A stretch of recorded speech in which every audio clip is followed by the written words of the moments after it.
Hello and welcome.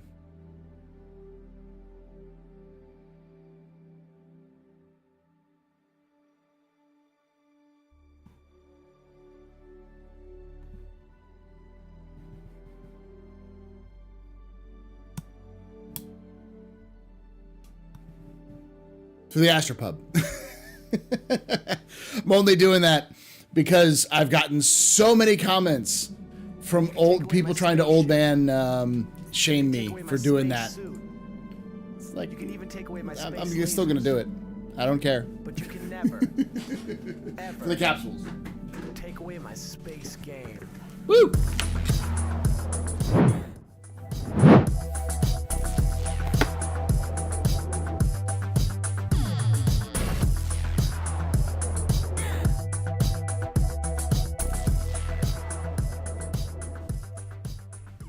N1GHTCOB just resubscribed for 24 months. Bro, 2 years. 2 years there, Nightcap. You're a very important pub, a very impressive, Mr. Very pedestrian. This is your father return drinking night. Shots and cheers in chat, y'all. Shots and cheers. Hey, Mr. Lambton. You can take away my spaceship. Spaceship. You can take away my space suit. Suit. You can even take away my space lasers. No pew-pews. But you can never, ever take away my space game.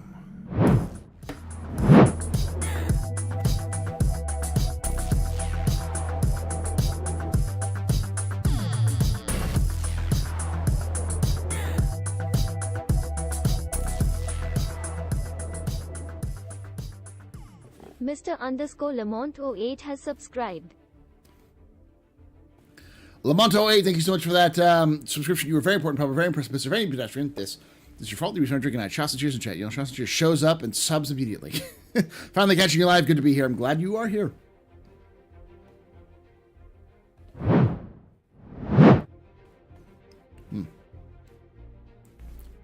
Hello, can I get some liberty here? Not tonight. Maybe later. I was originally thinking about doing, you know, some combat training, but I'm just kind of bleh right now. Just kind of feeling out of it. I've been feeling out of it since the subathon, the pubathon.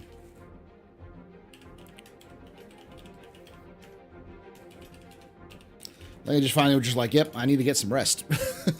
I have forced myself too far.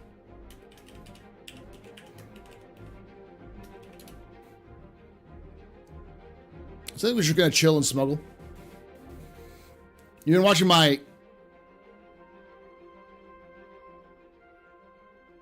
capsules on YouTube for like 2 years now, so I know what content I'm subbing to.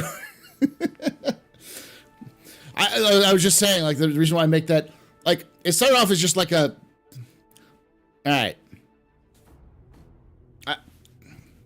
I'm a weird guy. I'll think of something on the spur of the moment and just go with it.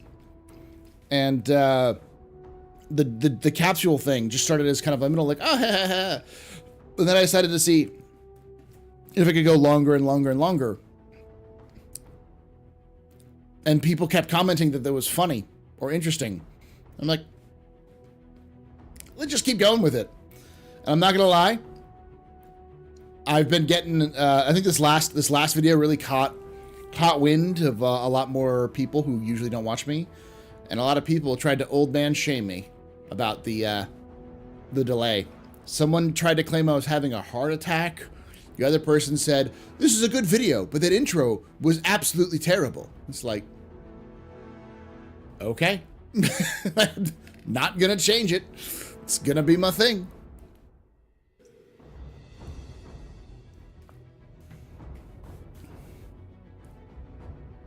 I would resub my sub, but you're too soft, often too salty on CIG. Oh, Vastin, never change. They're new. They'll come around. Yeah. At least you like the video.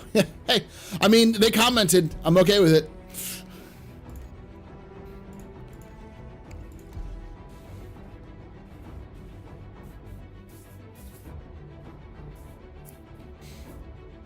Grav Live Race? Nah. Engagement is good. Yeah. I mean, it's like the latest one's doing pretty good. It's actually doing really, really good, but like it's slowing down a little bit compared to other ones, but that's fine.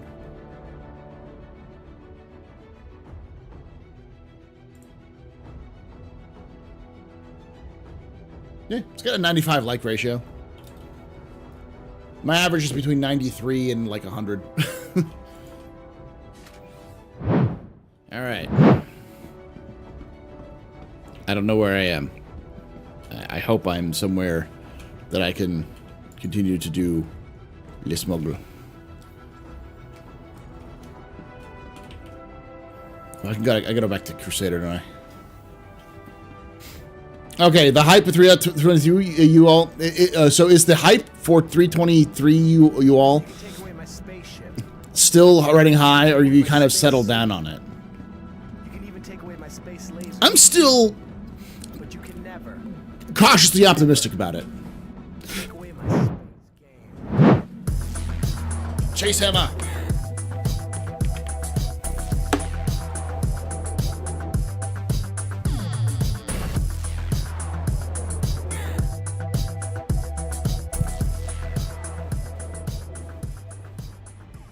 Chase Hammer just resubscribed for 5 months. Dino dance, Dino dance, Dino dance, Dino dance, Dino dance.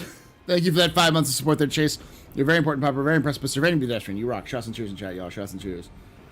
You know, I am 100%. I am 100% in the minority, apparently, which is I don't really care about the vehicle spawns on. Take away my spaceship. You can take away my space suit. You can even take away my space lasers. For freight elevators. You can never For me, it's always represented cargo missions. take away So. my space game. Yeah, also the star map still is a thing, so.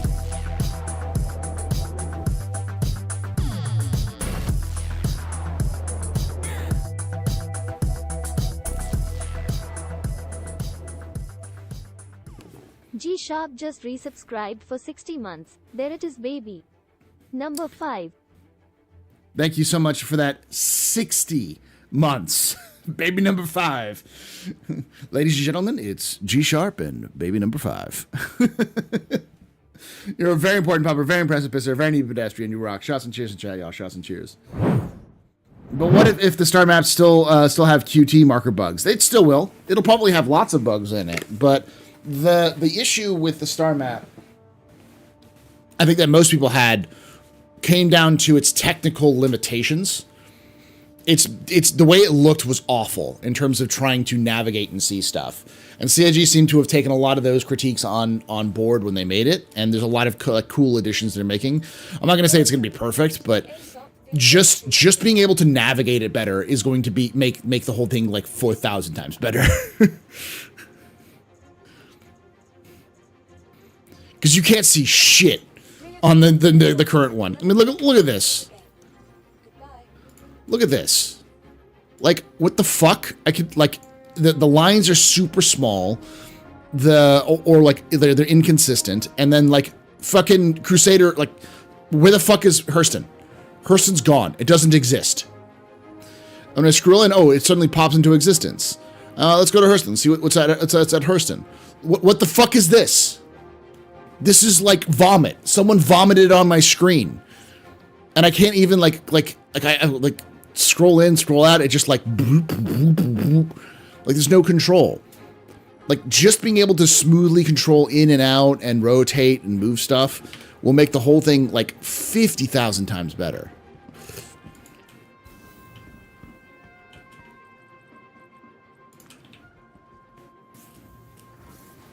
And auto zooms into a blur, yeah.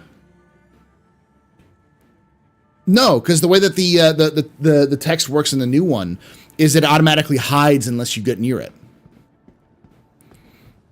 And when you get near it, it kind of enlarges and then like reshapes.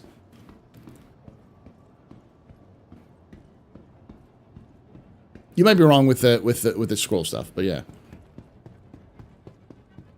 Yeah, 3.23 is when they're adding the big bunkers, which they're calling distribution centers. I don't know how much combat missions they'll have on it, but apparently that's like the one thing they're doing.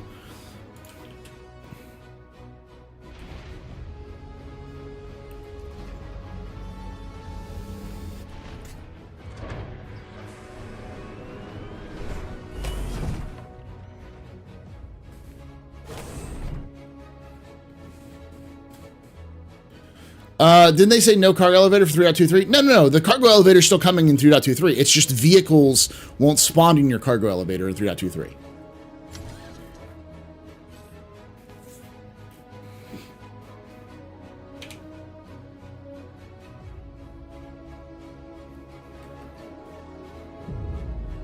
So we're still getting the cargo elevator. It's just not fully implemented.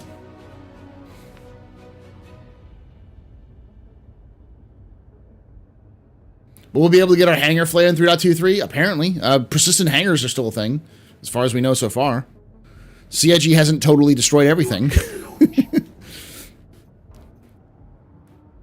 I guess I'm a little bit hopeful and optimistic in this when it comes to this, but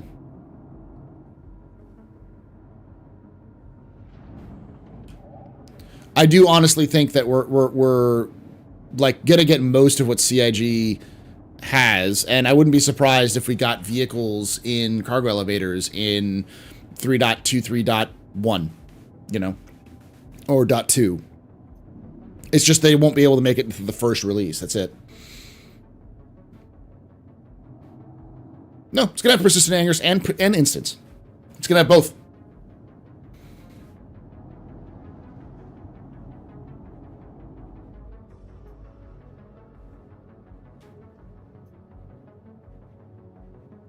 There's a very happy person here.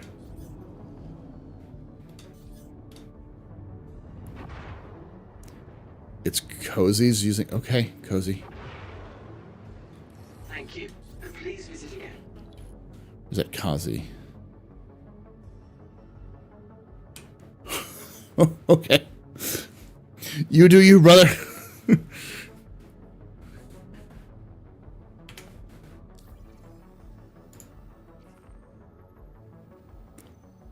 Yeah. Let me pull up the roadmap. Like, I get why people are upset about it, but like I don't, like, personally I don't understand why people are like it seems like some people are losing their fucking minds about it. Like, it's the worst thing that CIG could have ever done, and they're like, they've killed their child. Like I don't, like, what? I think it's just a knee-jerk reaction that like players think when those things happen. Let me pull up. Location, distribution centers, gameplay. Personal and instance hangars. Creating new tech that creates instance of a player's hangar to allow for uninterrupted management of cargo, inventory, and vehicles. Personal hangars are found at the player's home location and allow for customization and organization of the hangar interior. So, there you have it.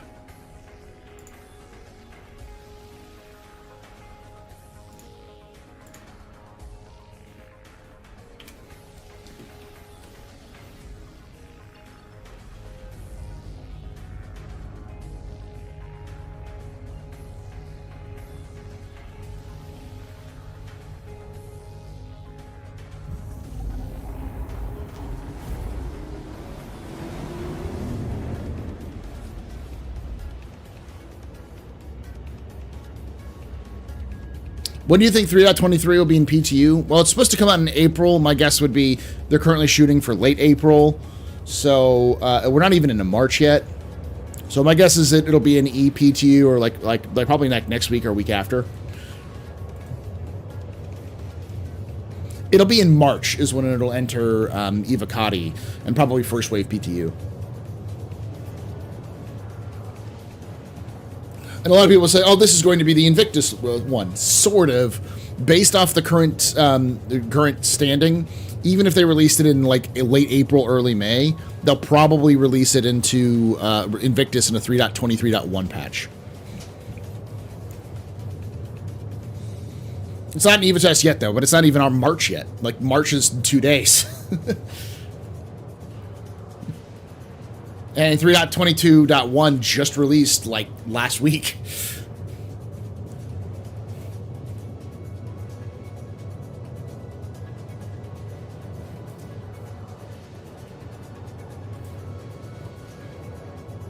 Do you think personal hangars will be side based on the largest ship? You own, or will they be able to take any side of the ship? Not a clue. I have no idea how they'll do it. They'll probably talk about it.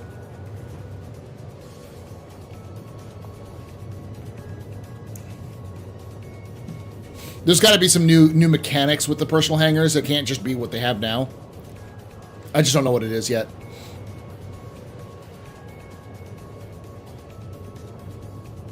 Now, I don't think when it enters Evo, I don't think it'll enter Evo with everything in it.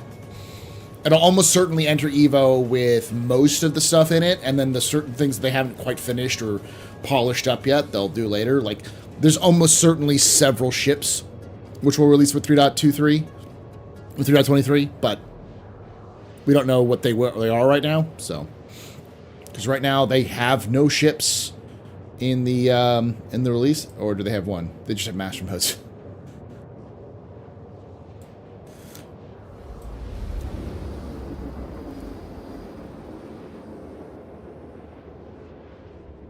I don't know if we'll see the E1. Based off of what I've seen for the monthly reports, my guess is we're going to see the G12.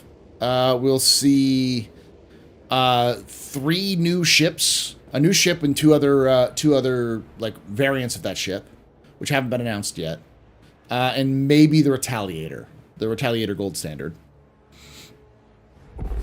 The Zeus, I think, is a little early. I think we'll see the Zeus at Invictus. But they legitimately talk about like the Zeus when it gets up there, and it's in gray box, but it's not even in Lot 0 yet. When they have the monthly reports, maybe out next week, knowing how CIG is right now, they probably won't have the monthly reports out until like the second week of March. But when they have the monthly reports out, we'll know a little bit more about it. If it mentions the Zeus in like Lot 0 or something like that, we'll see. It'll probably be in a better position, but like it needs to be in final art and like next month, otherwise it's not coming in. The Apollo has not even entered Lot 0 yet, or gray box. It's still in like early gray box, so no. The Apollo is probably a 4.0 ship, or an IAE ship end of the year. Just give us 2 more systems already. Two more what? 2 more star systems? You're gonna get 1 more star system, Dystrophic. You mean like Pyro? Yeah. 4.0 is not coming out until like fucking That's private property. It's not coming into till probably CitizenCon, to be quite honest.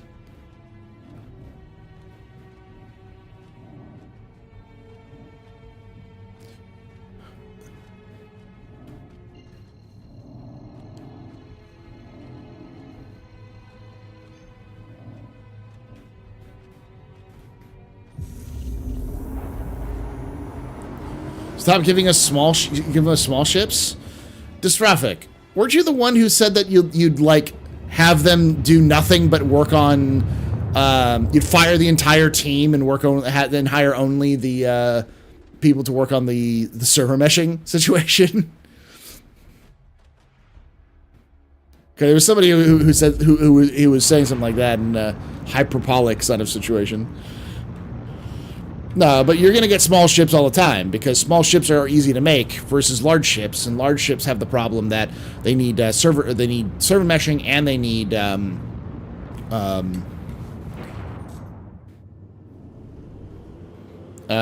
multi-crew to function.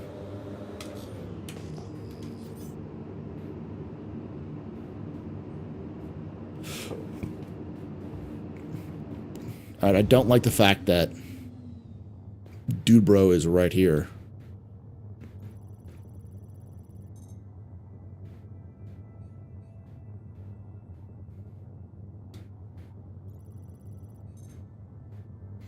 Well, yeah, there's also no multi-crew. So it's like you need multi-crew and you need server meshing. Both need to function in order... Ooh, that's a little volcano, isn't it? Castellan is home to cryovolcanoes. That's neat. Let's go detour on the cryovolcano real quick.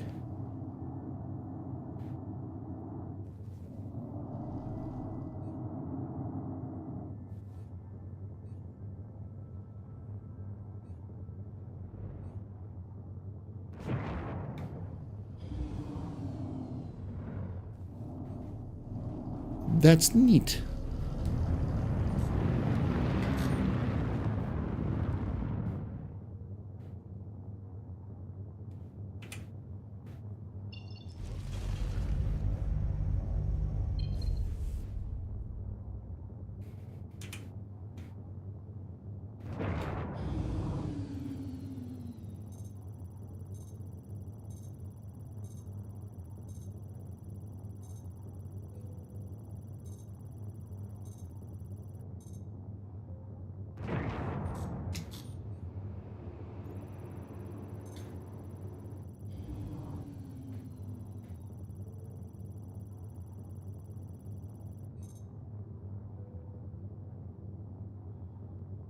I don't see owner, though.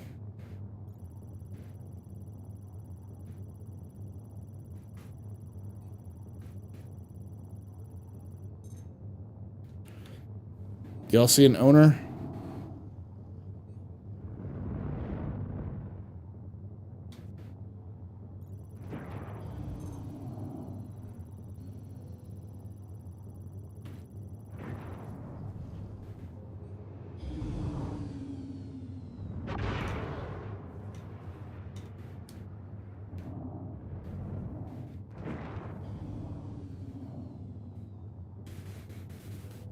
Read that with a bomb.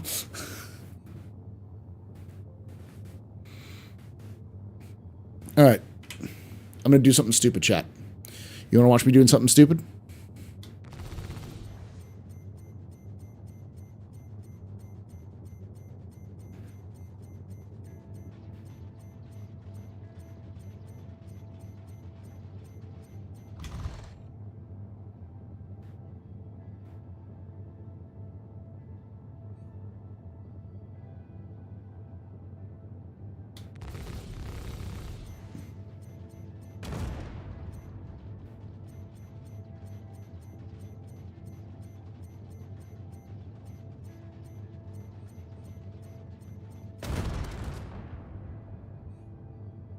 That was a mistake.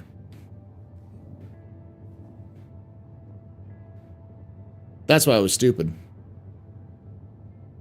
It was someone's ship.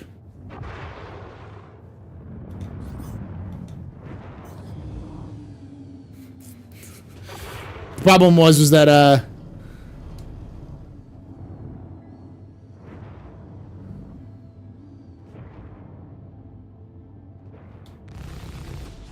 that's not what I wanted.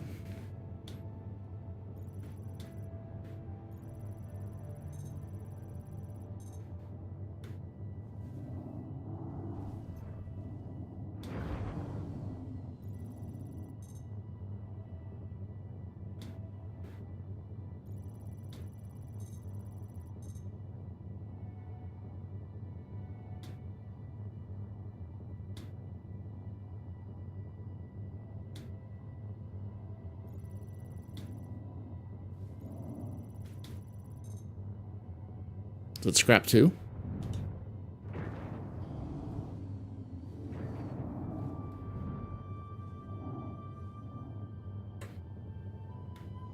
All Alright, I'm not gonna do anything stupid this time, because last time I got this done, I ended up going to jail for a very long time. Hey, Kentex.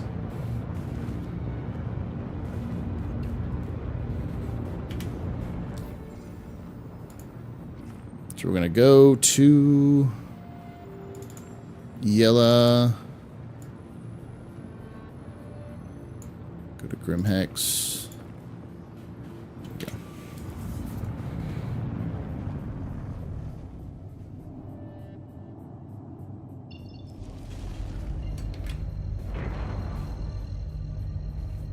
Paul the Criminal, as always.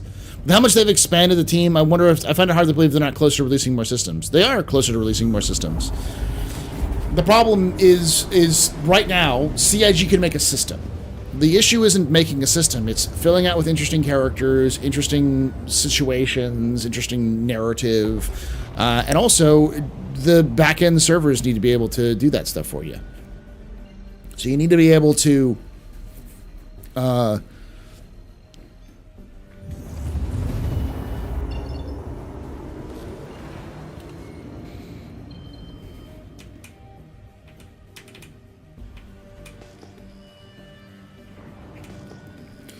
you need to be able to, they need to be able to have server meshing, is what it is. When they have server meshing in, it'll be easier for them to make more systems. That's always been the case, and server meshing isn't in yet. But more systems doesn't mean more fun, it just means more areas to go. Those systems need to be supported by faction gameplay, by locations, by missions, and all those things have to be created. That's easier to do than the core gameplay loop that they have to, the core gameplay kind of technology they got to make, but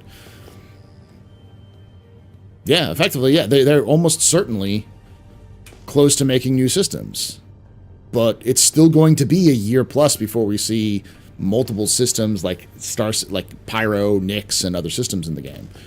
Maybe Pyro this year, but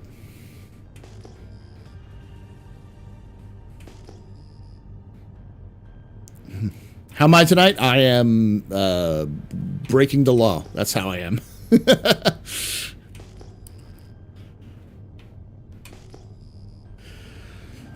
So I have heard rumors about what's planned from people who have sources in CIG whom I trust,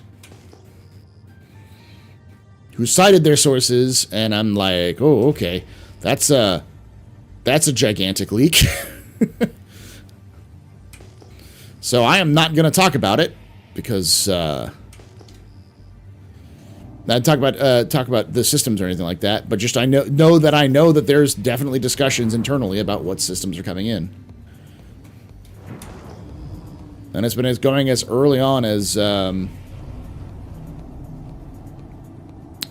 gosh, what is it? As early as like CitizenCon last year. Possibly before that.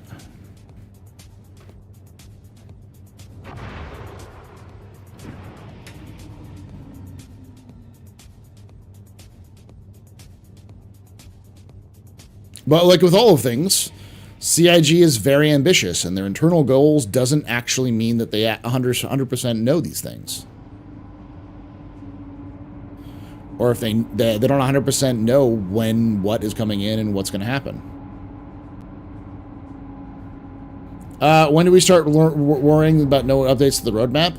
We've had updates to the roadmap. If you're talking about the progress tracker, the progress tracker and the roadmap are two different things.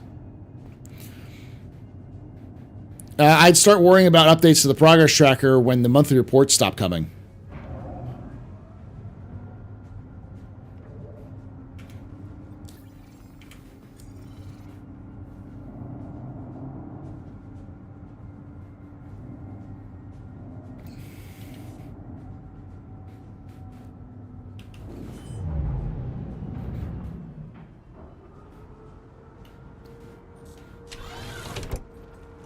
I'm fine, we don't need more concepts. No, but CIG does. CIG needs to pay 1,100 people a job, work, and many of those people who are, some at least a few of those people who are part of that 1,100 are employees who need to stay busy with work, like to make new ships and practice. Some of them are new developers or designers. So yeah. As long as those... my biggest issue is more that... not that we don't need those ships or anything, more that I'd like those ships to be more pointed towards a direction that is required for gameplay, and for CIG to pull back on the rule of cool as the design philosophy, and focus more on how does it support the overall gameplay of the game. For ship designers to start thinking like game designers rather than just ship designers. Welcome to the ASOP vehicle retrieval. Yeah, the progress tracker is nice, but the most you're getting is just sort of like what's being worked on and where. It's a nice thing to happen, but effectively what you're seeing is a task manager. It's what people are doing at any given time. It's not going to show you any sort of progress or anything else like that. It's just, hey, here's the reality of the situation. I wouldn't care if there are concepts, except they're like 75% not released already. What do you mean? They've actually released most of the concepts. The only concepts that they really have that are smaller ships is, from my experience, the G12. There's, of course, other ships, smaller ships, like the Zeus and the Apollo, but those are all in gray box. They're already being worked on, so we know they're going to come out at some point soon. The G12 is the only one that they could do right now if they wanted to, but they won't.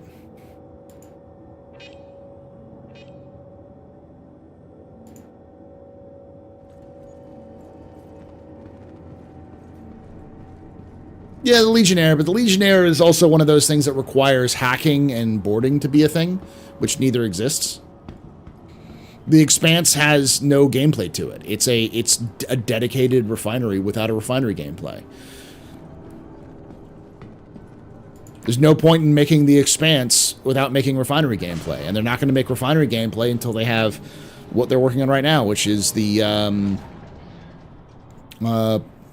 like resource management gameplay stuff.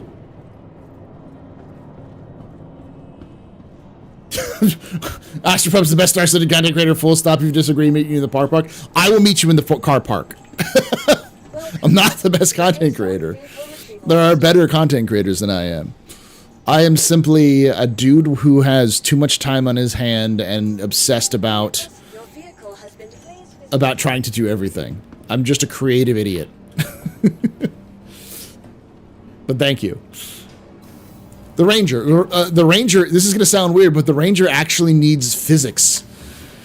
It needs its own sort of system. I'm pilot. Like, in reality, the ships that really do have no excuses are the G12, which they're working on, the Apollo, which they're working on, the Zeus, which they're working on. Gosh. The Galaxy, I guess, but they don't have modularity in yet. The Polaris, which they're working on.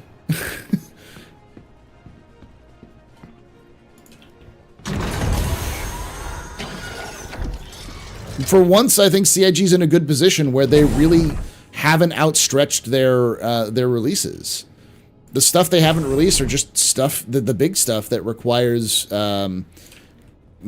like multi-crew stuff to be added, and the other stuff is stuff that's specifically for content that just isn't in the game yet. Like, I like the Banner Merchantman, but it's A, big, and B, a trading ship that we don't have a purpose for. The Liberator is probably one of the few that probably has everything it needs right now. But they haven't. But the argument for the Liberator is it's a big ship. They need a large team to work on it, and those teams are currently working on the Polaris, and will be working on the Galaxy and the Perseus. Razor needs physics, so destructible items means physical update, then Maelstrom update? Not really. So the way it's been described to me is that if they want to do a bike, they have to do they've never done a two-wheeled anything before. So they'd have to make it so that the way that you drive the Ranger feels like a motorcycle. That's not an impossible task, and there have been other motorcycles in games before, obviously. And I'm sure there are members of CIG's development team who have made motorcycles in other games with that sort of thing. It just requires that those people to sit down and actually work on that content, which they just haven't had a chance to yet.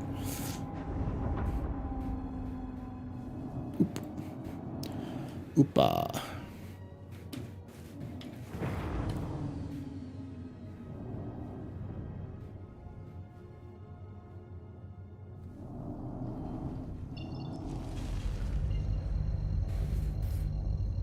It's only on this ship, sadly. It's not even on the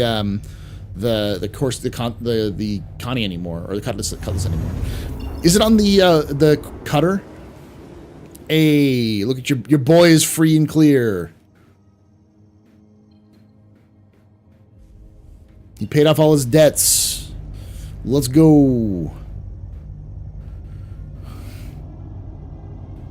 Yeah, I don't know why people are rushing for cyclones. I am an absolute fucking, like, I wouldn't say psychopath. I would say I'm a very passionate man when it comes to wanting the cyclones in game. Not cyclones, the Rangers in game, because that is my rule of cool. Like, I rage against the rule of cool decision, but I will defend the Ranger to my fucking dying day. I will accept that it has no purpose in game right now, and probably won't have much of a purpose at all in game ever. But goddamn, is that a cool fucking idea?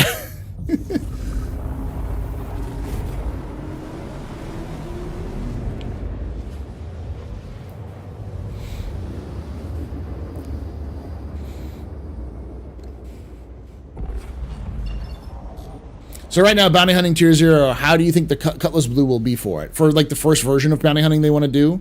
Probably pretty good. Based off of how Master Modes is shaking out, in order to disengage and do the nav mode, you have to turn on your Quantum. And if you have to turn on your Quantum, that means you can get your Quantum cancel. You can get your nav mode canceled with QEDs. Which I don't think a lot of people realize is that, yeah, like you can quantum snare, or not quantum snare, whatever, quantum hold people pretty easily now.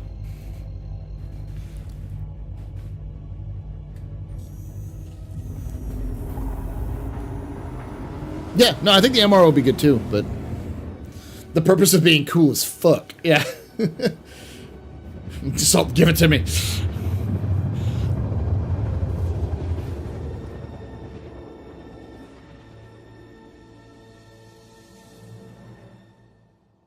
Do you prefer solo play or multi-crew? I've always said that from the very beginning, my main hope was for Star Citizen to be a game where I could hang around with my friends. Where did my frames go for a moment here?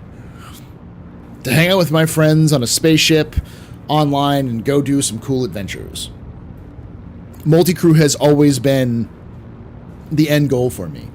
But when I'm streaming right now, the way the Star Citizen is, it is such a pain in the ass to try to get together with people, because you have to gather them together, you have to hope they don't crash. And, you know, especially when you're streaming, you want to make sure that everyone's kind of being entertaining and stuff like that, and have something to do. So right now, I'm just kind of chilling, but I would say currently I like solo play for this purpose, but in the near future, group play is more what I can do. Can enemies straight up deny you from getting into nav mode? Yes. Yes, they will. If they have the quantum snare on, you're fucked. And because quantum is activated when you enter nav mode, you're entering quantum. So, which is actually a brilliant bit of in my perspective, a brilliant bit of of gameplay design, because by entangling, pun intended, quantum and nav mode, it means that players who try to escape are going to it's going to prevent players from escaping easily, which means that players who want to try to play that game of, oh no, I've been pulled out of quantum, I need to run away, are effectively going to have to make a decision, like make hard decisions, or about running or fighting, because it's going to be a lot harder to run, and if you're not in the right kind of ship for fighting, you're not going to be in a good position for fighting, or higher escorts. Like, CIG is just basically like leaning into your ear and screaming very, very loud, higher escorts. Everything about CIG's design philosophy since like 2020 has been them pushing players towards multi-crew and multiplayer, like hanging out with other people. And it's so obvious that a lot of people are very mad that they have to interact with other people to play Star Citizen in the future. And it's like, you're not forced to play with other people. It's just, you're not going to have a good time unless you're playing with other people for a lot of the aspects of the game, because that's what CIG has always wanted to.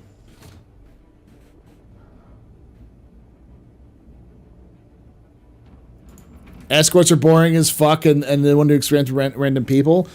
We don't know. The game's not the game that CIG wants isn't out yet, so we don't know if it's going to be boring as fuck. But it's also a risk management thing. You don't have to get an escort. You don't have to like work as an escort.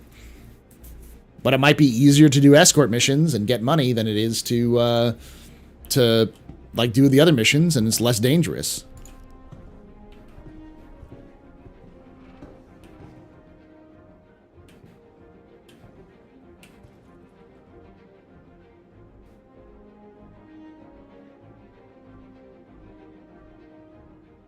Everyone spamming higher escorts is out of touch until some sort of reputational rating system for players and orgs. It's not just players and orgs, though. It'll also be NPCs and such.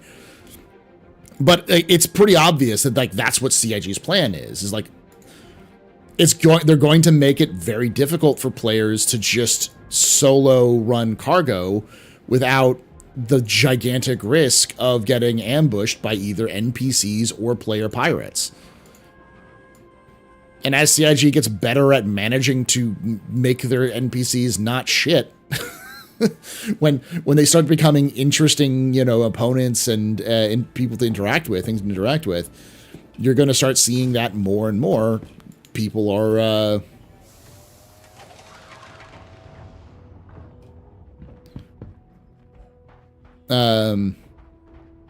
more and more you're gonna start having harder and harder battles to just deal with your escorts. And it's something like a Corsair with a crew, which should be okay against those sorts of things, because multi-crew. But a whole sea is probably not going to be great against defending against pirates.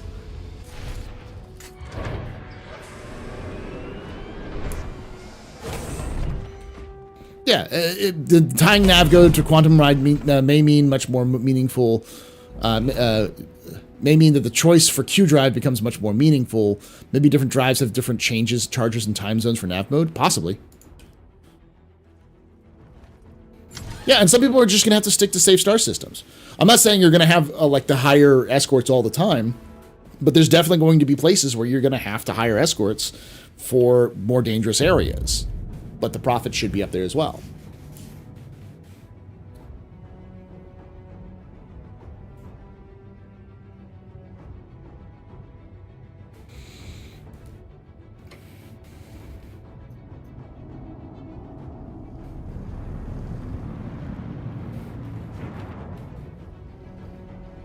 CIG's current system of criminality doesn't make a lot of sense.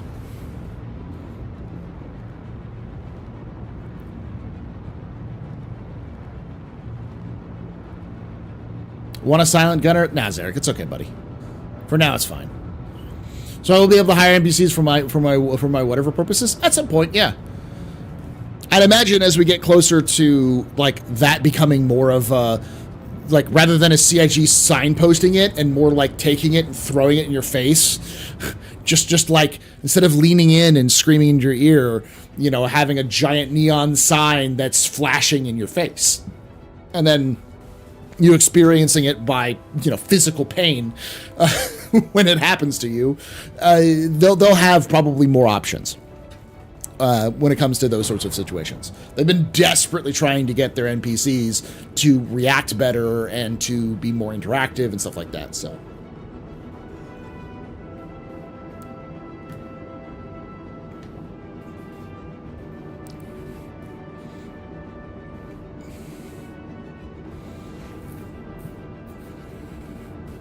You're not going to have a jury and trial system, Star Citizen. That would end up in, like, tears.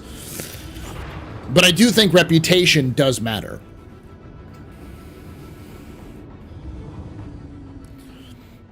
There's no perfect solution, but I think the best solution is something like they have now, where if you're attacking somebody and you disable their ships, then you should be able, like if you attack someone first because they get too close and you disable their ships, then you should be able to not get as nearly as much crime stat as other people. Or, even better, I still firmly believe that people need to, people should have to report their crime stats. Or report their crimes. Go fuck right off, cop.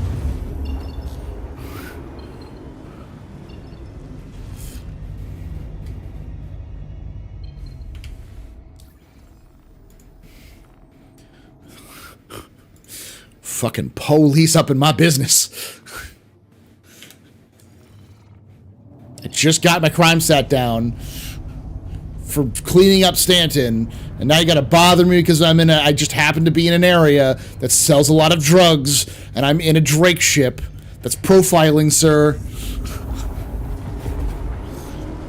Yeah, I'm tired of people being able to press charges just by hitting a button. It should be pressing charges by getting back to civilization and going to a place to file a report.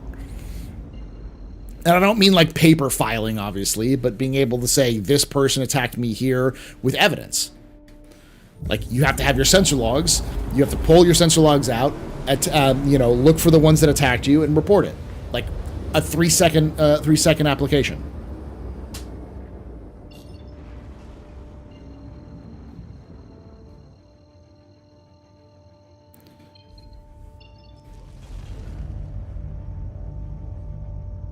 I mean, in theory, in how Star Citizen works right now, all of those actions, every shot fired and every shot hit is recorded in the game. Like, the game records all of those actions somewhere. So if they record all those actions somewhere, the idea that players will be able to pull some of those actions out of the recorders wouldn't be too complicated. Or sensor logs from your destroyed ship. Right. But I mean, like, if you survived an encounter from somebody and you're able to press charges.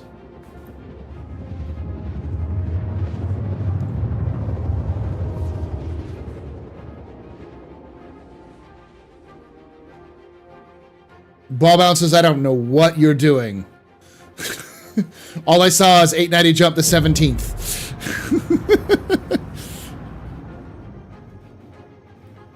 That incentivizes destroying evidence. Yeah, that's great. That's a great sort of like system. Like, you can't guarantee systems being destroyed if you get attacked.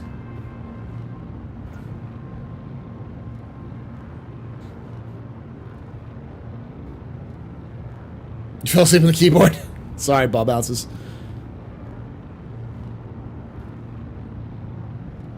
I don't mind that if you could report after your respawn, but you need to be able to go to a place and report that you've been, like, what happened. And it wouldn't be like an instant crime stat. It would be, you're accused of this. You have this amount of time to respond to it with data, or you'll be charged, or something like that. I don't want to make it too complicated, but there's definitely ways of making the game less of a one button, everyone else is mean to me, wah mode. Yeah, there's going to be bounty offices, because that's, or like security offices, because that's where you're going to drop off bounties in the future. So go to a security office and file a report.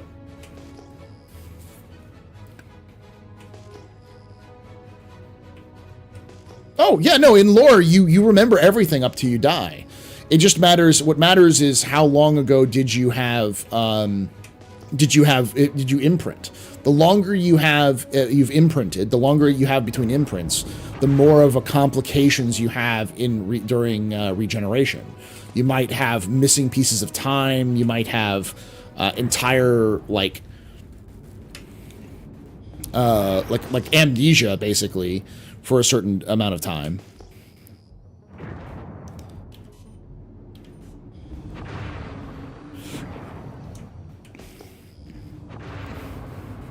But you remember. It's just very expensive to do something like that, rather than, you know, other things.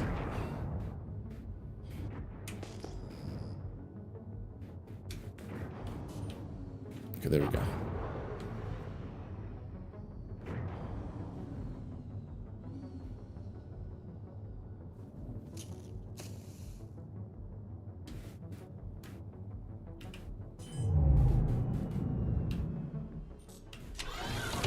I'm not going to sell this here either. I'm going to make a big load, and I'm going to take it off to ArcCorp.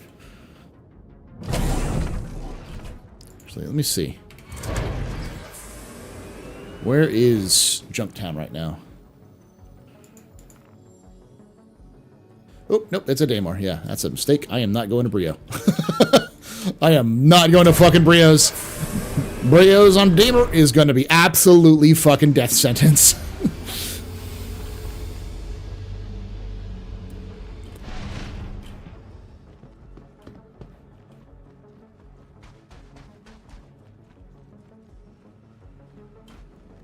I'm not risking anything for the biscuit. I've already risked it multiple times and got myself crime stats and other shit. I'm gonna take it the easy way. I'm gonna cower it out like a biatch. I'm gonna take the coward's way out. Ooh, 50 Widow. And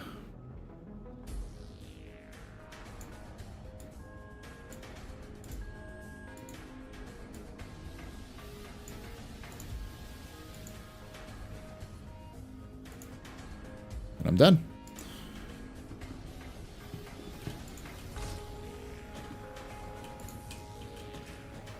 No visiting scooter for 50% off now. Scooter's probably dealing with firefights in his front lawn.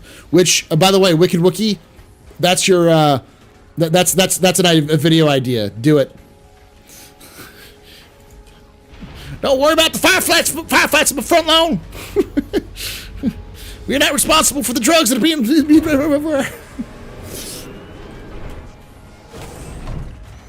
The Jumptown Wars were fucking glorious. But the thing about Jumptown Wars was that they were never about profit. They were always about conflict. The profit was just the incentive to have the conflict.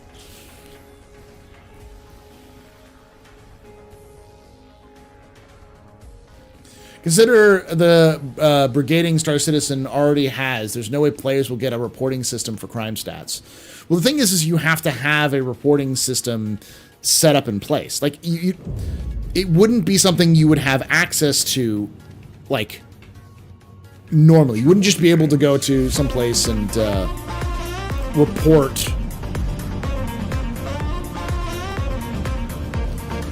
people. It'd only pop up after you've been killed.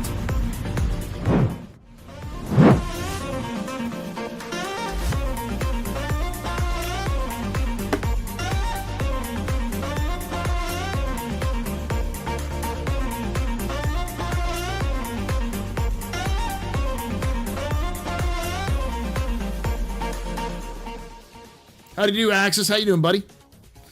Welcome, Axis. stream? Yeah, Jumptown is on right now.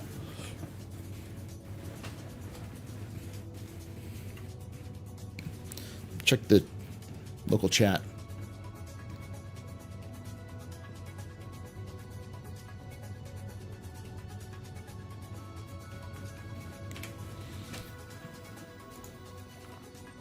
All right.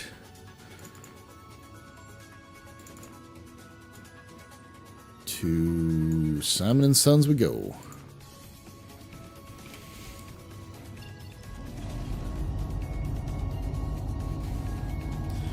Been there, done that 20 times. I like Jumptown, but Jumptown needs to be dynamic. Like we're coming to the point where a lot of these events need to feel organic and part of the universe.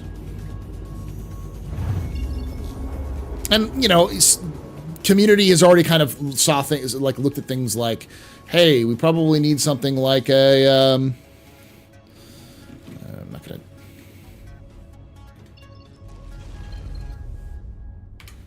Let me clear it out.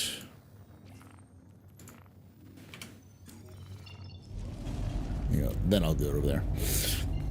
Like reputation needs to start mattering and all those sorts of things. Some of like ID, like actual like items being hidden behind Jumptown, that sort of thing.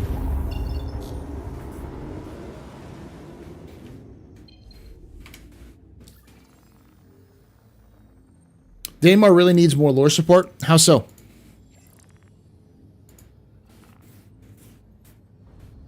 I don't like the fact that they've retconned Jumptown as Daymar rather than Yella. That kind of ruins a lot of the whole lore point in the first place. Though I guess you could also argue that the Jumptown on Yella was so fucking popular, it was referenced by the goddamn Senate. Like, the UEE Senate knew about fucking Jumptown. That's how fucking known it was. A senator referenced it in a committee with the old man of Crusader herself. The old woman of Crusader herself, Kelly Kaplan.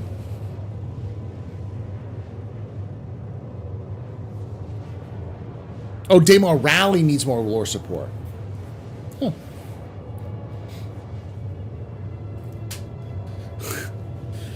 So the lore piece is basically the Senate was investigating how badly Crusader was fucking up in terms of its security responsibilities, and Crusader was talking about its Crusader Care system and a bunch of like how they're trying to revamp their Crusader security because the head of Crusader security was found out to be corrupt as absolute fuck. And so they're like, oh, we're going to do all these different things, and when she claimed everything's fine, this is all well within the criminal stats of any average system, it was when the senator from Terra basically said, I have one more question, Senator, or one more question, Miss Kaplan. What's Jumptown? And she was like, can you repeat the question? Yeah, what's Jumptown? My aides here at Earth found out about Jumptown. If my aides know about Jumptown, how can your security systems not know about Jumptown? It's in your backyard. And immediately after that, she goes, can I request a recess? My water is empty. You see my water is empty. Can we take 5 minutes?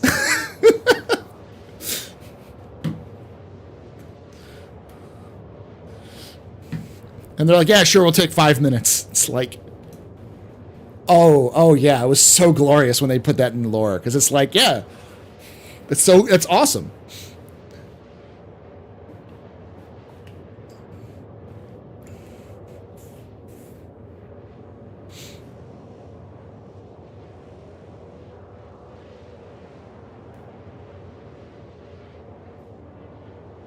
Prepare for colony drop. Yeah.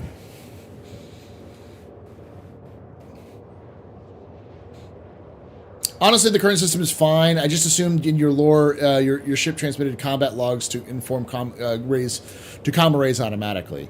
I mean, yeah, it could work like that, but I don't think it's like there's a difference between using lore to justify something and more finding good gameplay mechanics and using the lore to than working the lore to work with the gameplay mechanics.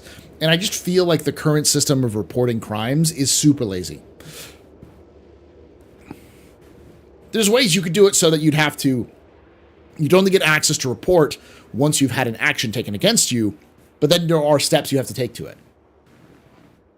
What got me into sci-fi originally? The original sci-fi that I was exposed to was the Star Trek: The Next Generation. My dad was a massive Trekkie for the original series, and I was born in '87, so I was born around the time the first couple seasons of Next Generation came out. And I don't remember much when I was younger, but I do remember going to a neighbor's house to watch, who was also another Trekkie, and with their family watch the first episode of the first season. If I remember correctly, it came out around when I was very, very little, but I remember it was a big deal. I'd have to look up the dates for it. The Jumptown Wars is what made me pledge to the game. I'd love to see more of those Jumptown Wars sorts of events that are less sanitized. And I feel like Jumptown currently is pretty sanitized. There needs to be more pizzazz to it.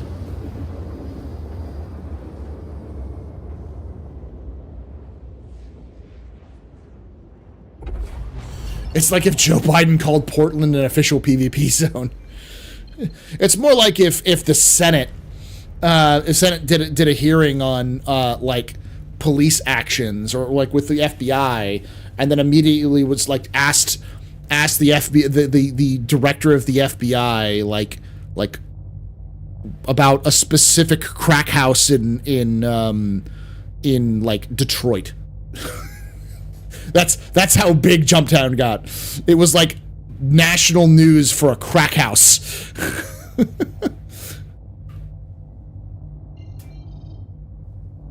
Or a meth lab.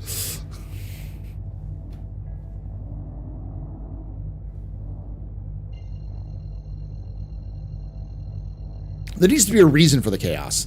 The reason why the original one thing had so much chaos was because it was valuable, but not the most valuable thing ever, so you could still do other things. But it was a concentrated location for people.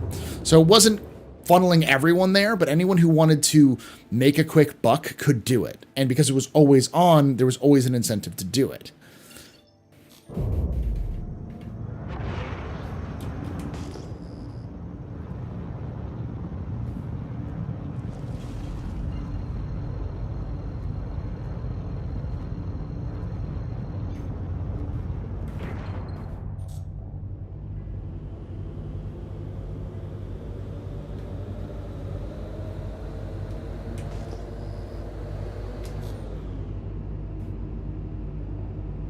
Slow boated for here.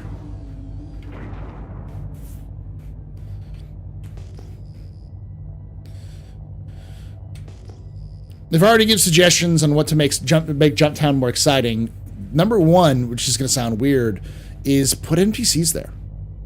Have NPCs try to reclaim it from the players. Make players kill NPCs to take it in the first place, and have players have NPCs slowly return to try to reclaim it from you. So that way, even if you don't deal with other players, you're dealing with other NPCs. And also, make it something more worthwhile than just drugs and money. It's got to have, like, reputation, which can unlock certain, unique items or those sorts of things. Because NPCs are a good wild card to throw in there. Because, at least in lore, like, the Nine Tails are the ones who control all of these drug labs. They're run by the Climshaw Par Syndicate, but, like, all these jump towns are protected by the Nine Tails. So, if you take them out, the Nine Tails should be pissed. It's their money. Even take away my space lasers. But you can never. Yeah, and if you're, like, rep with Crusader Security as well. to shut it down. And then to like steal the drugs themselves, you have to go shut down the facility.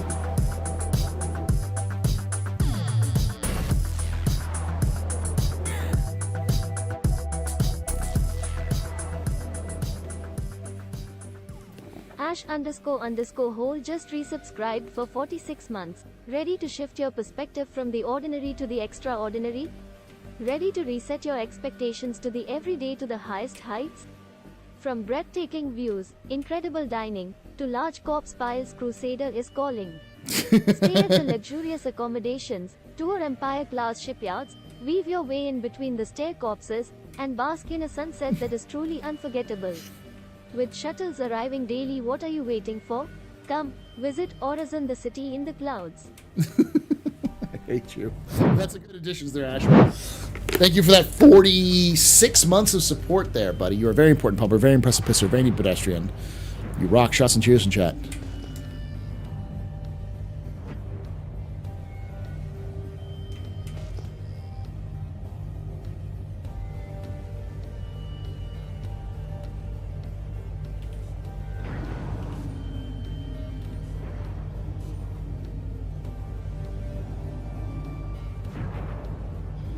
I hate how the Corsair does this sometimes.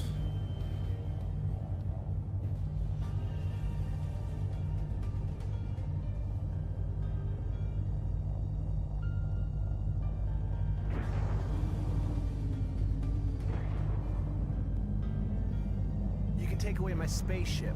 Spaceship. You can take away my space suit. Suit. You can even take away my space lasers. No pew-pews. But you can never, Never. ever take away my space game.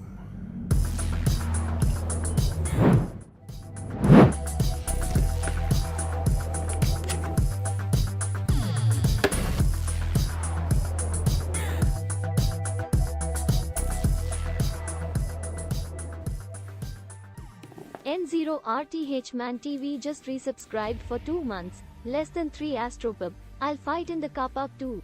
Thank you so much, Northman, for that very important popper. Very important popper, very impressive, very neat pedestrian. You rock. Shots and cheers in chat, y'all. Shots and cheers.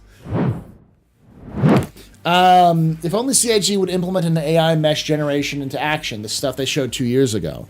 They're actually working on it. One of the things they had issues with was when they tried to implement it in game.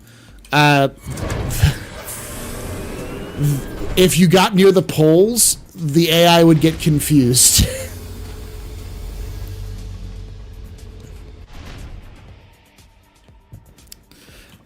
And basically just derp out. You can take away my spaceship. Spaceship. You can take away my space suit. Suit. You can even take away my space lasers. No pew-pews. But you can never, Never. ever Ever. take away my space game.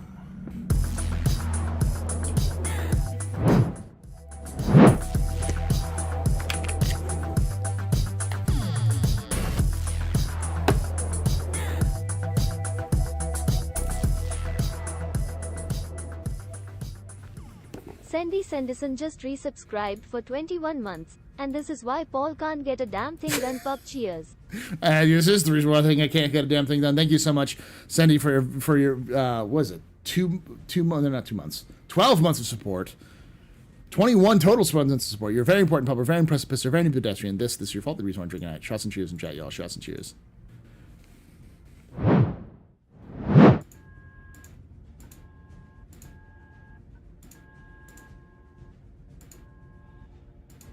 It's okay. I'm selling as much as I can while you aren't looking.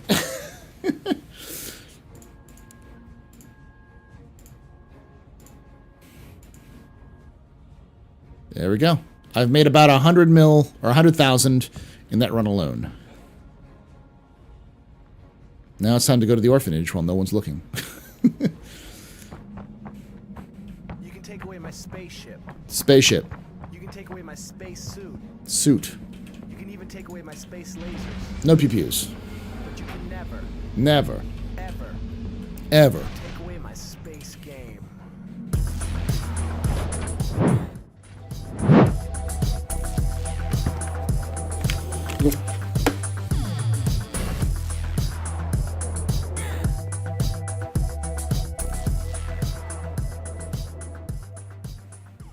Elwoop just resubscribed for 15 months. You make me feel so pretty. Sure, I'll have another beer. Thank you so much, Elwalk. You're a very important pupper. Very impressive piece of this is your fault. We're drinking at chest and cheers and chat. Y'all shut up. Alright, I'll be right back, chat. Oh, you had your fun buttons on. But I gotta go real quick. Thank you, Big Floyd. Weapons free, y'all. To democracy!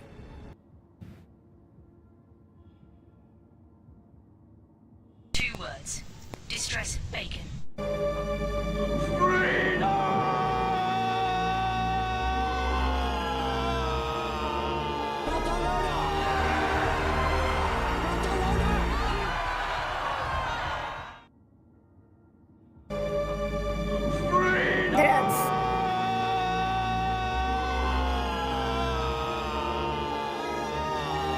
Good news, everyone! I'm just an old-fashioned cowboy.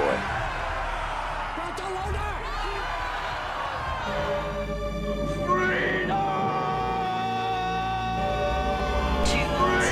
Distress bacon.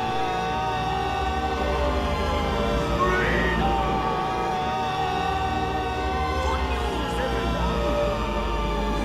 Everybody and his dog calls himself an outlaw.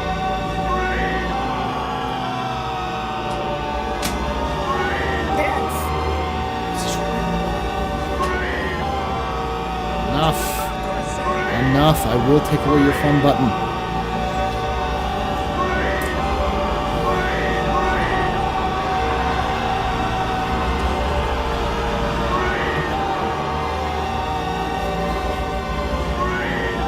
Okay.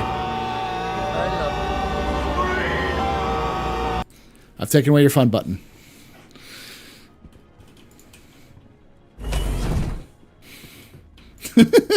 All of your fun buttons.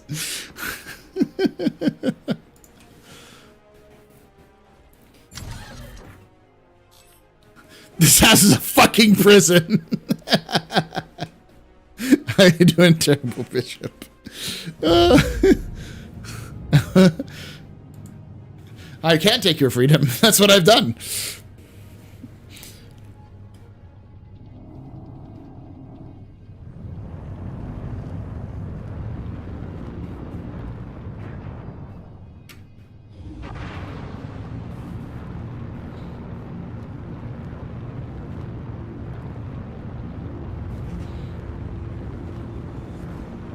Chilling, waiting for D&D to start. Awesome.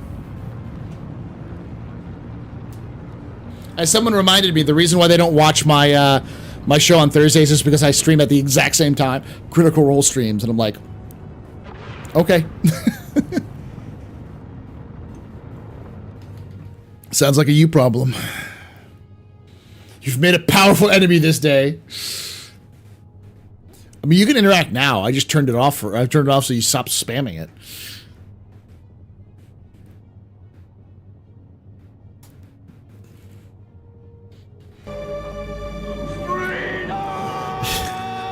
See? When you spam it, you lose the privilege. That's what happens, chat. Okay. Okay. All right, this is how you lose the privilege, chat. This is how you lose the privilege.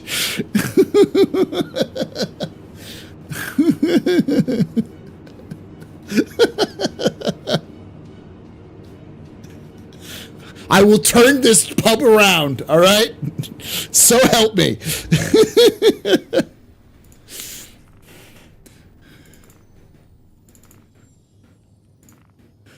Suddenly I feel like killing bugs.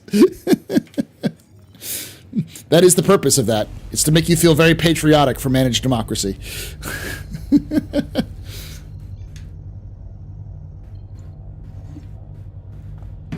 Is that Loken's new emote? Yeah.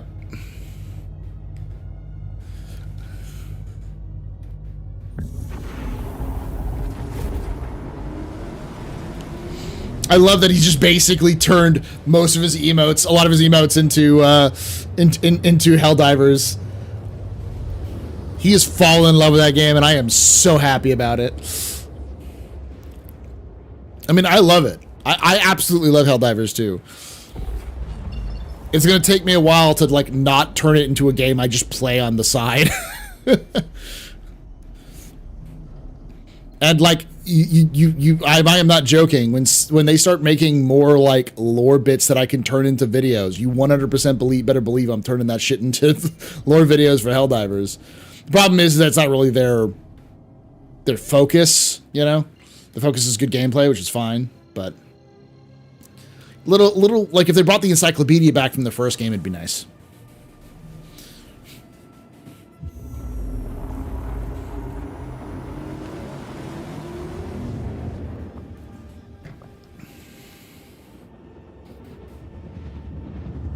Do kids still get kicked in the hall? Not nearly as much as they used to.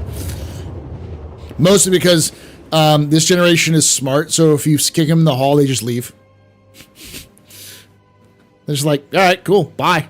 That's what I wanted to do anyways. I didn't want to be here. I'm going to go find my friends. And because this generation has access to phones, they can just text their friends.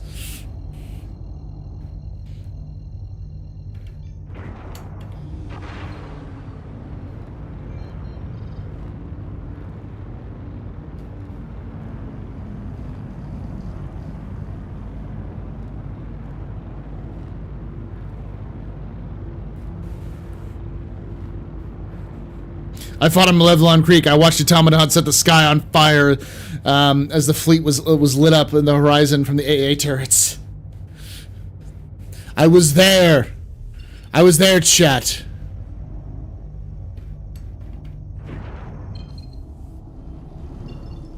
Just blow right past it. I did.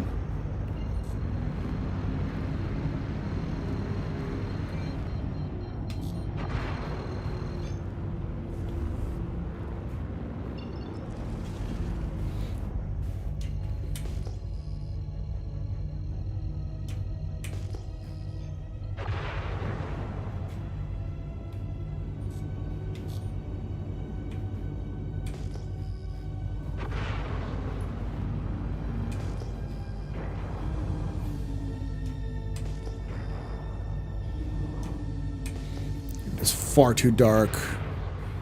It is far too dark. The night is far too dark and full of terrors, CIG.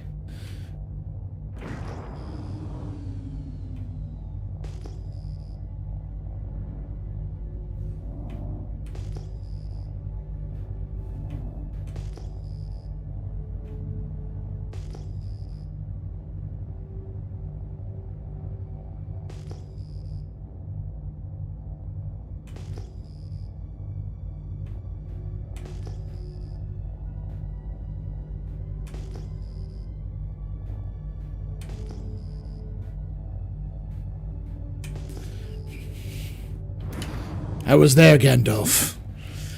I was at Malevelon Creek.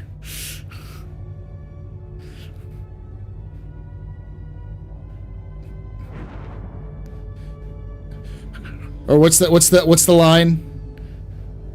I watched ships on fire on the Orion's wing, you know, at the edge on the Orion's arm. I watched Super Star Destroyers on fire over Malevelon Creek.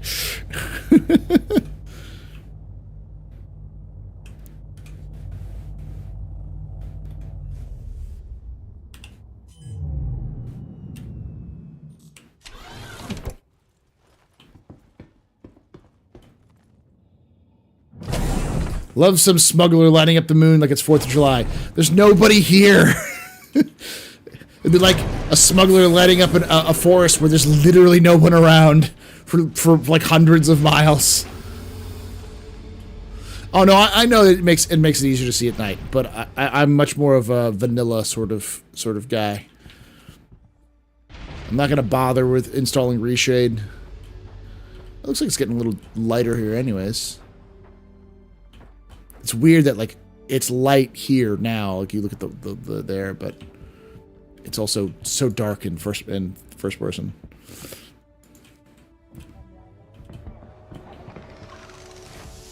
I had a friend ask me why I'm listening to Creedence Clearwater Revival. Just put on a Vietnam mix, you know.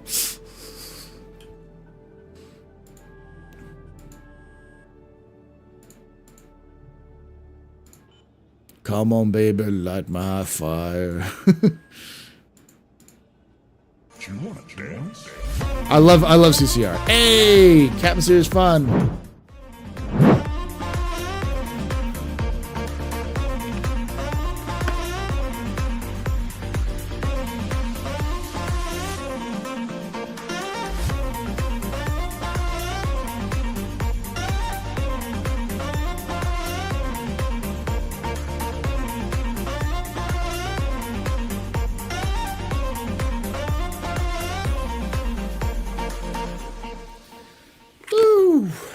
Myself, how you doing, buddy? Welcome, everybody. My name is Paul, Berserker01, Batman Shelley, your humble host and space bartender here at the AstroPub, your space bar at the end of Twitch. Sit back, relax, enjoy the show. We got a good one for you.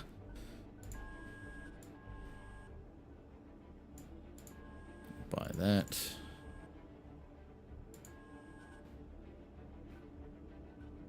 I'm going to buy the rest of the True Sea Toxin, even though they're not very worth it.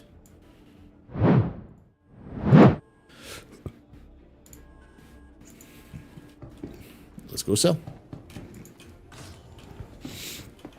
Yeah, Captain Serious on streams. We haven't heard about ships in 3.23 yet. I don't think. What ships do you think we might see in 3.23? The G12. They've heavily hinted that G12 has been worked on. We already know it's been worked on. It's probably the most likely for something that's coming out. And then there's a brand new ship that's basically done that they don't want to. They mentioned the monthly reports, but they haven't talked about it. And my guess would be maybe the Retaliator Gold Standard finally. Though I think the Retaliator might be the Gold Standard for Retaliator might wait until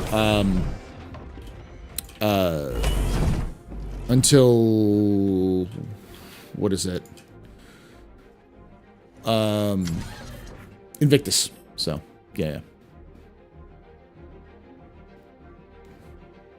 I do Monday, Wednesday, Friday, 7 to 10, as well long forward YouTube content. Yeah, Captain Serious Fun was on the Captain's Table a couple weeks ago now. Good content creator. You can take away my spaceship. That's a very old ship. It is. This or the other one? You can even take away my space lasers. The Retaliator. Yes, it is. But you can never, ever take away my space game.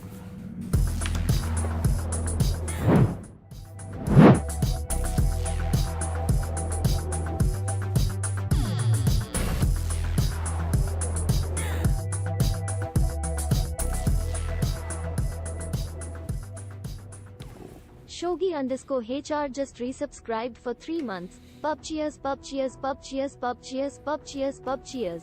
Thank you so much, Shogi, for that 3 months of support. You're a very important pub, a very impressive Pennsylvania pedestrian. This is your this is your drinking night. Shots and cheers, y'all. Shots and cheers. Blessed to be on this Captain's Table. It was a good time, and even got a word in edgewise. Yeah, between Darge and Vertigo.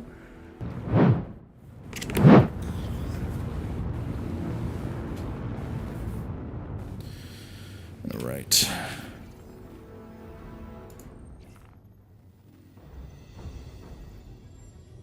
All right, so the best place to sell.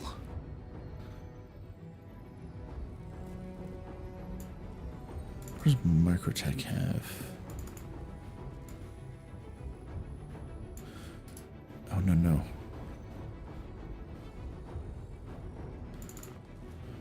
Microtech has awful vomit. Fuck it. It's not worth it. Does Eutropa have it? They do. They have Delvin, Scrap, and Salvage.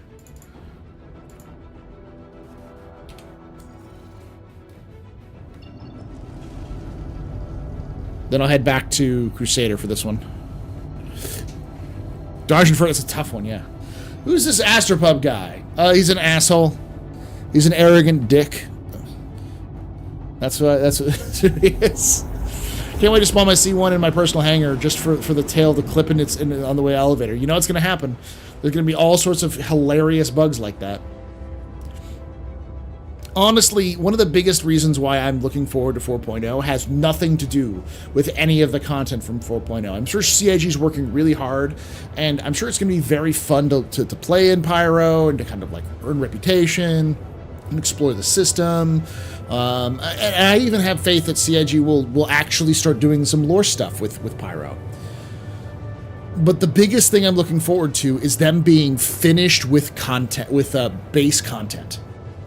When they release Pyro, all technical, all of the technical, like back end of the game will be done. Now, the dynamic economy won't be finished. Quantum is in the game. Quantum actually currently functions and is used to determine repair and refuel costs at all stations and landing zones. So it already is there. But I am so looking forward to just having that stuff done, because it means that hopefully every patch going forward after that will be CIG trying to use what they have and make a game out of it. Rather than being like, oh, we'll wait for something else to come out. It's like, you're done. You've got everything you need. Go.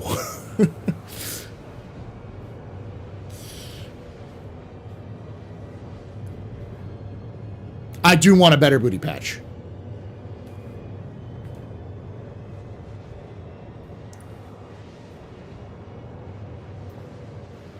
Maelstrom would be nice if we get it, but Maelstrom is just an addition to what we already have.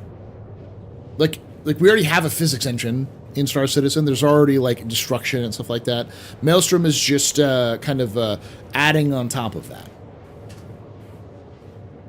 Or was I able to get my feet on an Idris? Nope. I didn't really try. I tried on Friday with a couple friends, but that's not really my thing. Idris hunting isn't my bag until it matters more.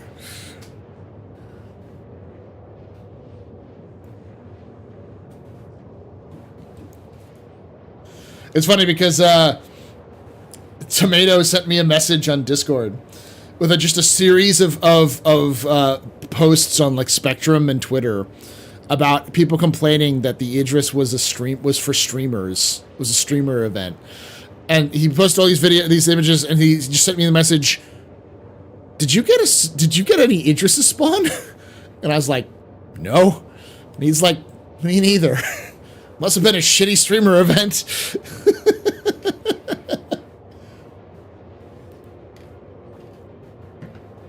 Oh.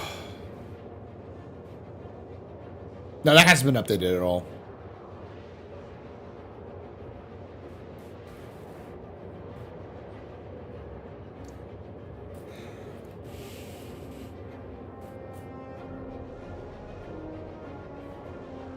Hey, how's it going, Angry PC Tech? It was for streamers with a certain viewer count. I don't know. Did it not spawn for Morph at all? Didn't he have to get invited by another group to have it show up? It was for streamers on US servers between 9 a.m. and 5 p.m. on the third moon when Phoenix, when Jupiter was ascending in the west and the crow hath cawed 4 times. That's the answer.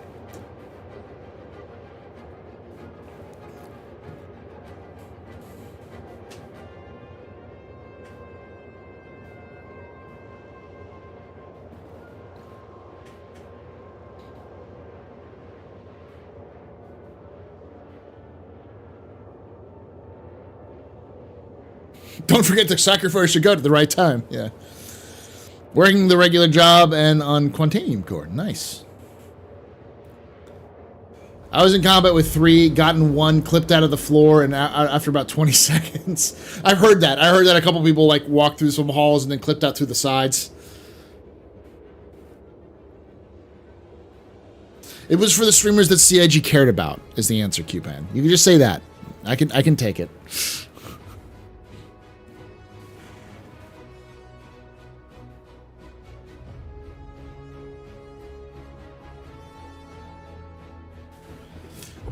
Hey chat, has the performance improved in the latest patch? I haven't played for a while. What's a while? D4, like it would help us to get context, because if it's been like a year, yeah, it's gotten a lot better. If it's been like a patch, kinda.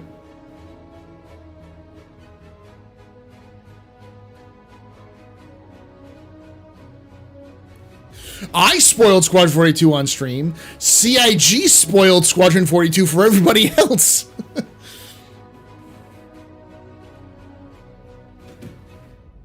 About 7 months. So maybe, yeah, it's gotten a lot better since 319.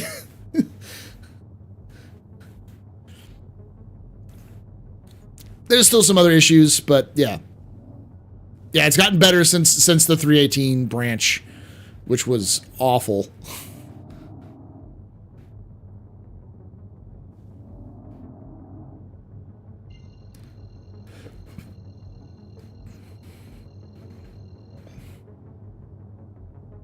I need to make a streamer privilege token.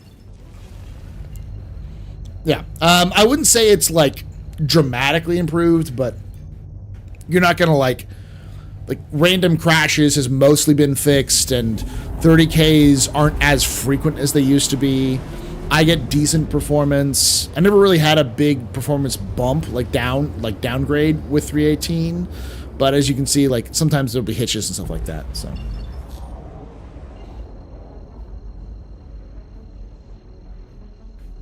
The real question is, will we lose performance in 3.23 with the nice new stuff that could be... Possibly. The thing is that a lot of the stuff we have in-game right now is old tech. Like, the Mobiglass is using old technology, which is probably not optimized very well for the engine. Whereas the new Mobiglass probably does. Same with... probably a lot of the effects for weapons and those sorts of things, so... A lot of the HUD elements are probably more optimized than they are now, so that should increase performance a little bit. And in theory, by doing the what is it called? By doing the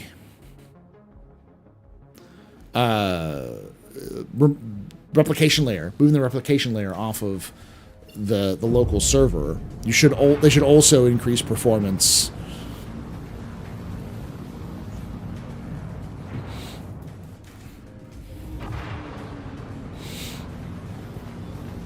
But we'll see.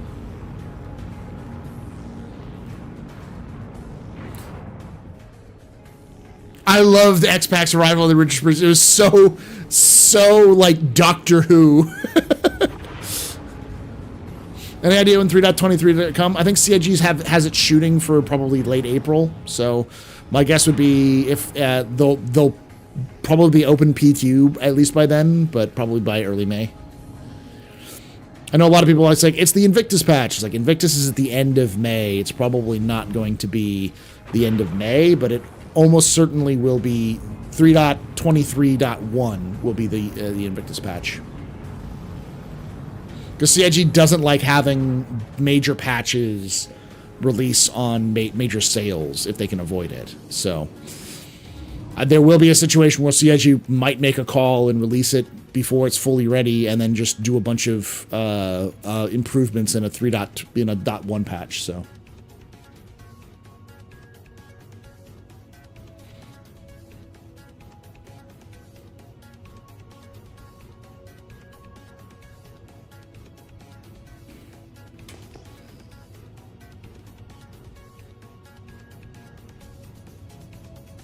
I don't think they'll drop many features. Like I pointed out when they first released features, you're not going to be able to drop much features in this current like release view. You're not going to drop many features because you start dropping features, you're going to drop a lot more than just one feature. Like the HUD is not just one HUD feature. Well, I can't see absolutely shit.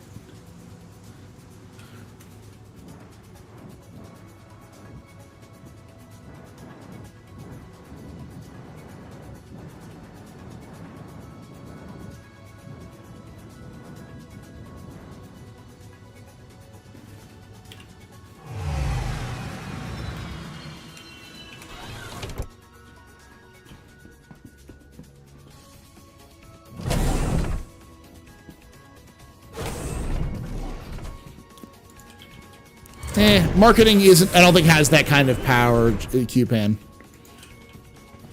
Everyone I've talked to at CIG who I trust, has basically said, yeah, marketing doesn't have that kind of power. Oof.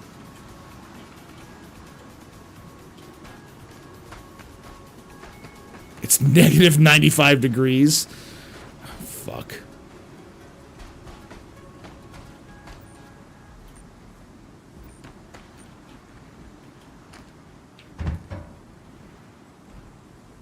Where the fuck is the...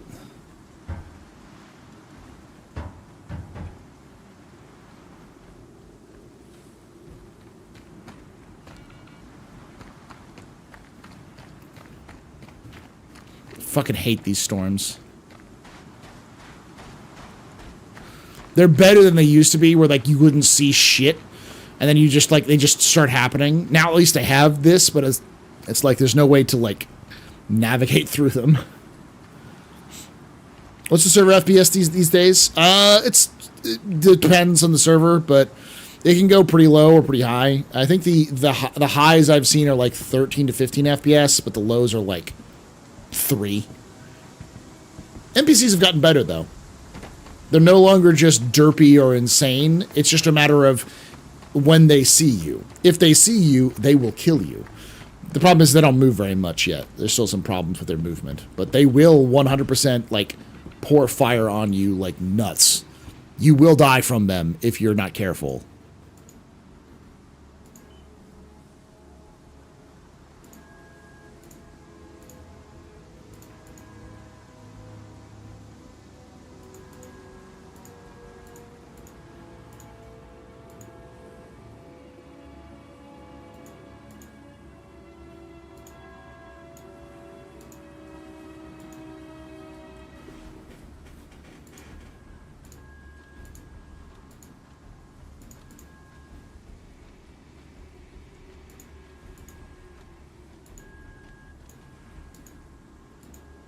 These things are not worth it at all.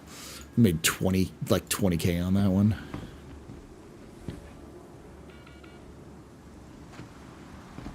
See, this kind of thing happens a little bit. Rubber banding. It's mostly with storms and such.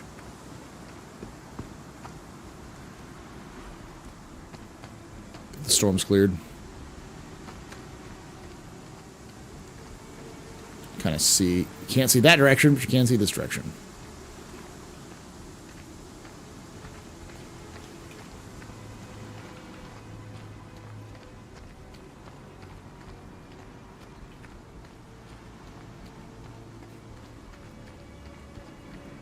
You're telling the UE. What's going to last longer, my attention span or this new Aquaman movie? Or the memory stress test that my RAM's going through? That's a good question. From what I've heard, speaking of those sorts of movies, the Rebel Moon was apparently disappointing as hell because it was just boring. Like, it just wasn't interesting. It was boring, and it didn't really have good, decent action in it.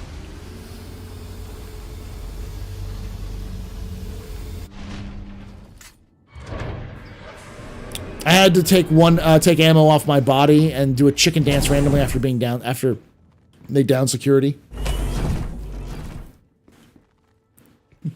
I've been on servers where I did things that I had one take ammo off of my body and do a chicken dance randomly after downing security. Wow. So like they insulted you. They just desecrated your corpse and then did a dance on top of your body. That's pretty intense.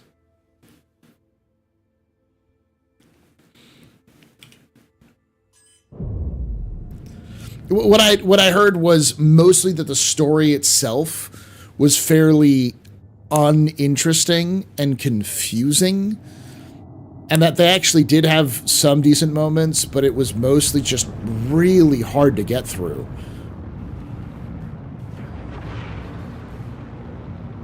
What's my view on the upcoming master modes? I haven't played enough to have a full view on it. I do trust the people who do have who have talked about it, and from what I've gathered from people who've talked about it, who've played a lot of it, it's pretty mixed. I don't think the consensus is there that master modes is bad. I don't think that's the general consensus. I think that the general consensus for most people is that Master Modes is flawed. That there are elements of Master Modes that needs to be changed in order to improve it. But one of the things that seems to be a big sticking point is speed. People want faster speeds. CIG wants to slow speed down. And I think that's the biggest sticking point that I think that CIG is not going to compromise on.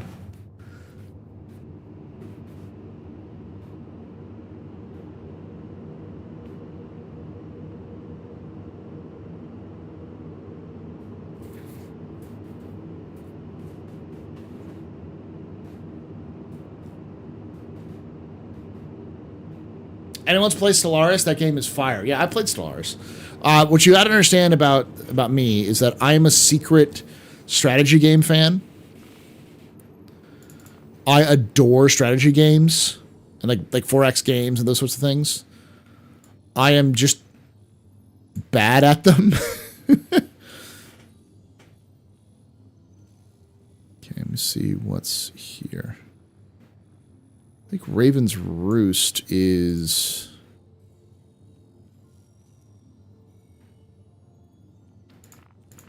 No, let's go back to Crusader. Doing kind of long trades here, but I also want to kind of keep myself from being stuck in one area. Never get routine. I'm terrible at them. I am absolutely awful at these games. Like, you would not want to watch me play. Like, not even entertaining bad. I'm just bad. I'm terrible at entertaining when doing it as well.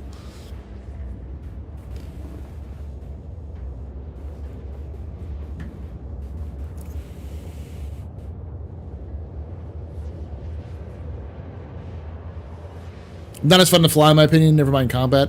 And I think that's really the question. And that's really what comes down to with Master Modes is a lot of people I've heard say that the speed is a problem and that the flattening out of modes the way they have takes a lot of the nuance out of flight, where it's become more focused on your role rather than your skill.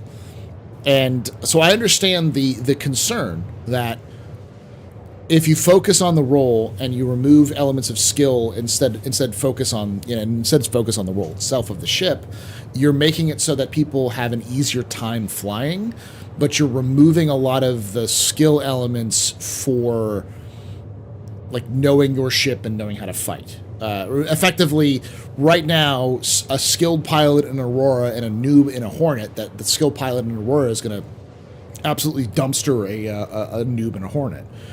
But with 3.23 and flight and the master modes as it currently stands, in Aurora, no matter how good the pilot is, will never be able to take down a Hornet. And that can lead to some questions of, well, then you can just buy your power. But yeah, but isn't it good for maybe being easier for beginners? Yeah, but do you want to trade off making it easier for beginners with effectively making it so that you can purchase ships that are better and thus become better? Removing that element of learning your ship and learning how it flies.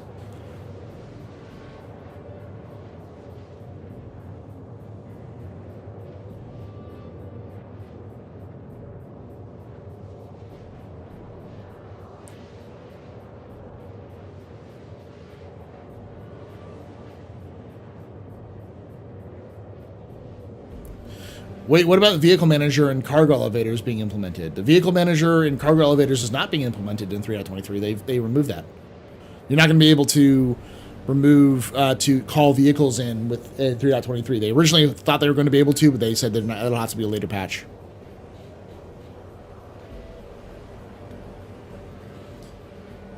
When the skill ceiling is knee high, it is really a ceiling at that point. Now, there are, there's a couple of arguments I can see against that. Number one, shouldn't players be better at roles? Like, isn't that kind of the point? Like, you never expected a Buccaneer to be able to take on a Connie. Or, like a Hammerhead. It's not supposed to. Not alone. It needs friends. But a Buccaneer is going to get is probably going to do well against a bomber, but a Buccaneer isn't designed to really go toe-to-toe with a Hornet. Because it's not going to outmaneuver a Hornet, because it's an interceptor. But it should be able to really take down, like tackle and rip up a small light fighter. But light fighters are more maneuverable, but they lack the punch to be able to take down bigger stuff. So I understand like the rock, paper, scissors aspect and a lot of that stuff. That seems like a good direction to go, where players' ships become not necessarily pigeonholed, but calibrated towards the things they're supposed to be good at. But the thing that makes me a little bit more concerned, like, is the concept that if you're a really good Gladius pilot, you should be able to hold your own or beat a player who's not as good with a Hornet. Like, you should be rewarded for knowing your ship and getting good at understanding how your ship flies, rather than just being handed the keys and be instantly good at them.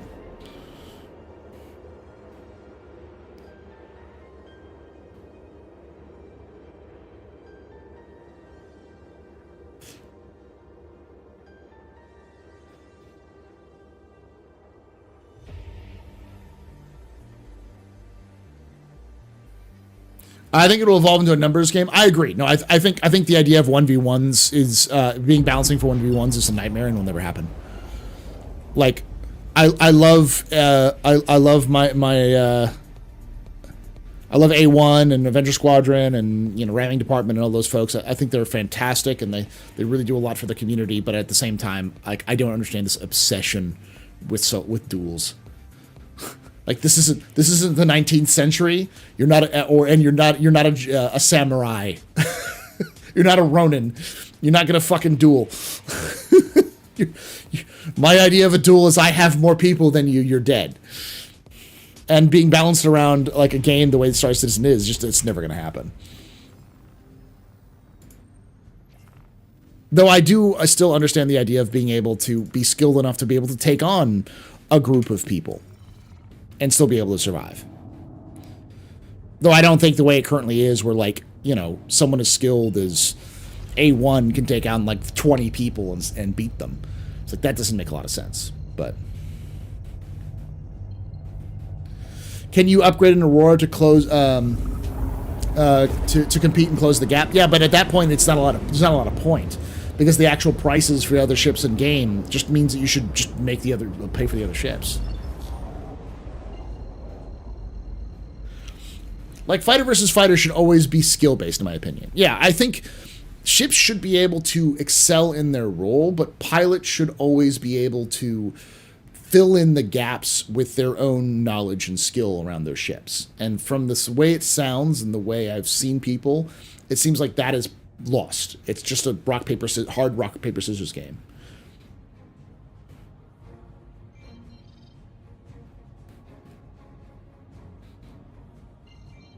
Duels in space were World War I. This is World War II. Yeah, but Chris Roberts really likes his World War I. That's his. It's the era he idolizes for some reason. I think it's because it's like, you know, early aviation. He's a giant aviation nut. So I want a swarm of fighters to be a threat in almost all ships aside from Caps.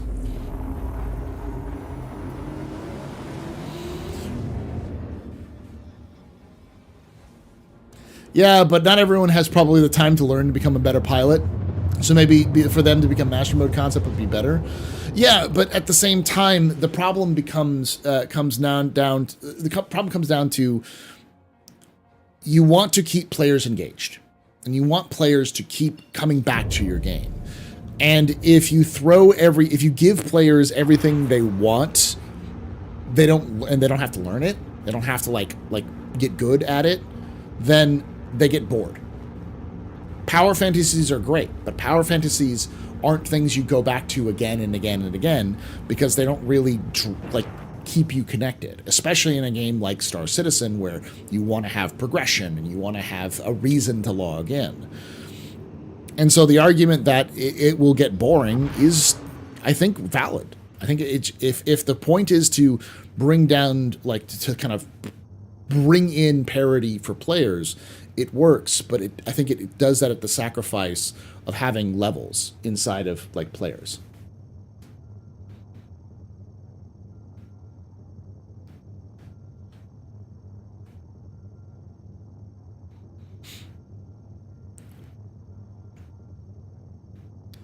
Well, and that's the other thing that confuses me about master modes, is that we have things like flight control surfaces for atmospheric flight, power management, and general system management for, like, with like resources, the new damage mode.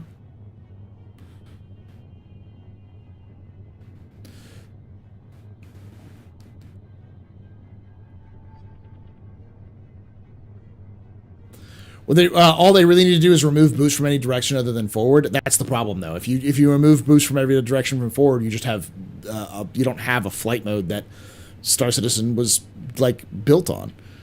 And while I've heard people say Star Citizen is going to change, deal with it, it's like, yeah, but at a certain point, where do you change so much of Star Citizen that it loses its core, the core point of it being as it is?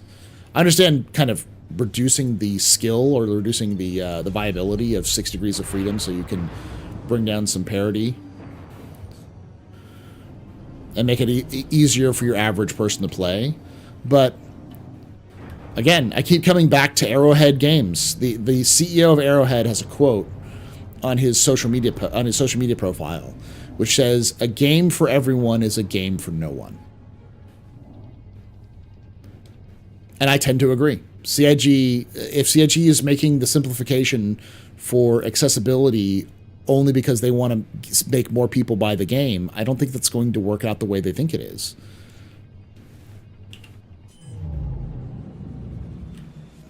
They still need players to be able to get good at the game and enjoy it. That doesn't make a lot of sense, because Star Citizen isn't coming to console. I've heard that argument so many times that it just doesn't work. Star Citizen is never coming to console. It never will. Squadron might, but you don't need to have a Squadron flight mode in Star Citizen, like, perfectly one-to-one. Because Squadron's not the same game as Star Citizen. It's like, you know, you don't necessarily have the same sort of mechanics in like multiplayer for, like, Destiny versus you do in multiplayer versus single player.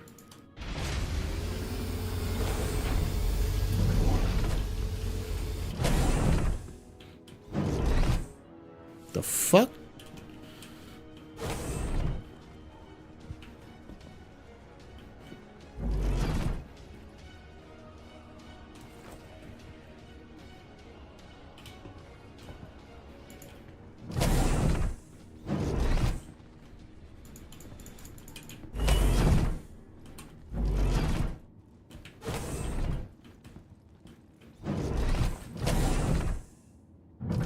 Will it automatically come back up?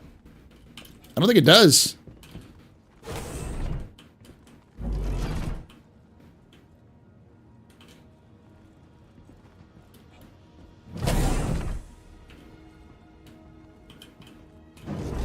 I don't think so, because the doors are opening.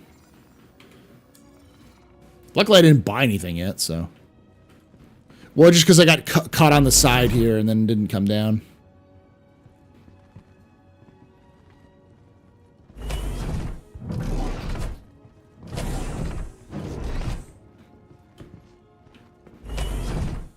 Alright, I'm just going to be impatient.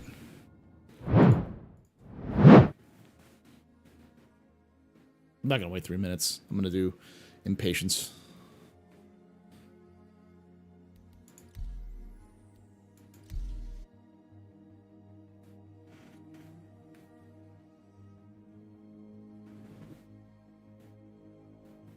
So why do they say they want to slow the game down? There's actually two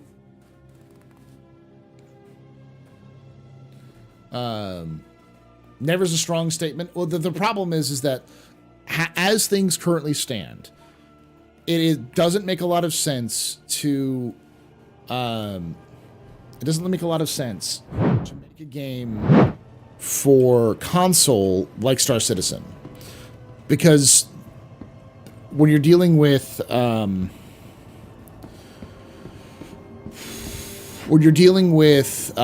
like release schedules with console, you have to go through a much more rigorous patching cycle with consoles than you do with PC.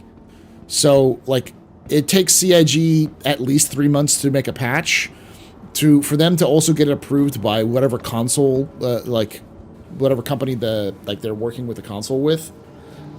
It probably would have to take an additional 3 months on top of that, which means that the console version of Star Citizen would always be 3 months behind the main version. And it would require its own kind of dedicated team, plus porting. There's a lot of like kind of other issues they'd have to do. So I don't see Star Citizen ever coming to consoles. I think that's just a lot of like, not FUD, but like paranoia. I do think that Squadron's coming to consoles. I just don't know when. Probably not at release. Your insurance claim has been sent. They would need to outsource it, and you know, they're smart enough, I think, that to figure out how to get like Sony or Microsoft to pay for it. You know. Your insurance claim has been sent. Thank The you. key bindings aren't that bad. There are plenty of people who play Star Citizen with currently with a controller that do fine.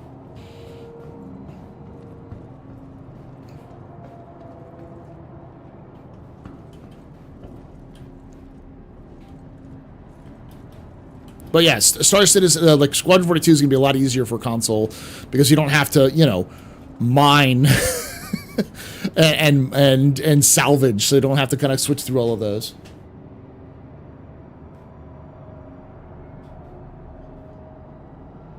Yeah, but a lot of people play with controllers. Star Citizen is controller agnostic. It has been from the very beginning. But Radar Echo, you asked a question about like why did they want to slow it down in the first place? There are two reasons. Number one is performance. One of the issues that CIG had was that they couldn't track ships going fast enough. Two ships going super fast at each other and firing. The game literally couldn't track the ships firing and the projectiles firing at each other well enough, so it would just drop ideas, and that's the reason why you had like these weird rubber banding artifacts, or like where one side was here, like you saw one side you were looking at this, but the other side they were like doing this thing, you know. So they had to slow engagements down because that's the only way the servers could handle them. And number two, they had to they want super tight in combat because they want you to see your enemy. It's all about the cinematic appeal of seeing your enemy and fighting them.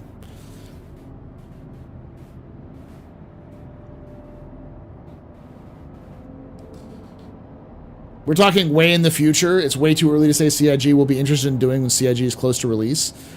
I get what you're saying, but that is entirely improbable that CIG is going to do it. And I will make the bold statement. I will be bold and say they will never release on console because there is no indication that they're releasing on console right now. There's just too many things to take into account right now. So the idea that CIG is trying to stupefy the game to release on console when even Ursa, your point that it's still years away before Star Citizen even has that decision because it's years away from release, that doesn't make a lot of sense. That logic doesn't track.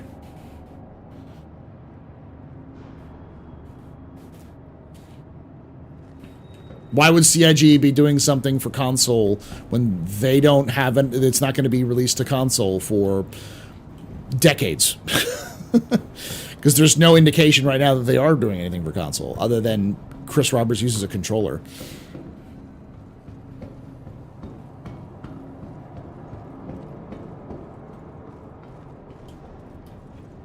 I'm more thinking that consoles could simplify releasing things built in Lumberyard. It doesn't work like that. Well, yes, consoles are becoming more PC-like than ever before. It's not a button press. they'd have to have a dedicated team to go through and build out those changes and test those changes. Plus, they'd have to have it be approved by the developer, the console developers themselves, the console companies themselves, and go through their processes. All of that sort of thing would have gotten 100%. Welcome to the ASOP vehicle Would 100% have gotten system. out already. Like they'd have been leaked years ago. With like Thank you. screenshots and multiple sources.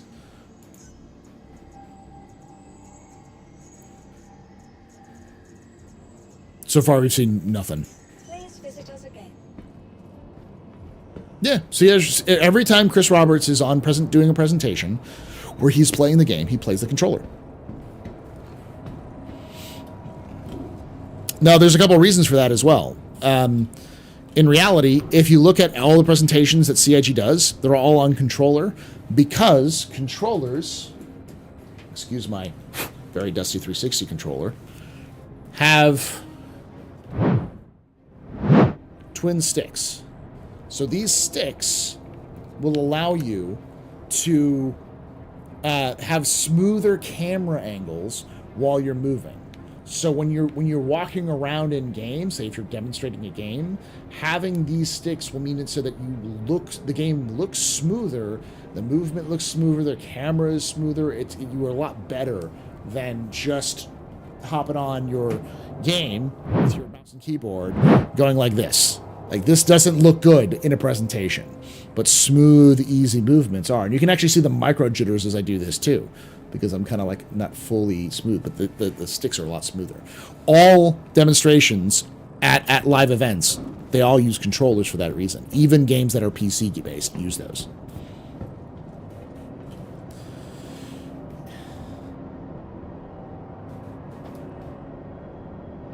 It's it definitely works like that. If PS10 has a different mechanism for releasing those things, it could be easily done.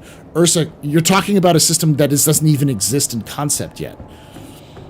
So you're saying that CIG is planning on simplifying flight, and using systems that don't exist yet for a potential release that they're planning to do in the future.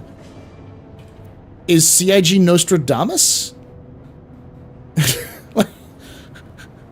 That's some next level shit right there, my dude. I know what you're saying though. Have you tried flying with a controller? I don't like it. It's not very intuitive. It's not very easy to do it. But it's too early to be making accusations that CIG is simplifying flight controls because they want to release it on console. When CIG doesn't even know if they're going to release it on console. But I'm still going to boldly state we're not going to see Star Citizen on console. Ever. And I get the whole return on investment argument, but there's going to be a much higher return on investment for releasing Squadron 42 on console than Star Citizen. Because traditionally, MMOs do not do well on consoles.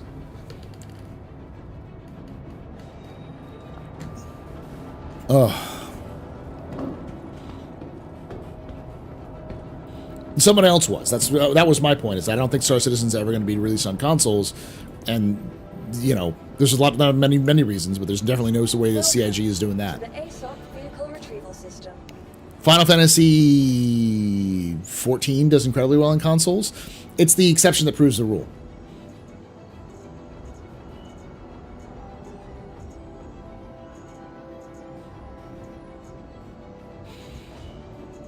Wasn't it built for consoles? Like the rebuild? Your vehicle has been delivered to the following location. Oh, it's bearable at best? Okay. So we've already got consternation already here.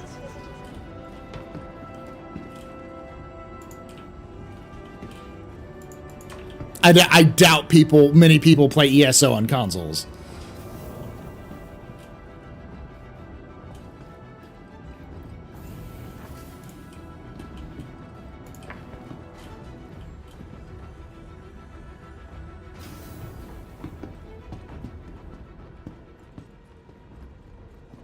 But no one plays them on consoles.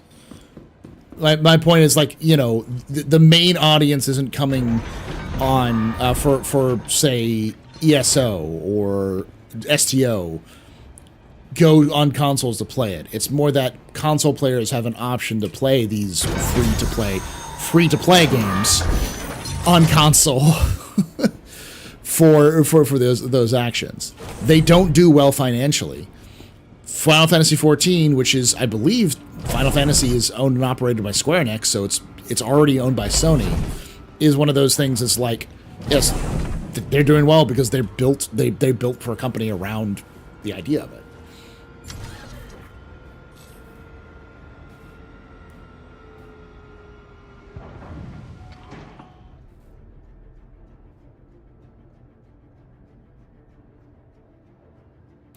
So I disagree that the idea that CIG would somehow be earning more money on consoles if they released a Squadron 40, Star Citizen on consoles.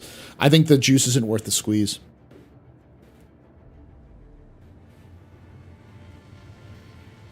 They just don't have, there's not enough money that they would get from releasing on consoles that would justify their not only like port, but also support of consoles. I think you're overly confident in that too. I think you're overly confident in the idea that like somehow future consoles are going to be perfect for Star Citizen. When the market as it stands is clear and has been standing is clear that like none of that really makes a lot of sense.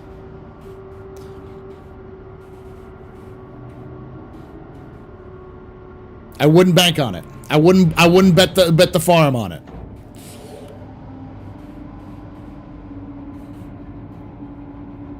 Yeah, but there's not a lot of crossover between MMOs on consoles and like the people who play consoles tend to not play MMOs. That tends to not be the same sort of audience. Thank you. Please visit again.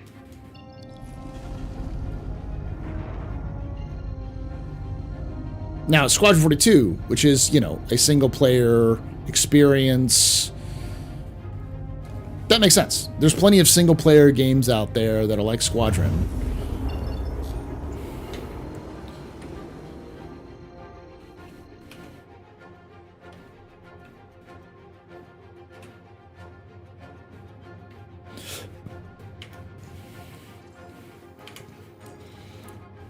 That, you know, do well on consoles.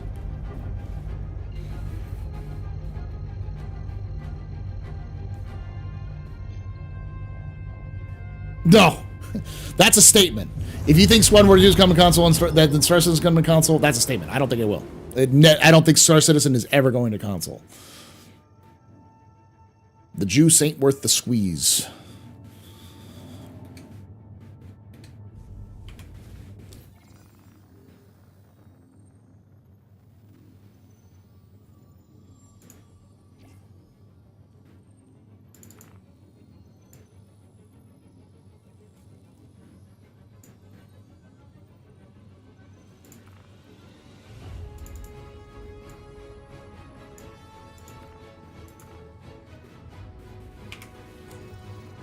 It's not free. They're not the same. They're similar games, and it's not difficult to port stuff back and forth from them. But Squadron 42 doesn't have the same kind of server architecture that Star Citizen does. That's just basically a basic version of it. There's still other things that are going to be Squadron 42 or Star Citizen specific that aren't going to be in Squadron. SWE?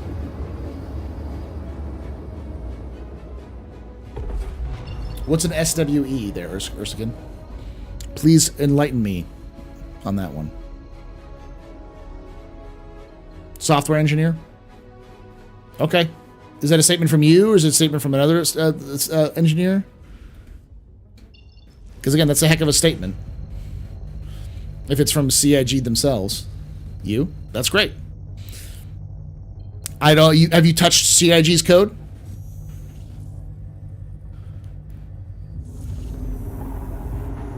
Are you a CIG developer?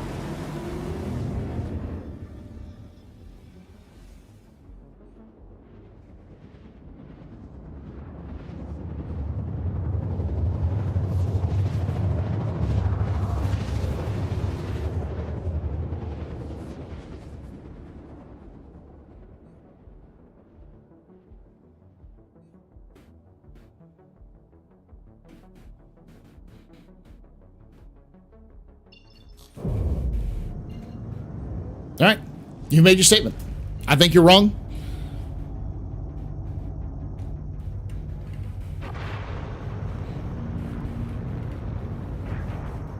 And I'm a marketer. I've worked in marketing. I don't think it happens. It's not worth it. The demographics aren't the same. The processes and the pain in the ass and the marketing, the licensing, all that kind of shit. All of the process, the legal fees is just not worth it. Making a video game is more than just coding. So, to the most important pupper, yes. And I think software engineering often overestimates what is right and wrong. I've had many experiences with that too, where they overestimate their own abilities and misunderstand markets fundamentally. Because they think in code, they don't think in human dynamics.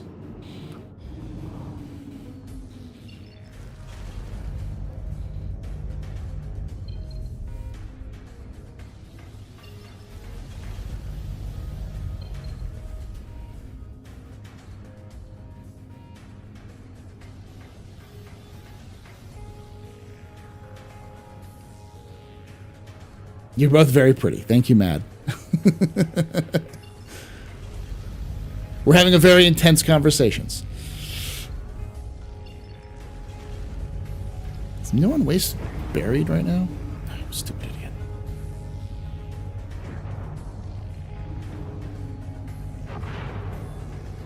Ursakin, we're not going to agree on this fact. Nothing you say is going to change my mind. Nothing I'm going to say is going to change your mind. So let's just drop it for now. Because it's a fruitless conversation.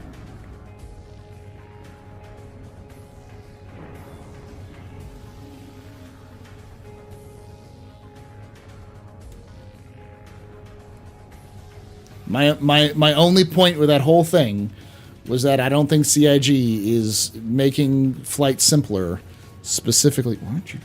Oh, I hit the wrong button. For a proposed console release. There's just no evidence of that right now.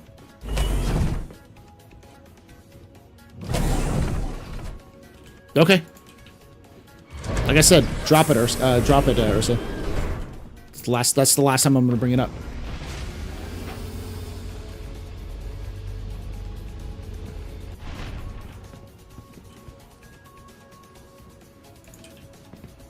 Oh, shit.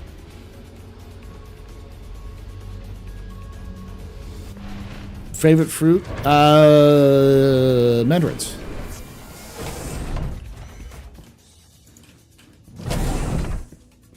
Mandarin oranges. Hey, Keith. How you doing, buddy?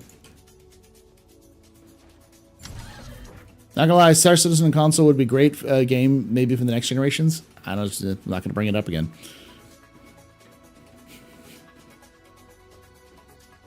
I'm gonna do this. Okay, then you're not worth coming back, Ursa. Try to be civil about it, but if you want to pull it off, have a good job, have a good time somewhere else, buddy.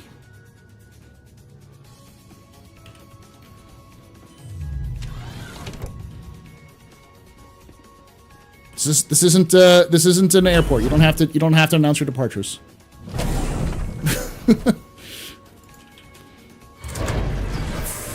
This isn't meant as an insult to software developers, but that's not an unusual experience of mine from talking with software developers.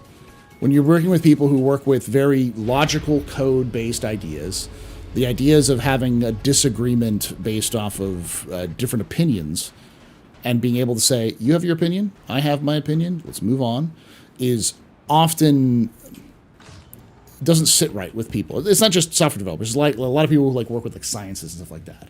It's like, but I'm right and you're wrong, and you have to see that I'm right and you're wrong. It's like, no, we can have different opinions on something and just drop it at that. Just not bring it up.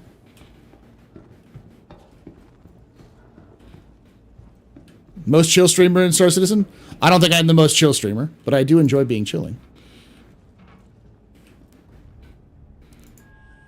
I do enjoy chill.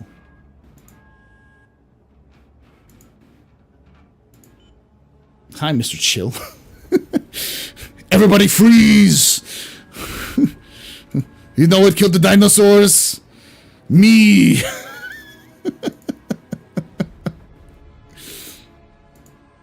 Everybody chill. That's what it is, yes. Everybody chill.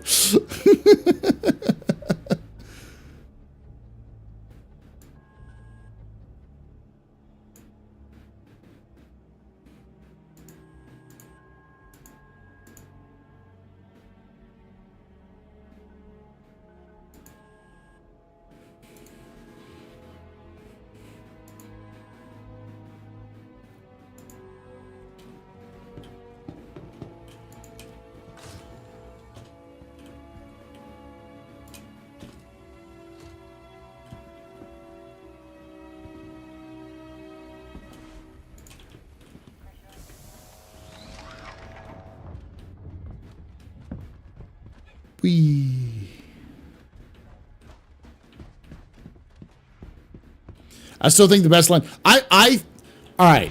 That movie was hot ass. It was terrible, but it was fun. Batman. I think it's Batman and Robin, or was that Batman Forever? Whichever one it was. It was fantastically bonkers.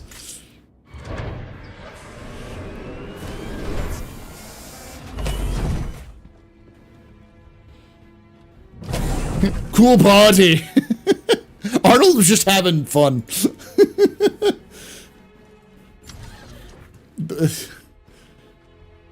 Later, D4. Hopefully you enjoyed yourself. Great writing, bad directing. Who was the one who did it? Because it wasn't the original, like the one who did the original 2 Batman movies. It was somebody different. I can't remember who it was, but it was the same one who did Batman Forever, who did Batman and Robin. They're the same. Joel Schumacher, right.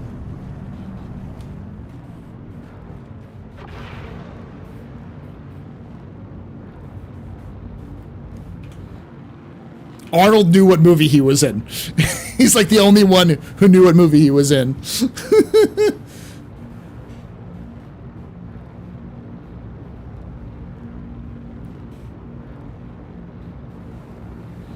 That's like, I'll make a controversial statement. I think the original Super Mario Brothers movie is fantastic. Not because it's a good Super Mario Brothers movie, but because it's absolutely insane. It's like if you vaguely described what Super Mario Brothers was to a man on LSD.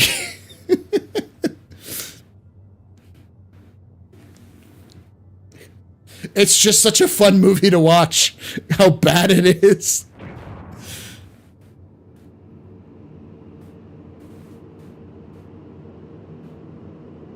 You had to buy that movie on DVD just so you saw your significant other. Kids these days, they have their good Mario animated movies with the Chris Pratts. We grew up with the real shit. With who played Mario and Luigi?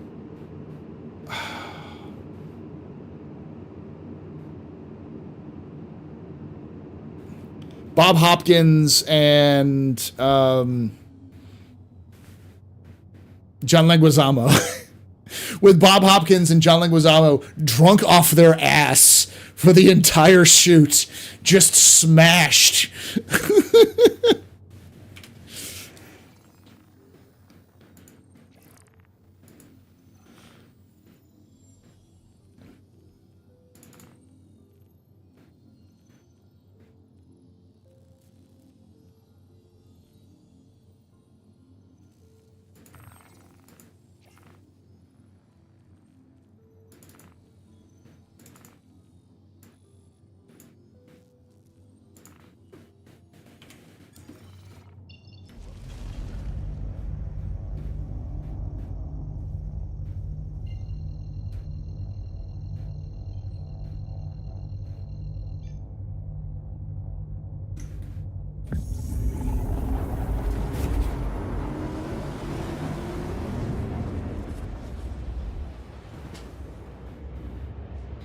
Oh, Dennis Hopper.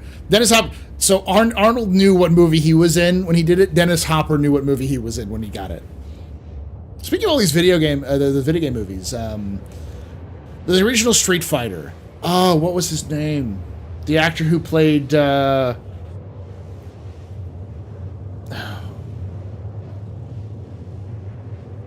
Bison. The actor who played Bison, Raul Julia, right? The guy who played wasn't Raul Julia the one who played Mortimer Adams? I want to say Mortimer Adams. I don't think it's the right answer.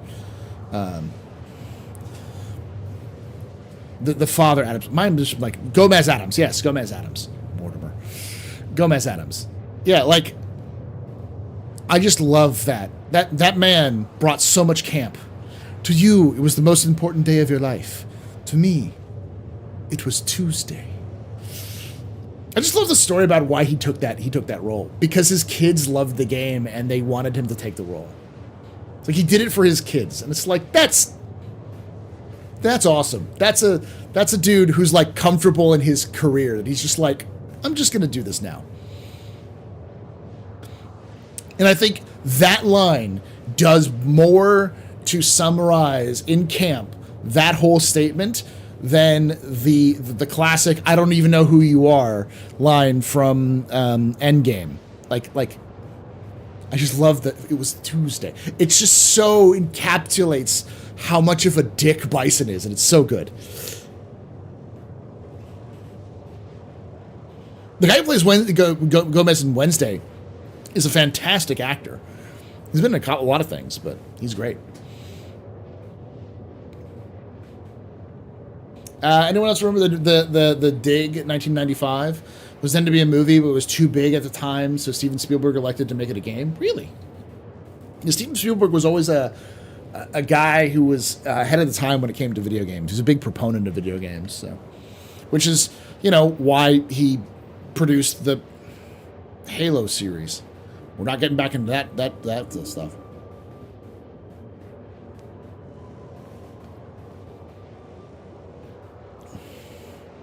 Well, if I remember correctly, unfortunately, Street Fighter was Raul Julia's last movie because he died shortly after that.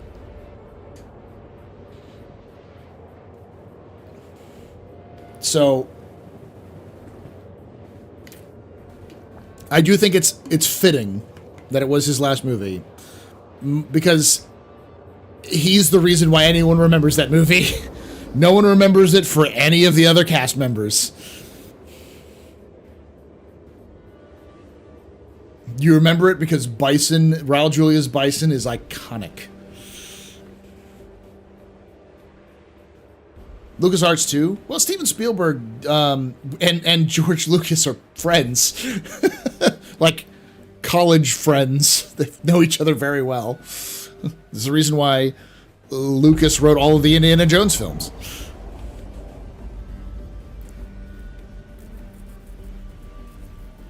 You see, I completely forgot that that Jean-Claude Van Damme was in that movie.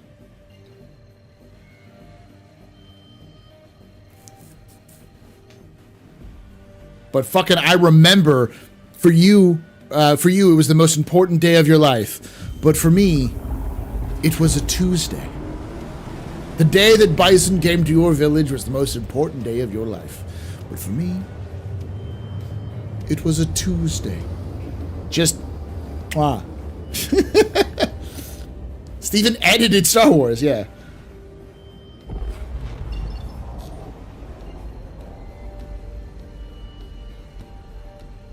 Sorry, sacrilege. Yeah, I'm scarred, I remember.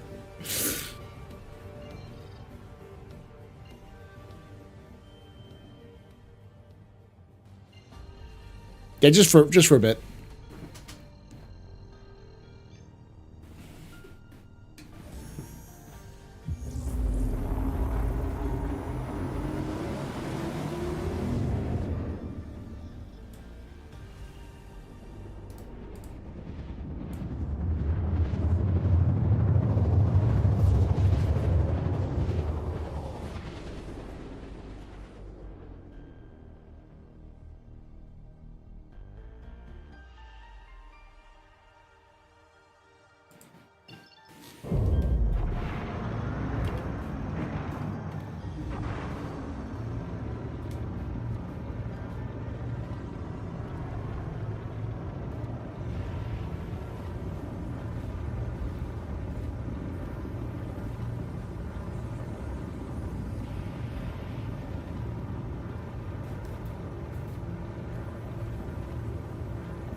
Kylie Minogue, the singer.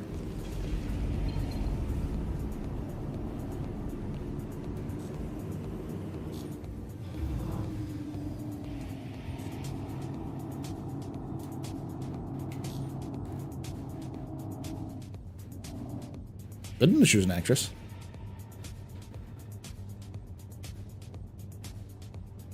The Muscle from Brussels?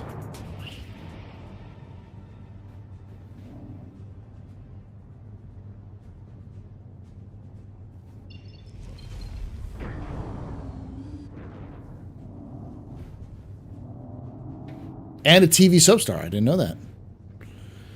There's only 2 shows I know of from Australia. One is Wentworth, and the other is Bruno. No, it wasn't Bruno. It was the show about the talking dog. And the only reason why I know about both of them is because one of them ended up getting an American release, and the other one was a big. My wife became a huge fan of it. So.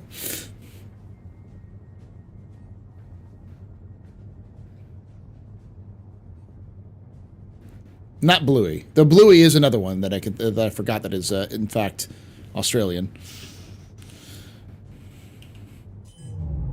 Not that talking dog though. The one that was eventually it came to the U.S. and it had the original actor who played the dog. It's like a guy who has a dog who he sees as a dude in a dog costume, but everyone else sees him as a dog. Wilfred, thank you.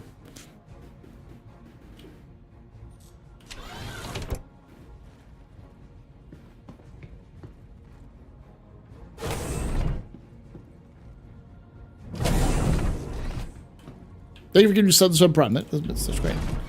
Oh, it's amazing. Wilfred's fucking hilarious. I would say I watch other shows, but I actually don't watch the other shows that I watch that are from that region aren't from Australia. They're from New Zealand.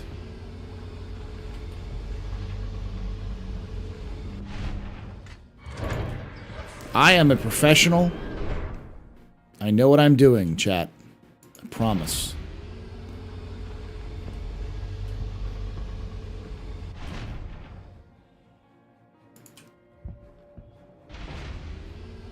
Neighbours was one of those soaps that was a big hit in the UK and ran forever. And Kylie got her start on that because of the pop star, and then because of pop star after that. Oh, interesting. No. Open.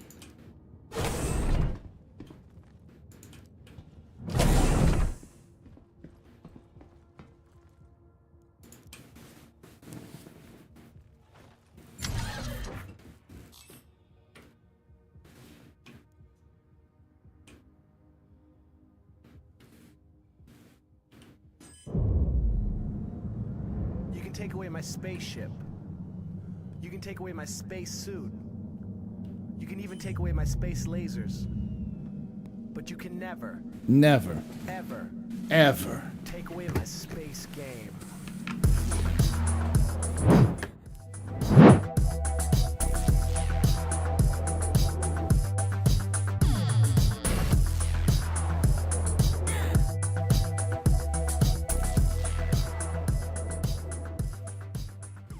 Maxwell just resubscribed for 46 months. Star Citizen is not only PvP. Thank you for that 46 months of support. You're a very important power, very impressive pisser. Very new to the You rock. Shots and cheers in chat, y'all. Shots and cheers. I could jump on that grenade since it's a controversial night. I'm saying controversial things and getting people mad, which I'll continue to do because I like doing it. I will double down that Star Citizen is not a PvP game. Star Citizen is a PvE game with PvP in it. And as a result, will never be balanced around PvP perfectly. And that's one of the things I will disagree with when it comes to, like, when I hear A1 talk about PvP. I understand that he's talking from his point of view, from his perspective as a PvPer. That PvP is the most important part of the game to him. He gets the most enjoyment out of it. He got the most adrenaline rush, which, more power to you. If that's your game, that's your game. I'm not gonna yuck your yum. But I disagree that that is the most important, because the most exhilarating and most intense like experiences I had in Star Citizen was probably the original Xenothreat, because of how fun it was. And I would say a very close second would be Jumptown, which, you know, to his credit, is PvP because of the chaos it caused.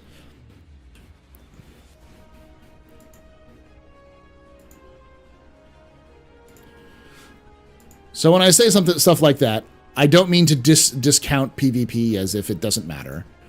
What I mean mostly is that PvP and PvE have their own spots, and that PvP is important, but PvP is never going to be the main focus of Star Citizen. It is always going to be a supported aspect where the PvP is going to be framed around the PvE experiences.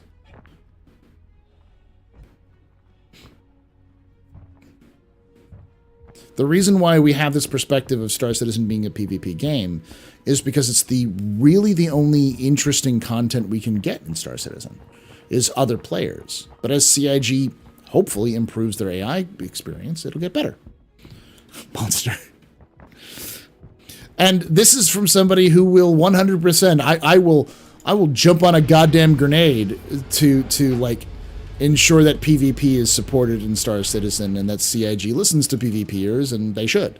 PvP needs to get attention. It is part of the game. But I say that in the sense that I don't expect PvP to be, the game to be balanced around PvP.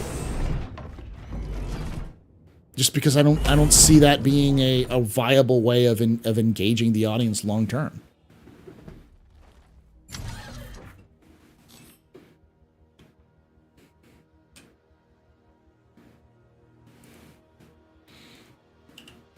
Paul, I don't remember much from the Street Fighter movie either, but I always die laughing when I think of the scene when the bad guys are watching a vehicle with fire explosions barreling down towards them on their CCTV cameras, and Zangief explains, "Quick, change the channel!"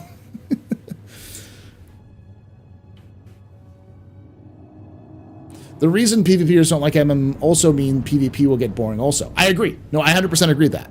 Like, that's not something, like, that's not me saying, like, PvE is somehow going to be better because of master modes. I agree with that idea, that, like, I understand the argument behind that aspect. So am I a fan of master modes? I'm a bit in the between. I'm not a huge fan of master modes in that I can see that it lacks nuance, but I'm also not entirely against master modes because it needs, the CIG has already stated that they're going to reduce speeds. And CIG has always said that they wanted to make roles matter more. The roles of the ships matter more. I think there are compromises that can be made, and there are ways that CIG can massage it and make it work a little bit better, to make it feel better. But I also am confused that CIG pushes master modes when the things that will make flight more entertaining are not in the game yet. Like, control surfaces for like atmospheric flight, or Maelstrom, or the new resource management. Like, none of that's in. So it's like, how do you? It's like trying to build a building, like trying to like build and test, or like build and like market test a new skyscraper when all you have is the literal like metal beams, and asking people, how does it look? It's like, fucking not finished. That's how it looks. It's not just for PvP, it's for everyone. It's like, I don't know.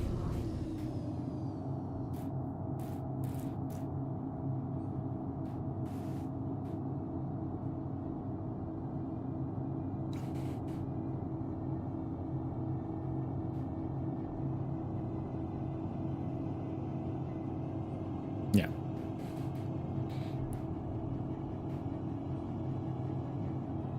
This is really just a decorating game. That is every single MMO ever. That is the whole point of all MMOs. Fashion is always the end game. That is always the case. Fashion is always the end game for every MMO. Very few people remember epic boss raids that they have from MMOs, but they will remember weird moments they've had with their friends in an MMO.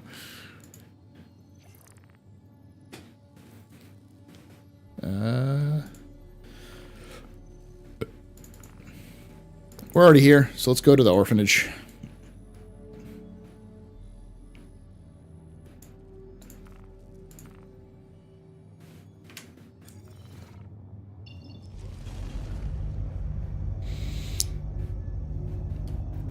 Now, one of the things that I kind of agree on with a lot of people is that Star Citizen is going to change. You can run from it, hide from it. It comes all the same. Star Citizen will always change. Even fundamental aspects of Star Citizen will change. And that's not always a bad thing. Look at something like Stellaris. Stellaris has almost effectively been a new game for a lot of its early changes, from like patch to patch, and sometimes from DLC to DLC. Like, as DLCs increased, they also completely overhauled how the game played. There's plenty of games like that, where like they just completely upend their systems once they have it released because they wanted to change things up, or they had better ideas.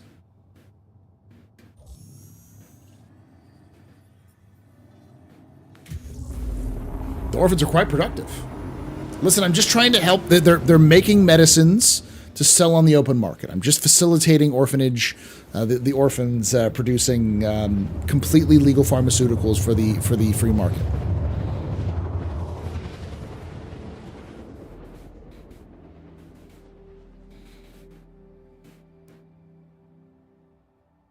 Yeah, you know, I'm a bit of a saint. All right, I guess we can say.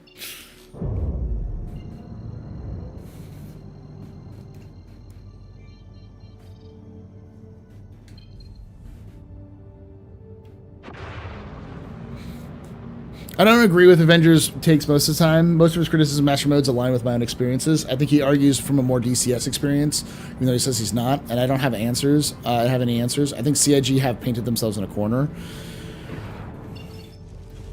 I think there are ways of getting around it, but I also think that at a certain point, because of Squadron 42, CIG was going to have to just pick a lane and stick to it.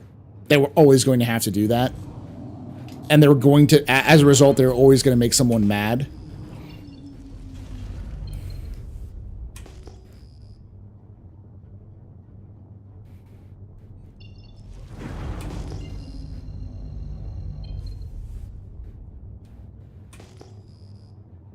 You're sleeping in the middle of a snowstorm tonight?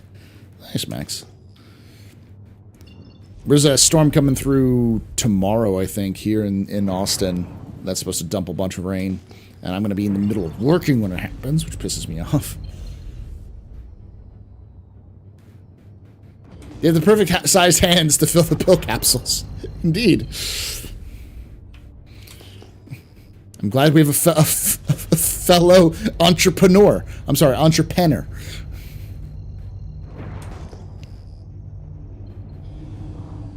I mean, if you're CIG, knowing the hardcore PvP segment is the lowest risk group effect. It is, really, honestly. Like, I don't want to sound, like, catastrophic or, like, to downplay this or anything, but, like, PvP players always over-exaggerate their importance to like, Star Citizen. There have been multiple rounds of PvP players coming and going from Star Citizen, and Star Citizen has just grown since then. Like, Star Citizen will survive without PvP players. It will never survive without PvE players. That's another kind of way I'll put it, as like why it's a PvE game more than a PvP game. Because PvP requires players to play, and PvE you can play without having to deal with a single player. And that's just a smart way. Most MMOs are designed like that. Very few hardcore only, like PvP only MMOs really exist anymore. And those that do are very, very kind of niche. Like, they don't have a huge audience.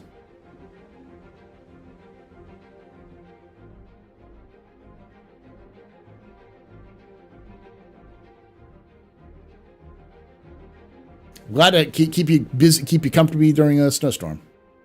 So for those who have such a butthurt about PvP, aren't there other games out there for that? are the ones that are more accurate. They're not really. The ones that are really don't have a lot of audience, and that's, again, kind of the point. I think the basic, if you boil down the basic idea of the issues with the changes, it's that a lot of the stuff that made Star Citizen unique for a lot of people was its take on speed and maneuverability compared to its competitors. Like, Star Citizen was never overly arcadey when it came to, like, you know, something like No Man's Sky might have. It didn't try to simplify the system to kind of like railroad more of a kind of a turning system like you have with Elite. It never just completely did away with the ideas of kind of skill and went with like an Eve style. It always attempted to forge its own path away from the other entries in, you know, games, and to make its own identity. And I think a lot of people were hoping that CIG would continue to do that. But it's kind of clear with what they're trying to do is they're trying to simplify the game to make Squadron better and to attract the kind of people who would buy Squadron on a single player, which, you know, it makes sense. You want people to buy your game. You don't want to make it so hard that nobody can purchase it. So there has to be some, you know, element of like easing people into the systems. The problem is that the route the CIG has taken very much sort of removes a lot of that desire for a lot of that difference that Star Citizen had from its competitors, and makes it more homogenized. And from an aesthetic point of view, it does a lot of things wrong. Like, I fucking hate the zoom in cinematic targeting mode, because like the problem is that even though it isn't necessarily inspired by Starfield, because like Starfield came out after they started working that, they kind of showcased it. It does have a lot of similarities to Starfield in terms of their targeting system. And I think that is one of the reasons why so many people freak out without even testing it, is because it's like, what the fuck am I looking at?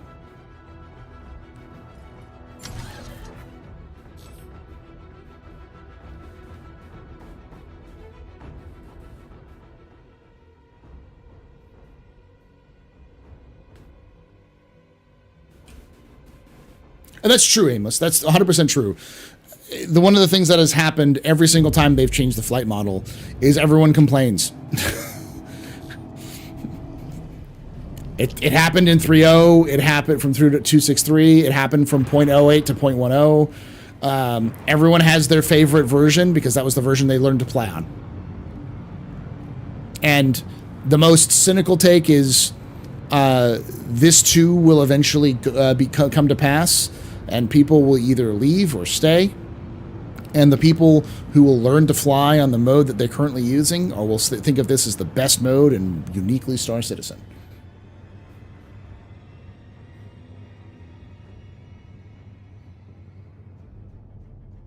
Congratulations. Hopefully, it's not too bad, your foot surgery.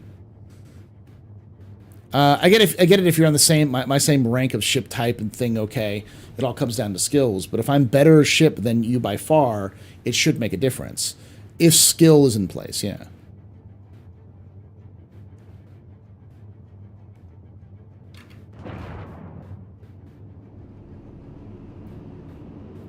MM feels necessary for me for CIG to have an RPG-style itemization, component rarity stats, mods via engineering, etc. become the skill ceiling going forward. Yeah, and I think that's what a lot of people are also kind of worried about, is the RPGization, the evocation of Star Citizen, of like flattening out the skill curves and turning it into more of an RPG in the vein of Eve. Bone fusion, bone transplant, 48 weeks in cast, no weights whatsoever. Oof. What do you think of the new flight system model barely mentioning racing, other than they're using Interceptor model for them? They'll tune it in. Like, honestly, the biggest thing to understand is that CIG is was always going to homogenize a lot of these things, and they'll add more nuance as they come back into the game and sort of like tinker with each ship. But they did this with components, and doing it with ships. That's just how they kind of put everything into a category, and once they have everything in the category, they'll kind of pull it out and make it different. But that's just how it works. This whole time, though, the various flight models, they have always struggled with ship snipers, to the point they always removed them. Tachyons, the Ares, all removed. Then they go back and add precision mode and make sniping with auto-aim. But they give sniper auto-aim to everybody now.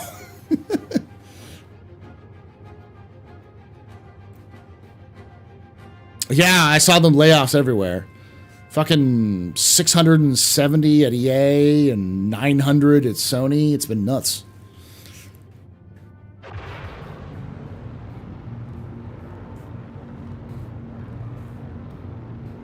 It feels like CIG is the only company still hiring these days. Though there are a couple other ones. I saw a couple other smaller studios being like, yeah, we're hiring a bunch of stuff. So I'm just afraid for like IPs like Mass Effect and those sorts of places, which they're going to lose a lot of institutional knowledge because of this, which doesn't feel good.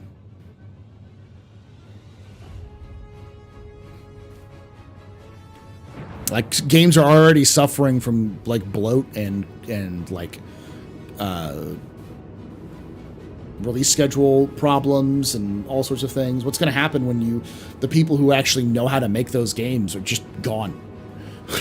Like, disappeared, replaced with like contractors who cost half the time and are only working 18 months at a time. That just sounds like a nightmare.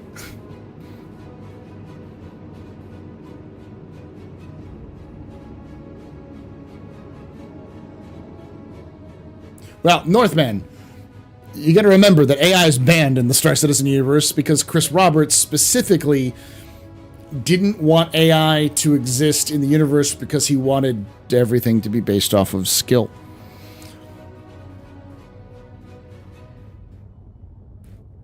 Ironic, isn't it?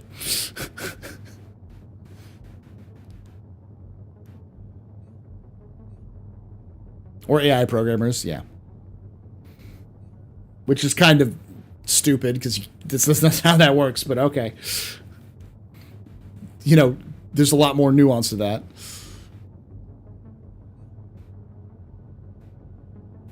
Thinking AI can code your game for you.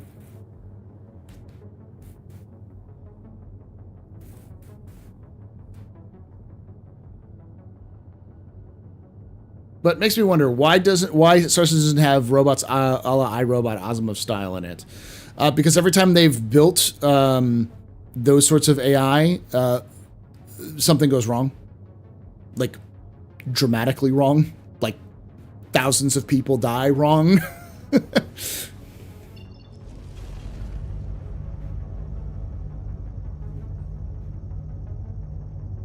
Alright, I gotta go back to...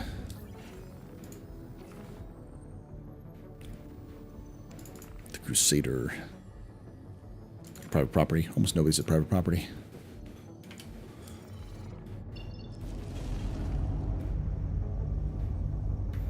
This is dangerous because I could get pulled out at any time with this big load on me. Who failed to upload the 3 laws? It's not necessarily the 3 laws. It's more that like they actually created. Is it general AI? Yeah, I think it's what it's called. They actually created general AI. So there were general AI in Star Citizen. It's just it didn't turn out well.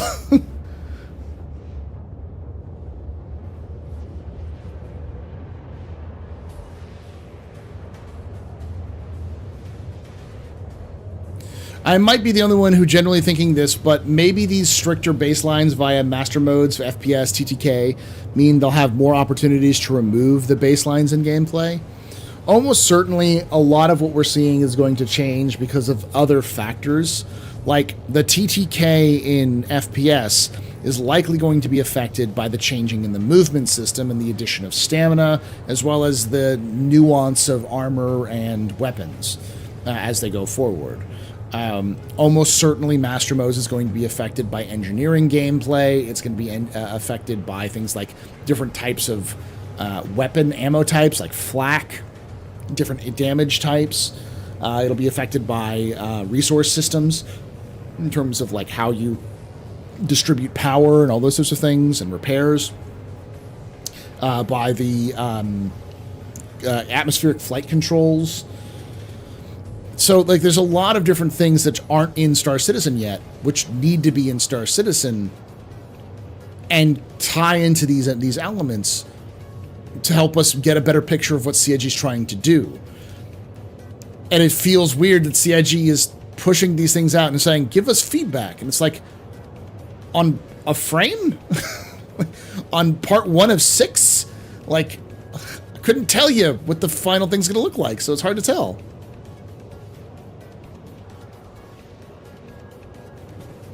Listen, Miss Babbage is up to something. She's smarter than she lets on. Indeed.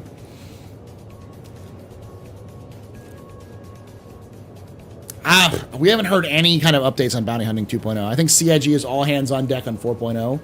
So, maybe, if it's part of 4.0, but they've completely changed how their teams are organized, so I couldn't tell you. Right, and what if there are locales where you have to wear armor, wear no armor for FPS, and use it to the enemies, or maybe the locale has an array forcing ships to do SCM mode, but gives them weapons too. To elaborate on the removable baselines, the idea. I know what you're saying. I get what you're saying. It's just the problem is that those are events or things that can happen, but are not the general rule. Like, that's not always going to happen in the game. But, like, fundamental parts of how the game is developed will still be part of Star Citizen. They're just not in the game and aren't going to be in the game for a bit. So,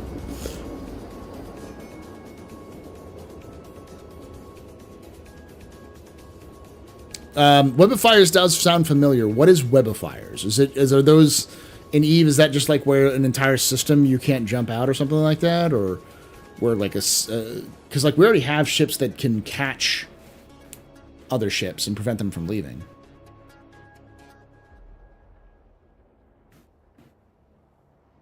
There will be definitely no armor civilians areas that are safe areas. 4.0 and distribution centers, yeah. Press a button and slows down your ship. Don't you have an AI lore segment, Paul, on your Astro Historian channel? I'm looking for it. Yeah, it's there. It's older, and I'm going to be doing an updated version soon. I've started writing it, but it looks like people want me to do the capital ships of the UEE, and I'm going to give the people what they want, baby. Capital ships of the UEE. I kind of always figured if I did that video, it would get clicks because people love big ships, and they cannot lie.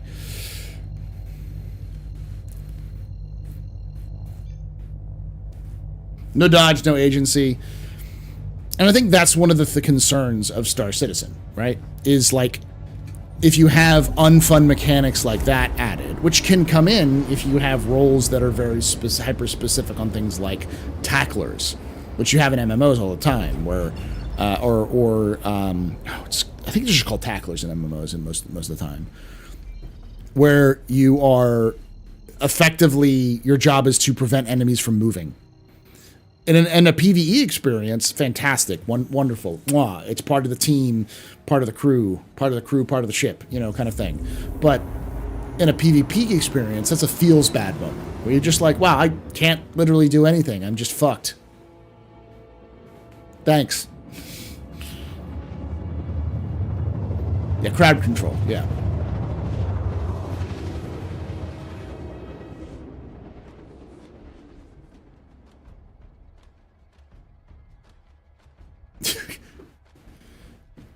Star Citizen now watching Galactic Historian to know what is Star Citizen when they may be hiring.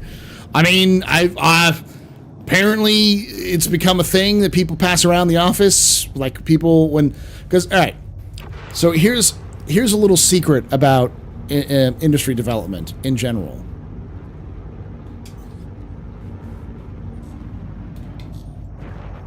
That's not player.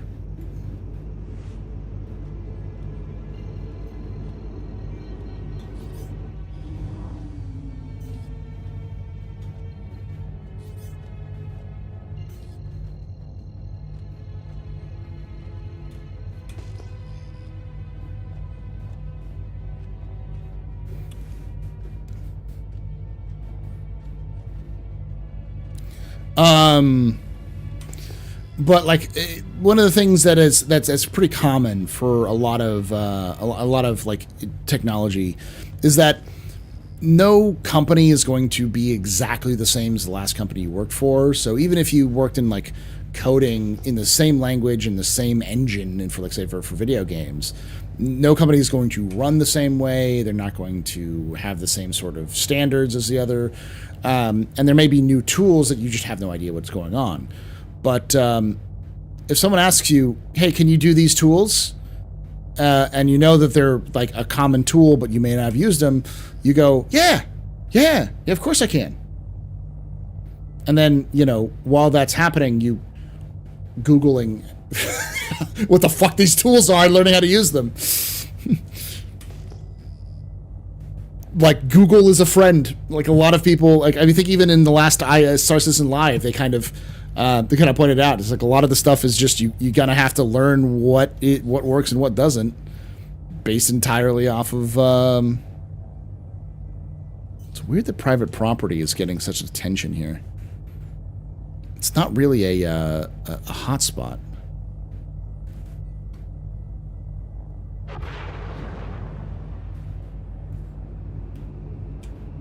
If someone says you're good, if you're a god, you say yes.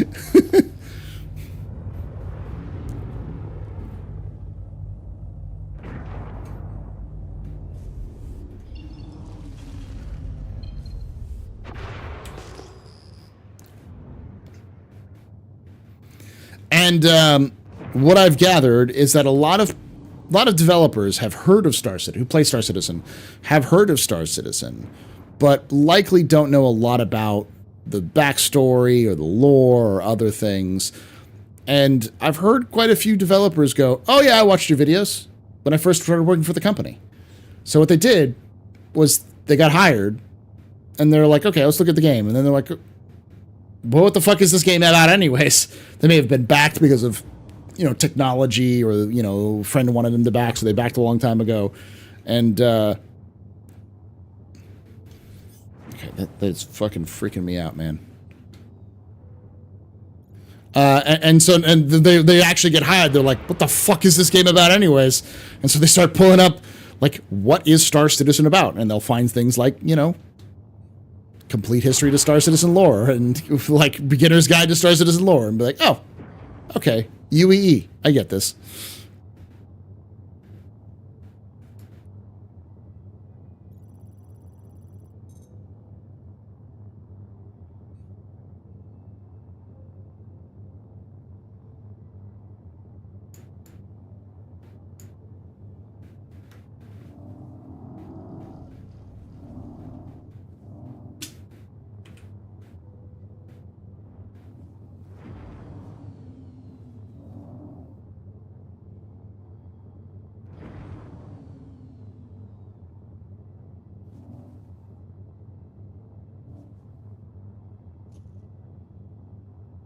Nope, no.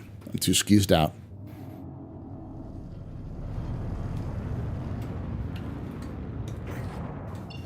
Not worth it. Sorry. Made a call.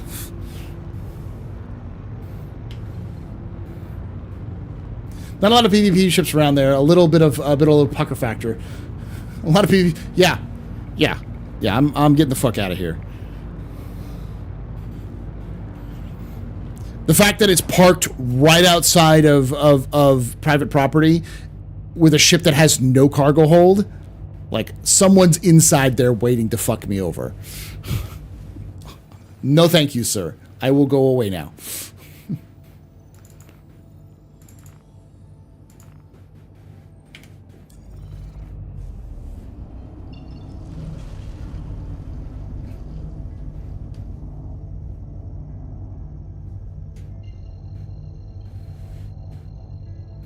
Smugglers don't fight. That's that's one of the main rules of smuggling. It may sound glorious to fight, but you're not a fucking combat pilot. You're a businessman. Smugglers are entrepreneurs who dally in the gray zone at best and the black market at worst. They're not pirates. They're not outlaws. They're not rebels. They're just there to make money. And if there's no money in it, you shouldn't be fucking bothering with it.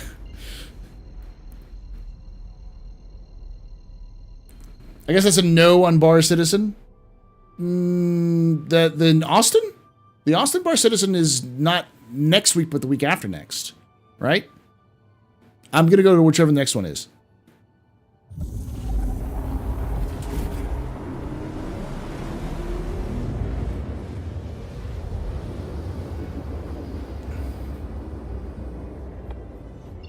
Yeah, I'll be there.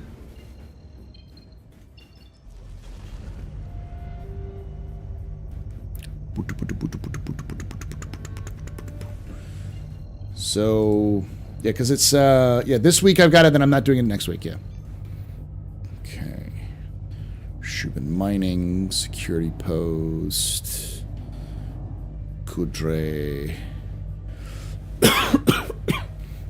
Bountiful Harvest, Security Post, Tandem Platts. Alright, it's in Dark Side, isn't it? The Garden, Wolf, Dunlow, Nuon. You can take away my space suit. You'll probably see me there. Space lasers. But you can never Have I been pirated before? Yes. take away my space. I've also been just shot before.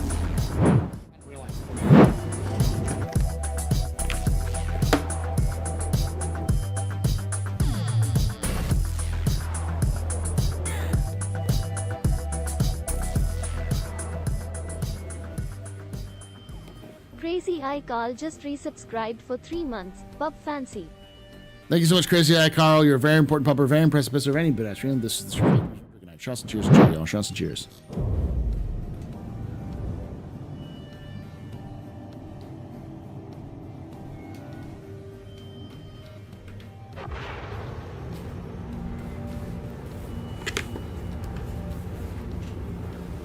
Han Solo shoot first? Yes. But Han only shot because he was put in a corner. Also, Han is a bad fucking smuggler.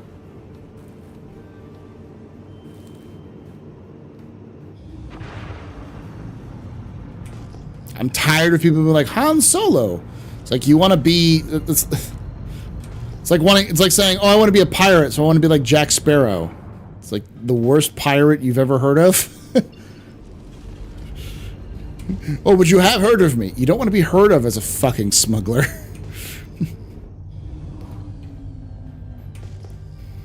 Maybe after you've become a smuggler and you've been successful and you manage to spin that off into some other rich business, a la the Kennedys.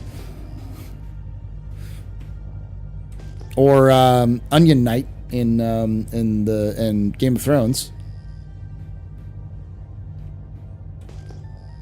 Han was a mercenary. He was a scoundrel, but he was a mercenary who happened to do smuggling on the side.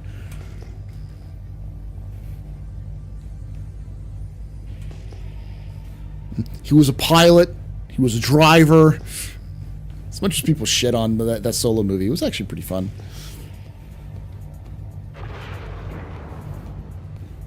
And the guy who played the young Han Solo did a really good job, I think.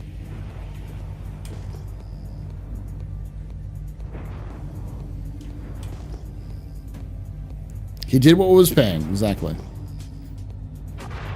He did the jobs he was given. Until he wasn't.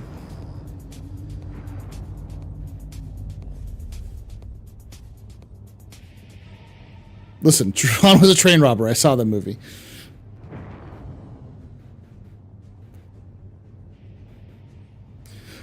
I don't think it was as good as Rogue One, but I do think it was shat on a lot more by people because of Star Wars fatigue than it should have been.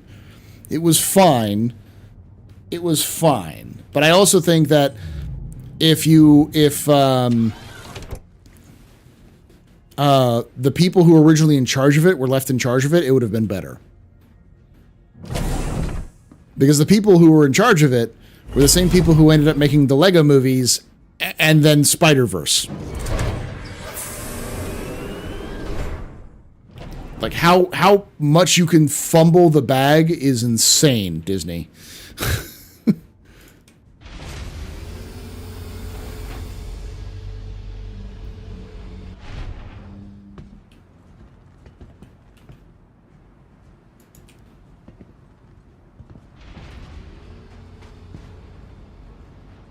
Fun fact, the actor for Han and Solo was also the model for Ellis in Left 4 Dead. Oh, good to know. Yeah, the actor who played Han did a good job at playing Han, a young Han. Do I think it was a revolutionary movie? No, but I think it got more hate than it deserved. It was better than people remember it. Because it was doing something that's unique in Star Citizen, in Star Wars. Like, it was trying to do a heist movie in Star Wars. It was Ocean's 11 in Star Wars. And I always love the idea of where you say, Star Wars, let's take something that isn't Star Wars, and then put it in the Star Wars universe. Because that makes people go, oh, unique. So that's the reason why the first season of The Mandalorian was so well loved. It was because it was a Western in Star Wars. It was like, you know, a classic spaghetti Western in Star Wars, which you just didn't really see much.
All right.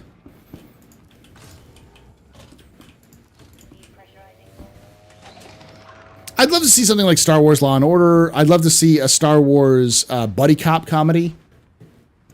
I'd love to see a Star Wars romance, like a romantic comedy.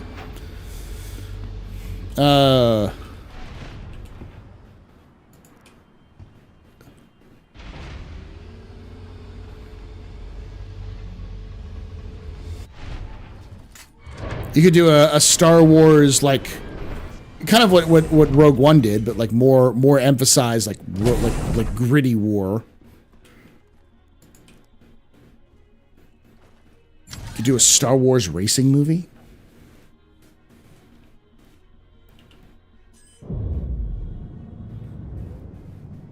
A Star Wars coming of age film, a family film. That's the thing that makes Star Wars so special, is that you can do anything in Star Wars and have it be unique and interesting. Star Wars film noir would be great. A boy and his Wookiee. You're asking for Star Trek, but with magic? Not really. I mean, Star Trek is also able to handle a lot of those things, but Star Wars at its core is a universe, and that's its real like power, is that it's got great world building. You can say a lot about George Lucas, but saying he's bad at world building is not one. That man has got a lot of creative ideas and was very good at making the universe feel different, and gave to a lot of writers, especially in the 90s, to really flesh out the universe more. Which is why a lot of people disliked when Disney just said, fuck your canon.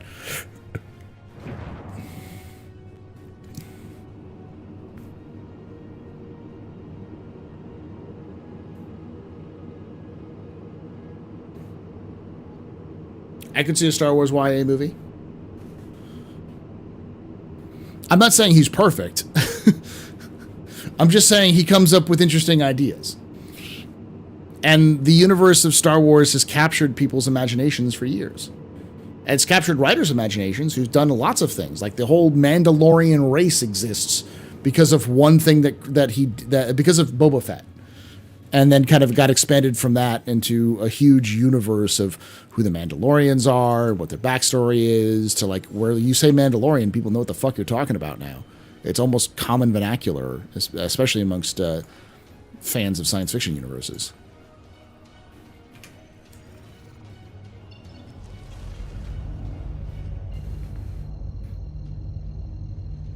Star Wars Christmas, yeah.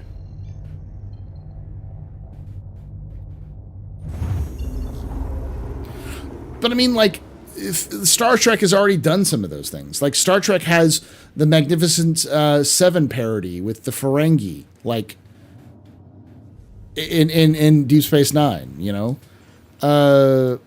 Like, Star Trek, because its nature as a serialized television show, was able to play with a lot of different ideas because it had room, where Star Wars was always a movie.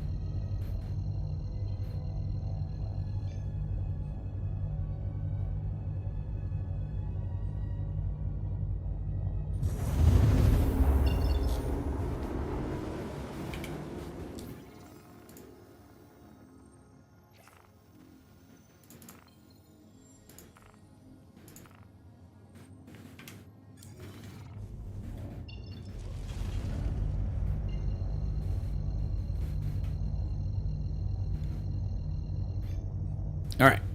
I'll be right back, chat. Your fun button's back on, but I will turn it off if you abuse it. You will abuse it, I know, so.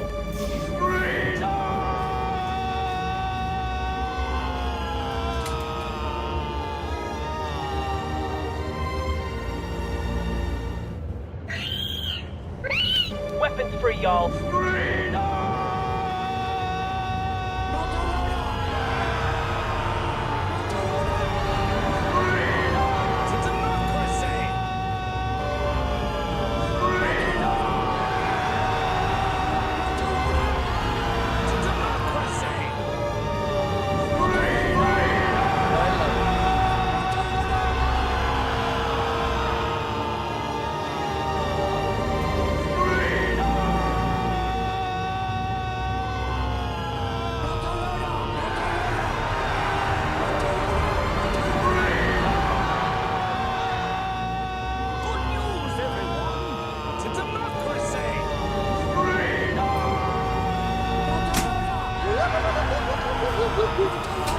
Stop it.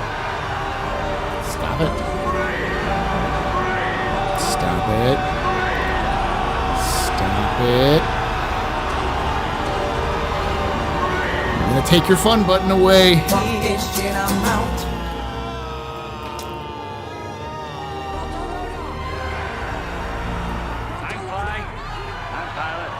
Fun button's going away. You've lost your fun button privileges. I can't leave chat around for at all.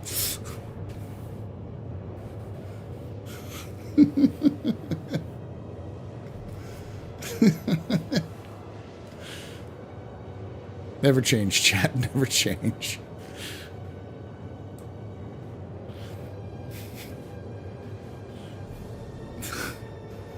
No one to blame but ourselves. Listen, at the very least, this is teaching me how to be a good parent.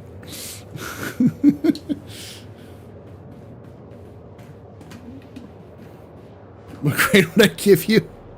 I don't give grade based off of participation, but I would take your privileges of the fun buttons away. I feel guilty but accomplished. Hey, Spacebot Zagat.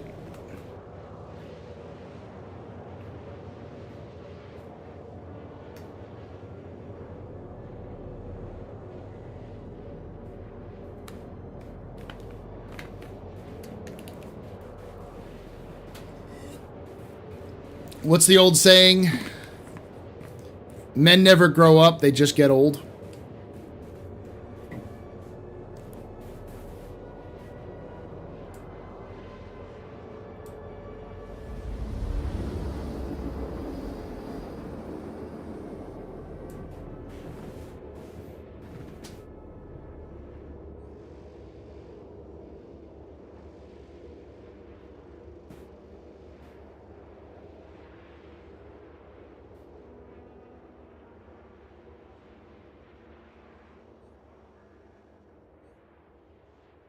You have to grow older. No one said you had to grow up. Yeah.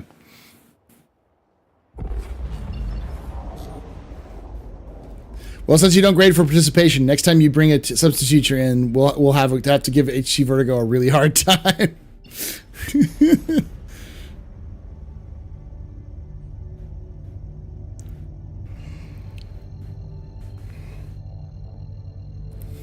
When do you think we'll be able to hire NPCs? Probably several years.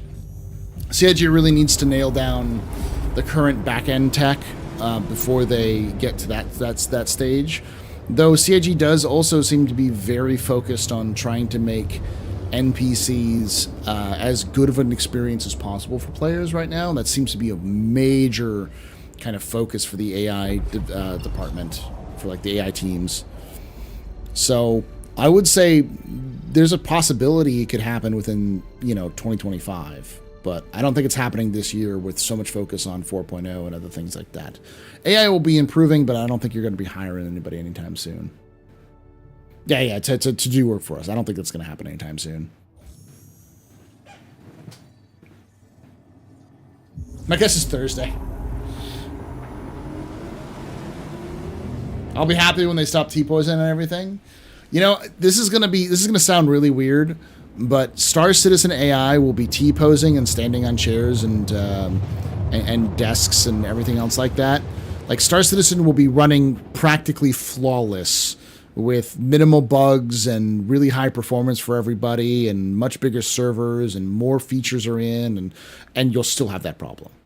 Because that's a problem that's not really solvable, like, in an alpha state. It's something you deal with, like, in beta. Because there's so many different factors that could cause those problems to happen that it's like, it works on my end. Ye olde, everyone hates that line from IT people.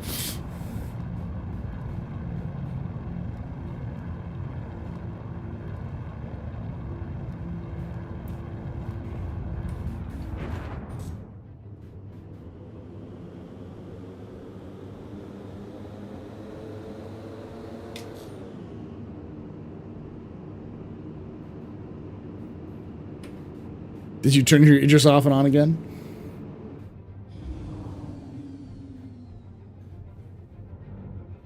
Yeah, it's a symptom of development rather than a problem. I can't tell you how many times CIG has fixed that problem only for it to show up again.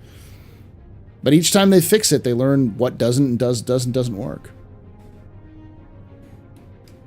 But my immersion. Yes, I know. I get it. I understand it. Just shitty realities. Which is why whenever I hear someone saying, CIG can't even get NPCs to stop T-posing, lol, I'm like, you don't give a shit about that. No one gives a shit about T-posing AI. They care about gameplay. Like, if you care more about T-posing AI than fucking Pyro, you're fucking high. Like, you are not a serious person if that is your honest like categories, like your honest priorities for CIG. I'd much rather bounty hunting be working than AI,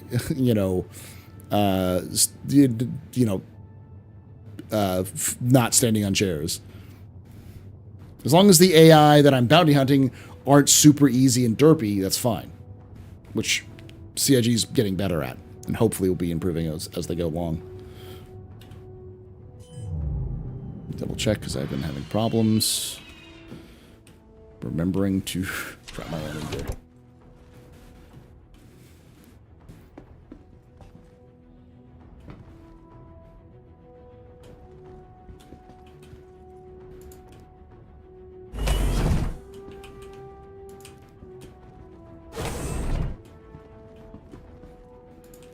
To get an AI bounty, bring a chair. My trap is laid.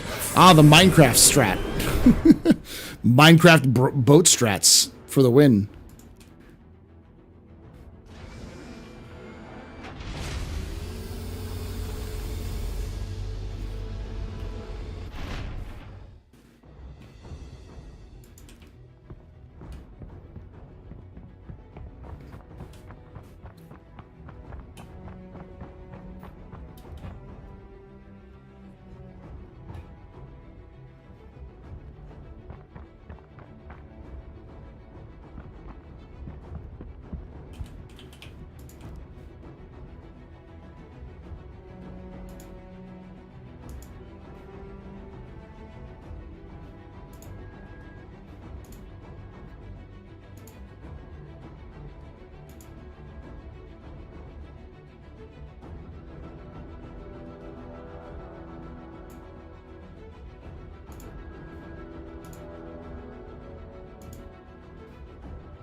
So I started with 900,000 AUEC, and over the course of about 3.5 hours, I have made a little over 600,000 UEC.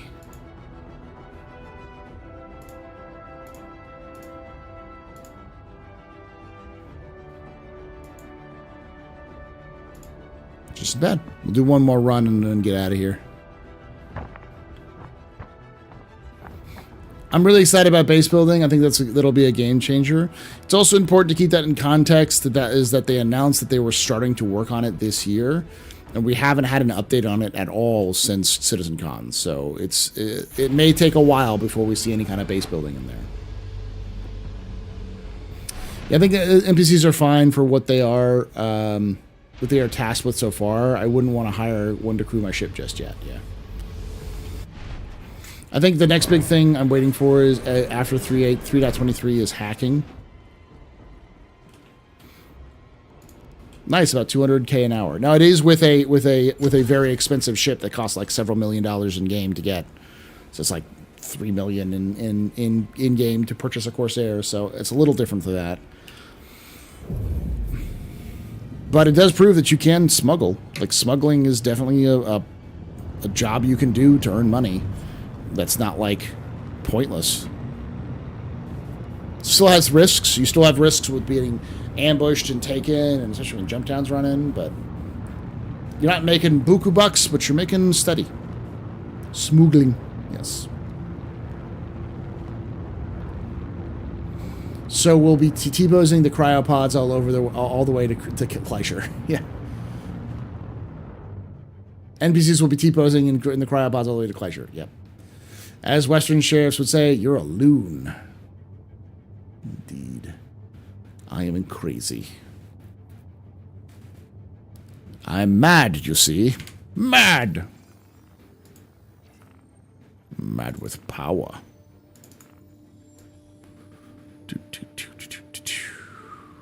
Orphanage, going to help the orphans.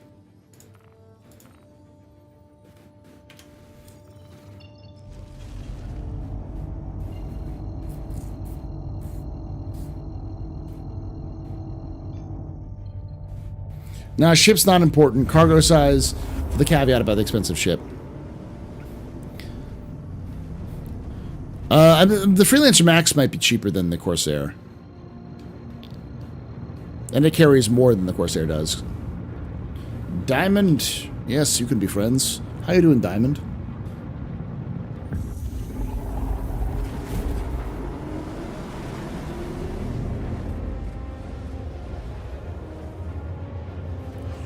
SCU is SCU. That's true. And you can rent some, like a freelancer, so you can rent space if you need to.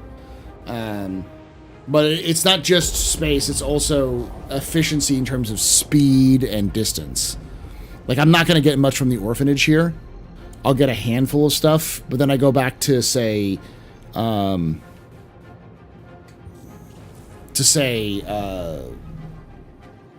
Waste Management. I'm probably going to get absolute tons of, like, products there because just no one goes there.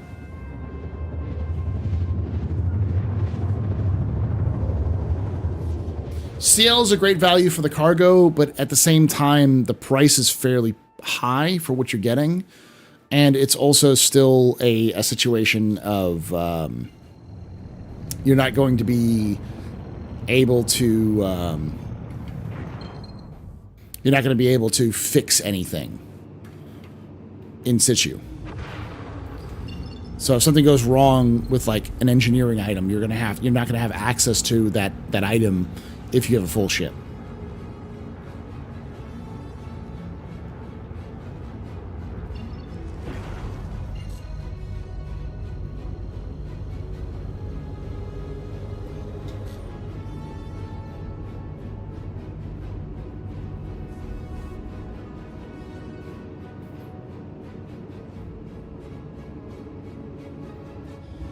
Yeah, but the Freelancer Max is only slightly less. I think the CL is like 126 and the Max is like 120. Something like a 6 SU difference, but you can also access all of the components in the max in flight. So if something breaks, you can repair it. You can't do that with a CL. The CL, all the components are behind all the boxes if you load it up fully.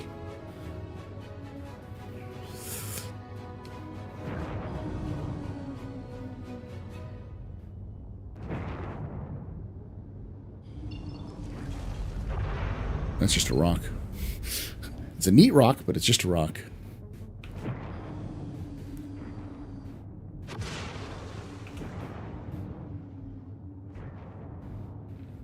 No, you can't get around the boxes to make repairs if you fully load it. If you don't fully load it, you can, but then you're wasting space. That's what CIG said, is like, that's the downside of it, is if you fully load the CL, it will block your access to your components.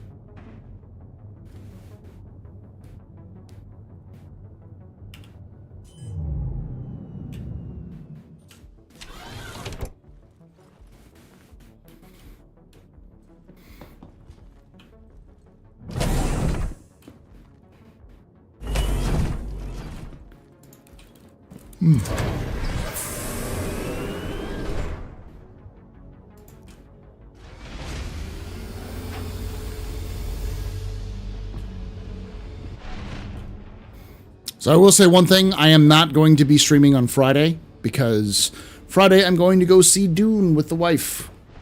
So I'm going on a date. We're going to go out and get dinner, and then we're going to go watch a movie. So I'm not going to be available on Friday. Getting out of work, going on a date. And then Saturday we'll be doing Captain's Table. I still have to gather some people together. It's going to be Night Cobb, and I think we're going to talk about the Zeus event, and, you know, like a little bit of multi-crew, not like a ton, because I want to do a dedicated multi-crew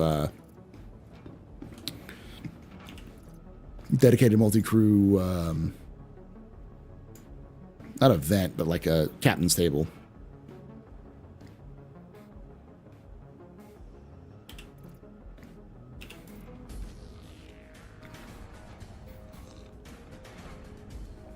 Zeus event, not Zeus event, the Idris event. We've been talking about the Zeus, so my brain's all off on the right weird thing. We'll talk about the Idris and the Idris, Idris in general, the Idris event, because they'll also be showing off the interior of the Idris.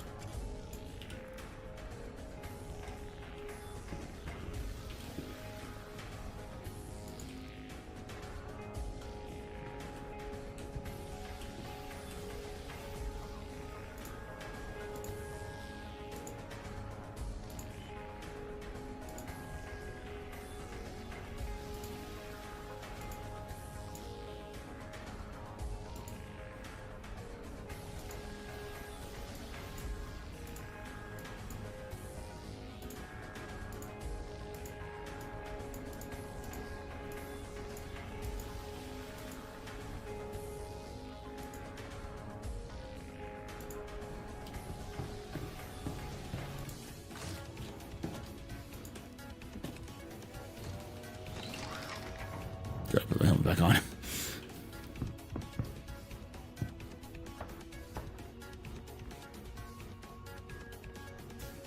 So you can see both on Saturday? Nice.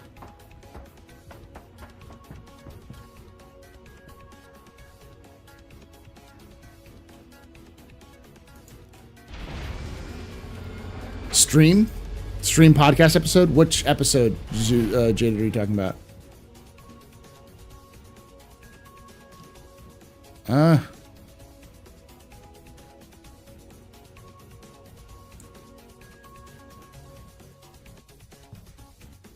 Yeah, I didn't get to see the Idris either.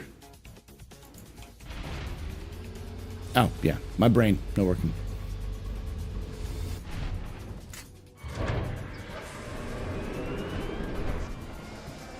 Yeah, same. Like we've got Cam and I are gonna go see the movie at an Alamo Draft House, because Alamo Draft Houses are all over, you know, Austin, and they are fantastic.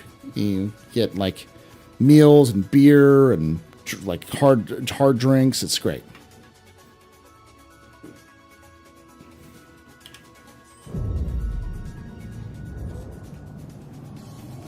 It just felt like a crapshoot, because it was.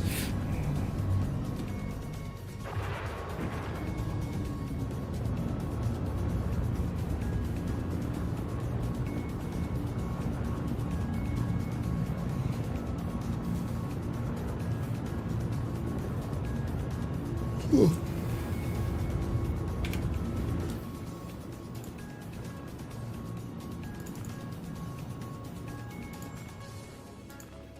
go to Selin just in case.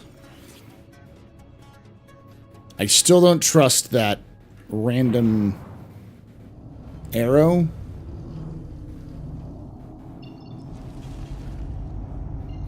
If it's there, I'll bug you out again, but...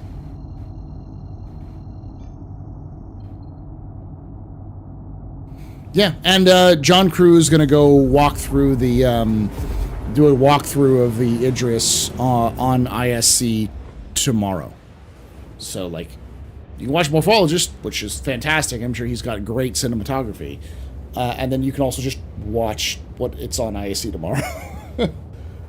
Stream Sniper, I'm not going to claim anything because Jumptown is on right now. It was just really weird to see all of these grayed out ships hanging around everywhere nearby.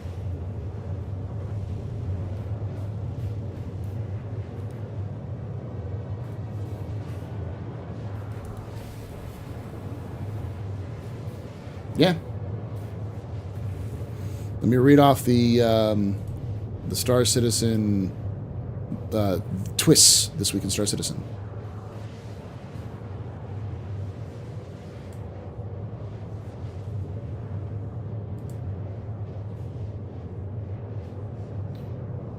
Thursday. Thursday's episode of Inside Star Citizen is a look at the current state of the Aegis Idris with director's commentary by Nathan Dursley and John Crew.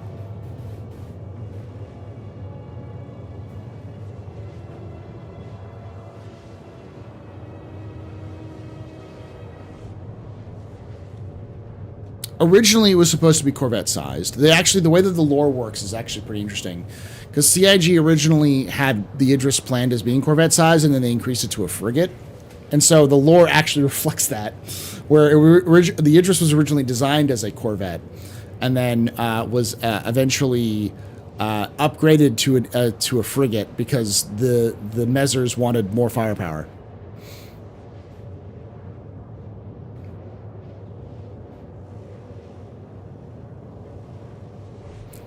Dune fan. Oh wow, I love. What a subversion! Oh, wow, what a subversion of narrative tropes about a propagandist and antagonist, and a great commentary about politics. Frankfurt Herbert. Man, I love cocaine. That's like whenever I hear people talk about like the inherent philosophical underpinnings of Robert Heinlein's work. I just think of that man dropping so much acid and having so much sex, because that's all that man did in the 60s. Can you believe that he's completely revolutionizing how we look at political structures? He's just getting a blowjob while very, very high on acid. Like,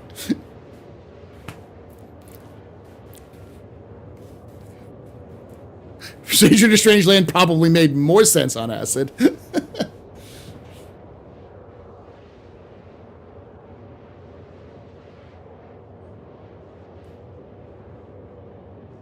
Or the cat who walked through walls. I don't have evidence of this, but I'm pretty sure that he and Philip K. Dick just dropped acid and just talked about weird shit to each other. Because all those people in that generation talked. Arthur C. Clarke and Heinlein and Bradbury and Asimov, and because they're all contemporaries of each other, so they just talk to each other.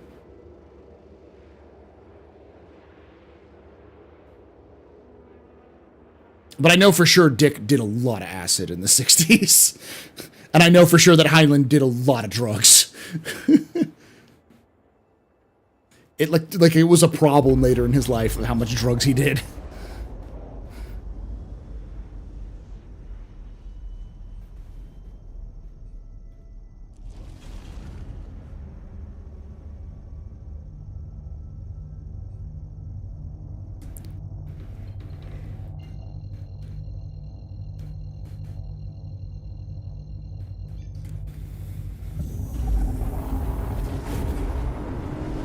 So Heinlein was basically a stranger in a strange land? Yes. You can kind of chart his like dive into drugs, because the one that he has the least amount of like extracurricular activities in influencing his writing is Starship Troopers. And then as he goes along, I think like Moon is a Harsh Mistress was written in like 1965 or 66. I'd have to look it up, but like that one's probably his most political outside of Starship Troopers. But there were a lot of drugs.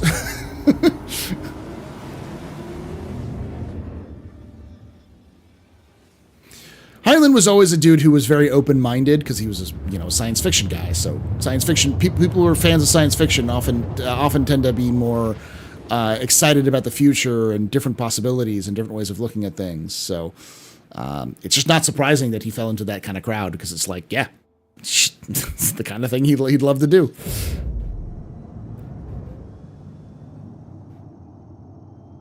Okay, so those ships are still there, but I think those are just crashed ships. Yeah, because a lot of that is just AI.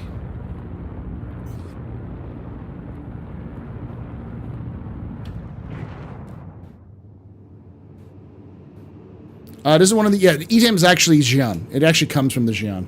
It's like a focus tea that they use that helps them stay up and meditate, because they meditate for a very long time, like 100 years.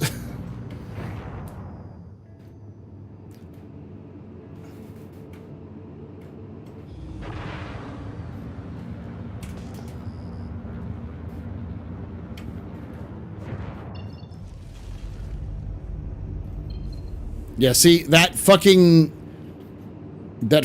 arrow fucked... No, it didn't. It's still here.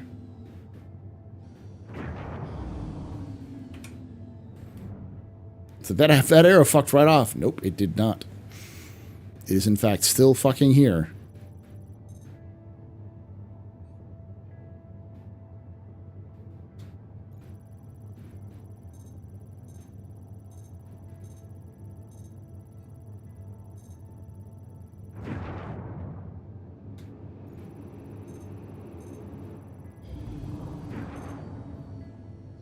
Notice that it doesn't say game, owner game, like game rules, which means that 100% that person is in there. They are in there.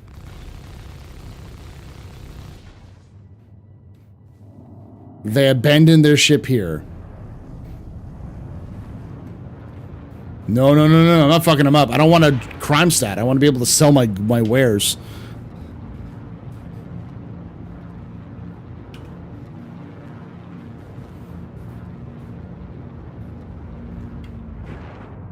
And a firepower is a small army. Yeah, but if I go into that station, he's just going to pop me in the head. So there's no point. That's a losing fight right there. Even if I do win, like, I could hurt myself, or I could get like a crime stat. There's like so many other things that would happen. So no, I'm just gonna go to the other place that I know that sells a lot of stuff and be fine.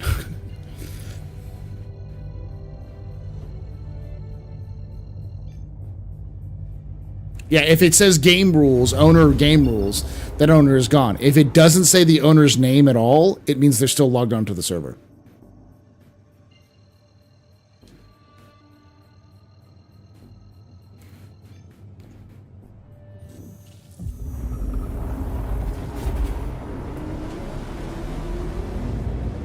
He did not say game rules on his scan. There was no game rules. So if there's no game rules, he's still on the server.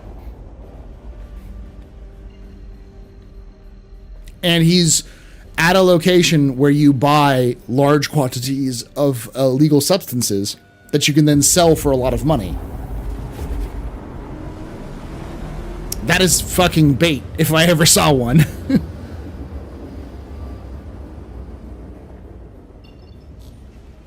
What do you think the Raylan, and do you think it'll release about Alien Week this year? No, I don't think the Raylan's going to come out anytime soon. Could be wrong, but yeah, I don't see it coming out anytime soon. I hate the fact that this thing is super dark.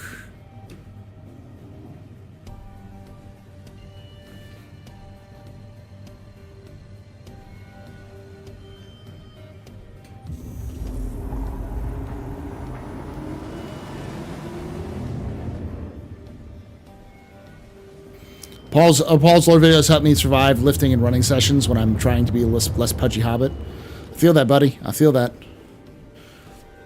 Hopefully, I'll be adding a new one to you soon because I'll be doing the capital ships of the UEE Navy here shortly.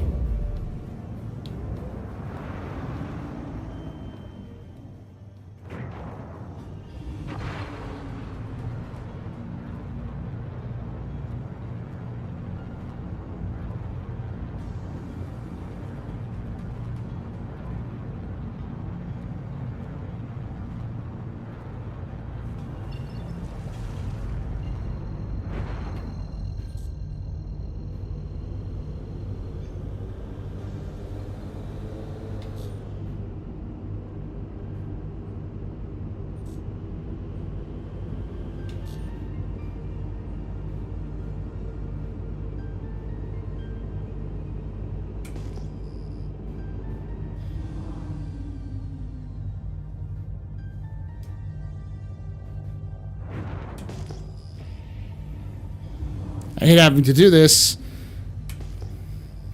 but it lets me know where I'm going. I still have communist rules in place, yes. I am still El Presidente. I have still taken it away because you will shout freedom if I leave it on too long.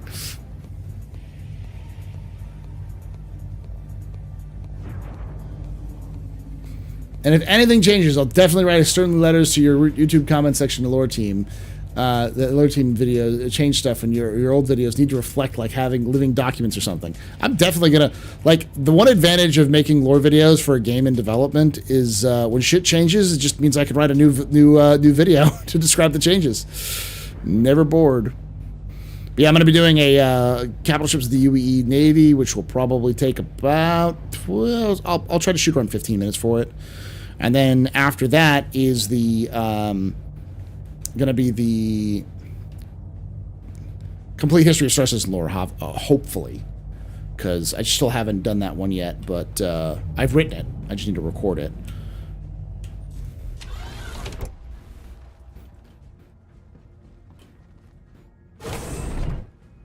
People love big ships, baby.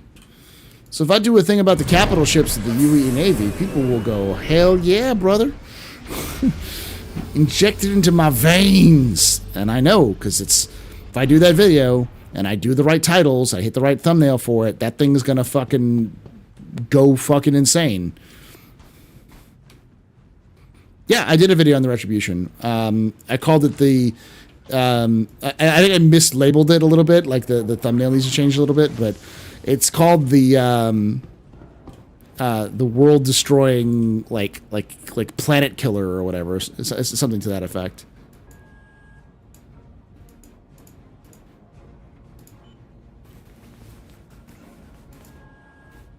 So ETAM is going to get all of it.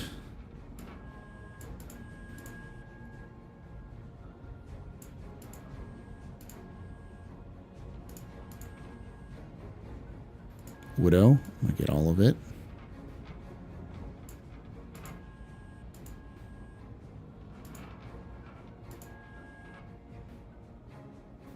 That's it. I'm done.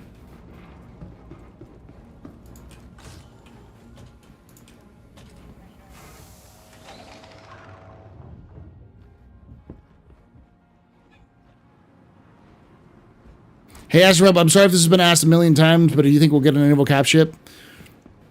Grizz, I'm a teacher. I get asked the same question a million times every day. I'm used to it, so don't have to apologize for that. And that's actually the first time it's been mentioned today. I do think we will. I don't know when we'll get it, but I do think we will. And I think CIG knows the kind of good sweet spot for making capital ships and fun capital ship gameplay. And I think they'll try to hit that sweet spot, which is gunboat to frigate sized. So I think we'll see something that's along the lines of the Polaris, but more like maybe railgun based. Mr. Shelley, can I have the bathroom pass? If you leave your phone, Q-Pan, you can go. Was the Bengal planned to be flyable? It's planned to be crewable, but you won't. It was never planned to be purchasable. Is the Mercury a hack ship? No, it's a blockade runner ship.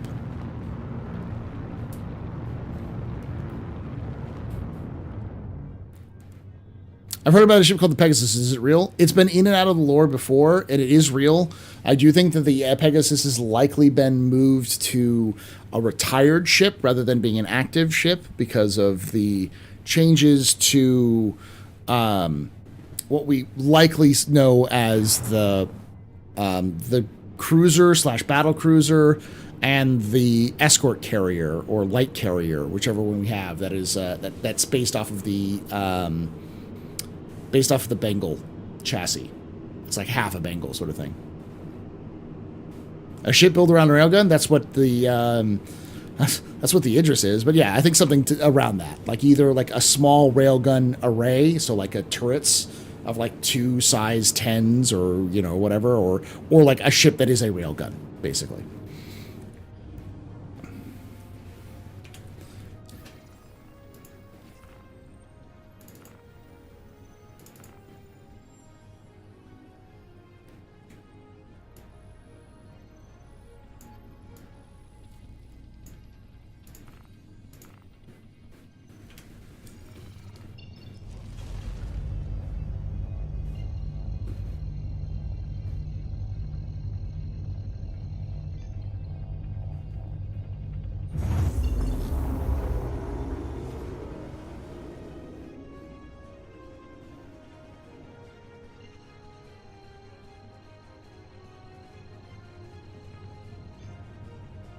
One second, chat.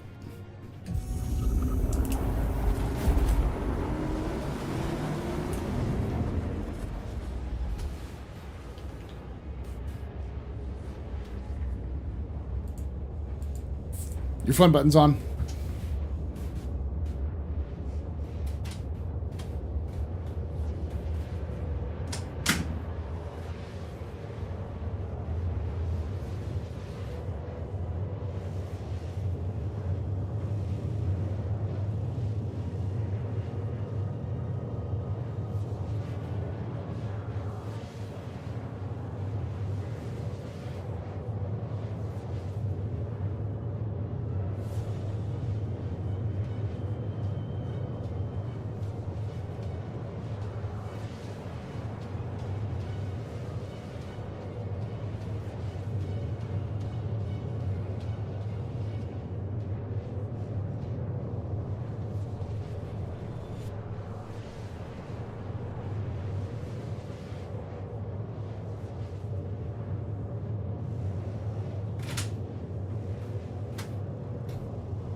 Oh, I thought I turned it on. Here, I'll give you some more. Sorry, I just heard something.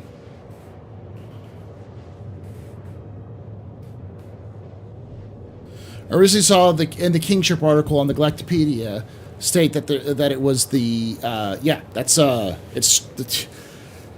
basically a spoiler for Squadron. And it's not even like I leaked anything. It's CIG has put all of the pieces out there that have basically already explained the spoiler for their single-player game. Which, why? What? How?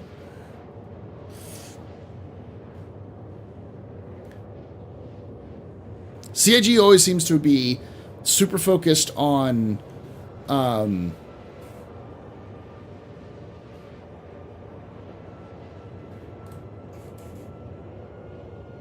the game being how to put this? So super focused on like telling us what happens at Vega. Like they've always told us what happened at Vega.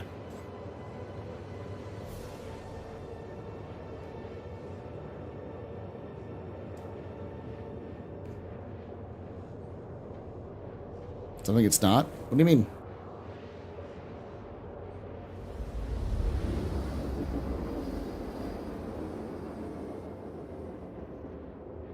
Wasn't Polaris supposed to make it take the place of the Idris in Modern Warfare? Yeah. But why have one?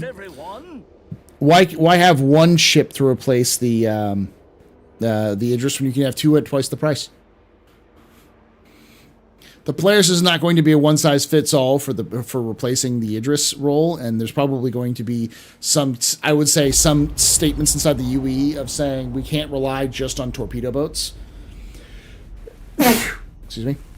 So having some other Corvette-class ship that is good at the similar roles, but focus more on, you know, like railguns or like ballistic ammo. Something that's a little tougher and slower, but is able to dish out a lot of pain. Like a gunboat version of a Corvette. I could see the logical argument in lore, and I can see in gameplay it makes sense as a the up armored twin of the Polaris. Or if the Polaris is DPS, like fast DPS, the Anvil whatever would be the slow tank. Well, the Perseus is small, though. The Perseus is only 100 meters. So it's a very small ship. And while it is designed to bully smaller ships, its size 7s aren't going to be fantastic against larger ships. So the idea is an up-gunned Corvette that is just gun and armor and not much else. Alpha Gems versus DPS, yeah.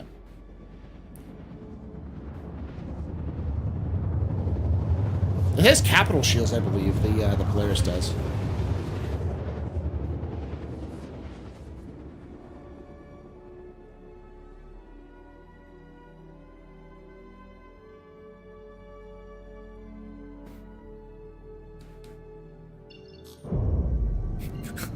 You heard that they've walked that back, Jaded. Because they got memed on so fucking hard by the internet. They've walked back that statement because we were like, I'm not gonna fucking eat at Wendy's if you're gonna give me surge pricing. So, for those of you who don't know, Wendy's for a brief moment thought that they were Uber and that they could charge higher prices for their hamburgers, and for their food in general, when there's higher demand. So they could have surge pricing where, like, oh, at lunchtime our hamburgers are going to cost twice as much as they did when they were when they're not. And it's like, you're not McDonald's.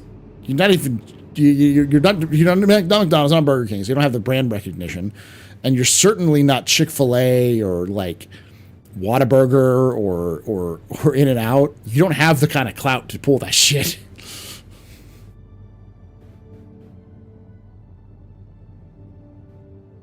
Oh, if they're doing dynamic pricing, it's going to bite them in the ass. No one's going to fucking buy them there.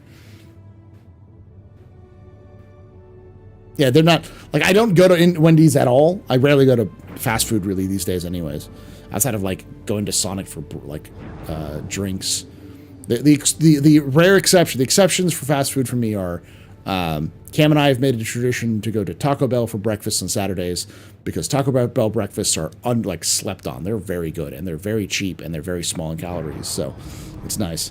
And then we also get like drinks at Sonic because Sonic is a good drink place, but we haven't gone to either of those in like 3 weeks. So, but like. Even when I was going to fast food more frequently, I was never fucking go to Wendy's. Because it's always like, you're not getting really good burgers for the prices you're paying anyways.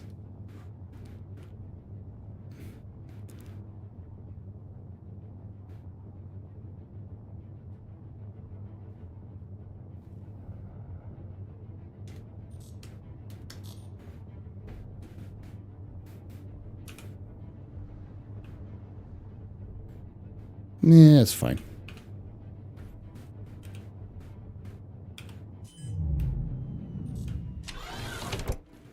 Yeah, I've done Jimmy John's, not Jimmy John's.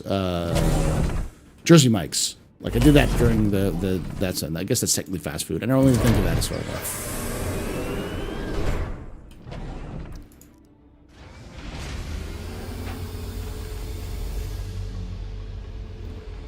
the point being, Wendy's is not anyone's first choice for fast food.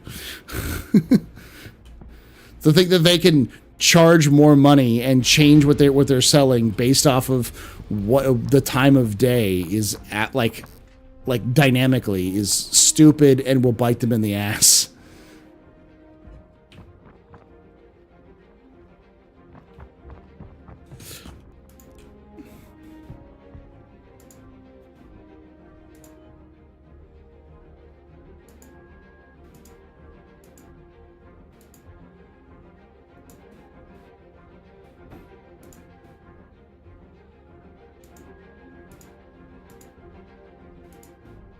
Someone thought they were being an innovator. This is the answer. Someone was like, I'm going to be an innovator when it comes to the world of fast food. It's like, you're going to innovate in burgers? Nah, that's not going to happen, brother. That's a fantasy.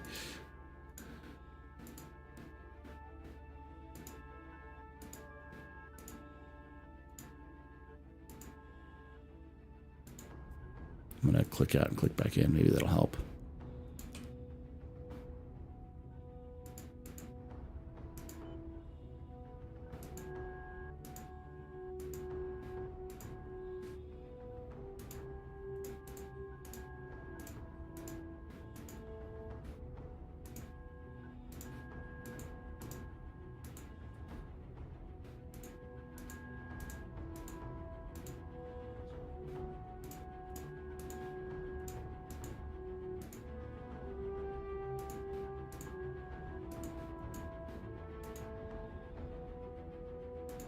Little under 800,000 UEC made in about 4 hours.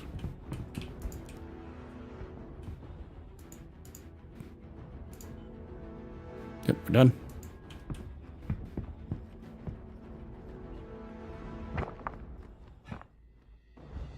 Yeah, there's a bug where, like, if it'll only show like 2 that's available at a time, even if you can sell all of them. It's like, oh, here's only 2. It's like, it's a weird bug that happens. It's happened a couple times with the Corsair in the last couple of weeks. Last 2 patches, I should say.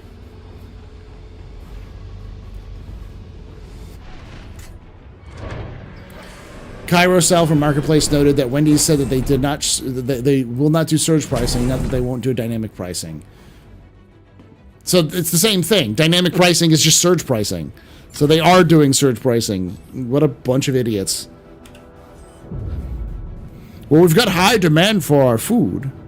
It's like that number should never go up. It should only go down. And that'll never happen. Not with Wendy's. They're never going to do the blue light specials. Never going to happen.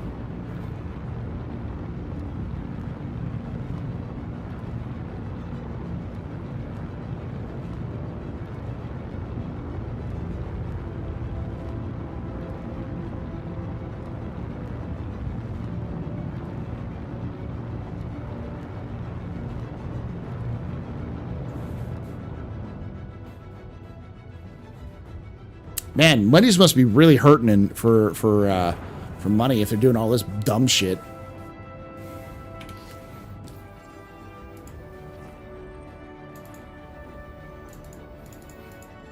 But yeah, I agree. Dave Thomas is rolling in his fucking grave. Dave Thomas, the man who created KFC and Wendy's, is watching from the afterlife going, what the fuck are you doing? Because a lot of people don't know that. Dave Thomas helped launch KFC. The man who saved KFC from ruin, yeah. Dude's a fucking legend in the restaurant industry. An orphan. Got adopted at the age of like 15. Worked from the bottom all the way up. Busted his ass off. Ended up like revolutionizing how how to do good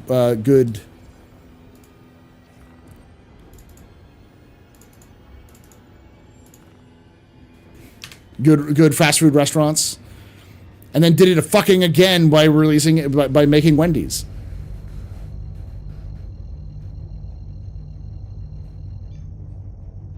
Blue light specials, that's a term I haven't heard in a while. Yeah, because no one fucking wants to encourage people to buy their shit. Hey, Drop Acid.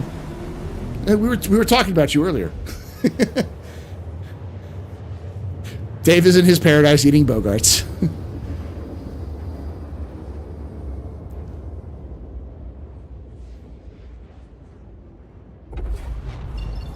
We were joking. We're talking about the classic sci-fi authors of the '60s, like Heinlein, and how much acid he did.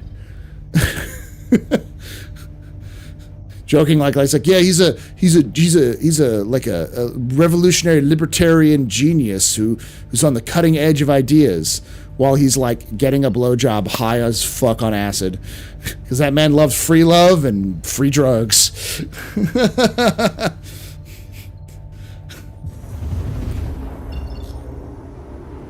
Loved free love, free drugs, and killing bugs.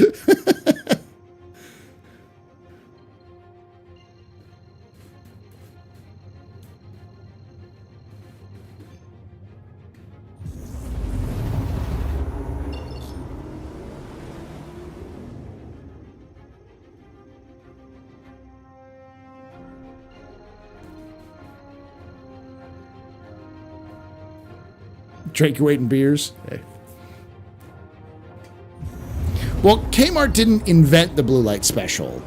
It was something that came from, I want to say, Piggly Wiggly, from one of the early supermarkets. Like some of the first supermarkets that existed did something similar. It's just Kmart was probably the biggest box retailer to do it. Kmart is the biggest retailer in Australia.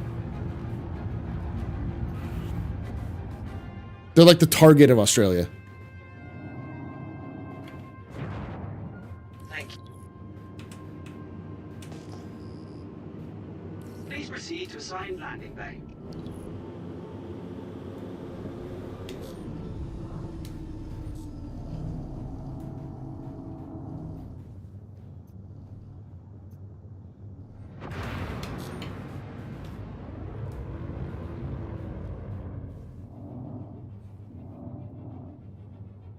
You target there too? Okay.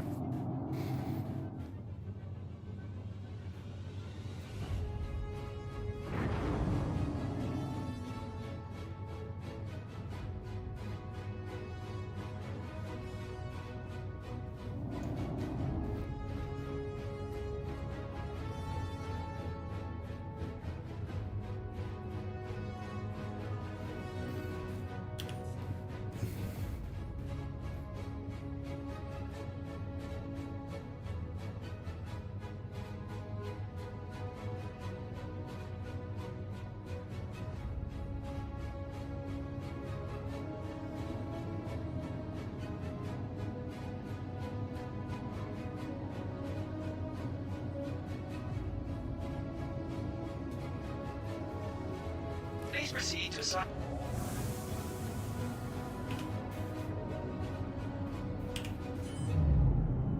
Do some maintenance real quick.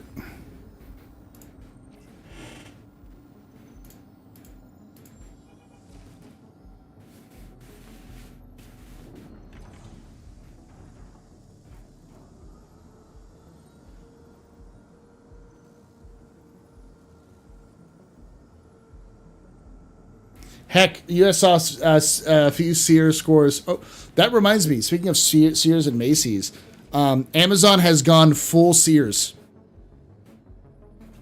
They have officially become the Sears of the 21st century. I think it was Sears. It might have been the Macy's. Which one had the longest magazine release? I think it was Sears magazine.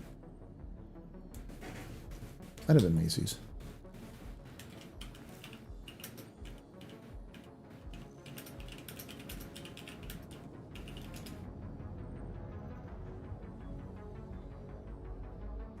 think it was Macy's. Yeah, it's Macy's. The catalog, yeah.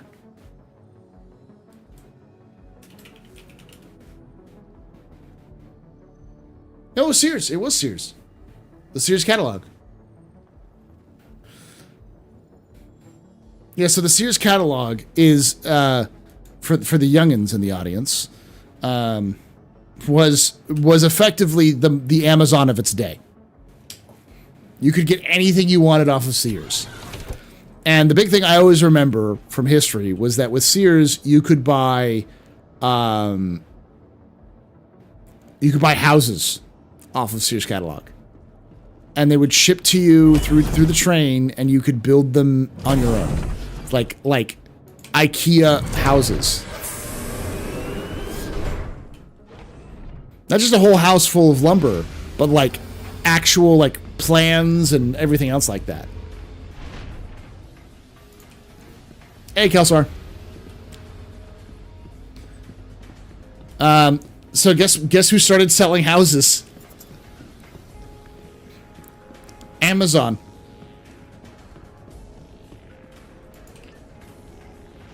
Amazon is now selling houses. And not like, you know, go buy this house, but like they will send the house to you and you can set it up on your own. Which is it's one of those ones they were doing prototypes for a while back, where like it comes in like as a shipping crate, and when it arrives it'll like expand out and then settle down. So it's like a very fancy trailer, but yeah. It's like $25,000. Yeah, you can buy it on Prime. I remember when they were doing the prototypes for a lot of those, they actually had options where you could get two of them and they would link together, so you could get a bigger home. But it's like, yeah, they've gone full Sears. They're the Sears of the 21st century. You can buy fucking anything off of Amazon.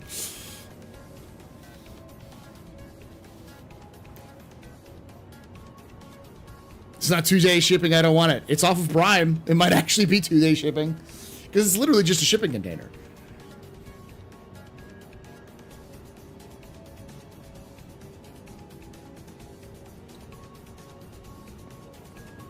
There's some crazy stuff going on in the world of housing. Like, there's also there's a new technique that's been used for 3D printing concrete. So there are 3D printed houses out of concrete, which are super cheap to build because they don't require a lot of manual labor because it's all robotic. And it doesn't take that long. And because it's all printed with concrete, it's pretty sturdy.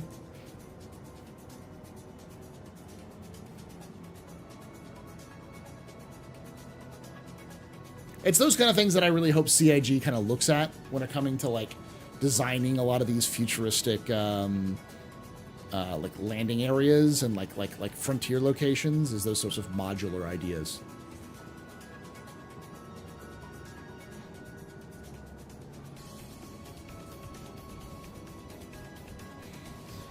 Yeah, we had one Sears store in the capital, and then you see a small general store in a small town that had Sears catalog ordering counter. You'd point out what you wanted, fill out your order slip. The shopkeep would courier the orders to Sears, who would ship the items to the shop, and they'd hold them and call the customer and pick it up. Yeah, I remember those days. I was at the end of those days when magazines were all the rage. I remember growing up, one of my favorites, which still is around, is Oriental Trading Company, where you could get a lot of cool toys, which were very cheap. My mom used to use that to buy party favors and stuff like that all the time. But the name Oriental Trading Company is not PC these days. But surprisingly, it's still the same name. It's just like, wow, okay.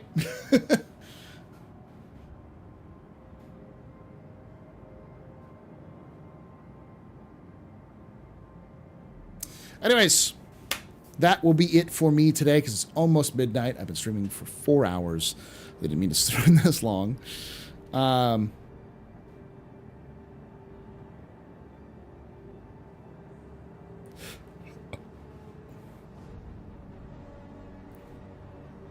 But concrete isn't a great building material for roads. It needs treatment and maintenance in roads like sandstone. Something tells me these revolutionary building techniques cut corners. Yeah, they're not designed to last forever, but they're designed to build cheap, affordable homes for what you need them for. Because, like, really what most people want, especially millennials like myself, they want a house. They want to be able to buy a house and live in it. The idea of a house appreciating or depreciating isn't as much of an issue. It's just owning a house is nice. So you can grade your students' homework over the weekend. I never take work home. I never. I think I've done it like twice in my entire career. But it is definitely something that teachers do, but I've just worked around it. I end up staying later at work, though, as a result.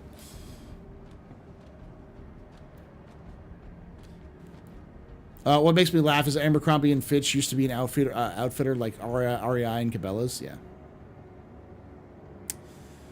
But yeah, I'll be back tomorrow for office hours. We'll be talking about the ISC, and that's probably it. We might talk a little bit about the Idris and the. I might put together a video on the controversy of CIG's hiring techniques. I'll probably make that on the or the current layoffs that CIG has occurred. Layoffs. I'm surprised no one brought that up today. Like, honestly, I expected to come on and hear nothing but that discussion. You know, someone to come on and be smug about it. I'm just like, wow, that's pretty impressive. I'll if anyone's like interested, the basic gist is the refund subreddit pulled a bunch of different found a bunch of different sources for people who had left CIG recently, and then found a source from a producer who had a shitty time with her boss and called her time at working at Turbulent a toxic environment. And so they pulled all these together and then started to send them to every single news outlet they could get their hands onto to try to spread bad word about CIG, to try to lump them in with all of these layoffs. But they did it right when, you know, EA and Sony dropped, like, combined over 1,000 people, like, got fired, or 1,500 people got fired or laid off from those jobs. It's like CIG, like, dropping like 7 people while still hiring more people isn't the news you think it is.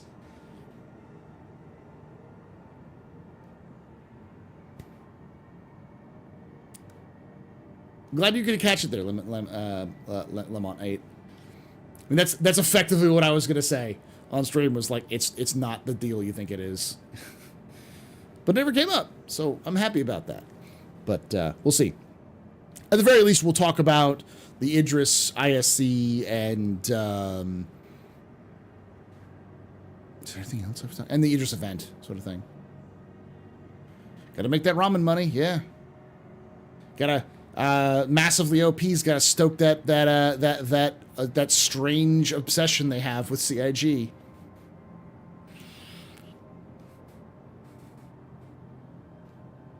Yeah, if it comes up and someone brings it up, there's a couple of great farewell like things written by a couple different people who worked at CIG Austin.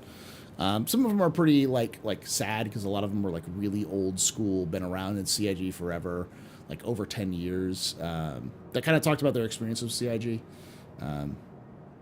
So, and statistically speaking, if you have a company of over 1,100 people, one person having a bad time is probably going to happen at some point. Not to discount that person's experience. I'm sure they had a shitty boss and a shitty time, but one person does not make one person's experience is not reflective of an entire company. That's about it. With that all being said, thank you for watching. Thank you for hanging out. And like I say every time, hope to see you someday in the black.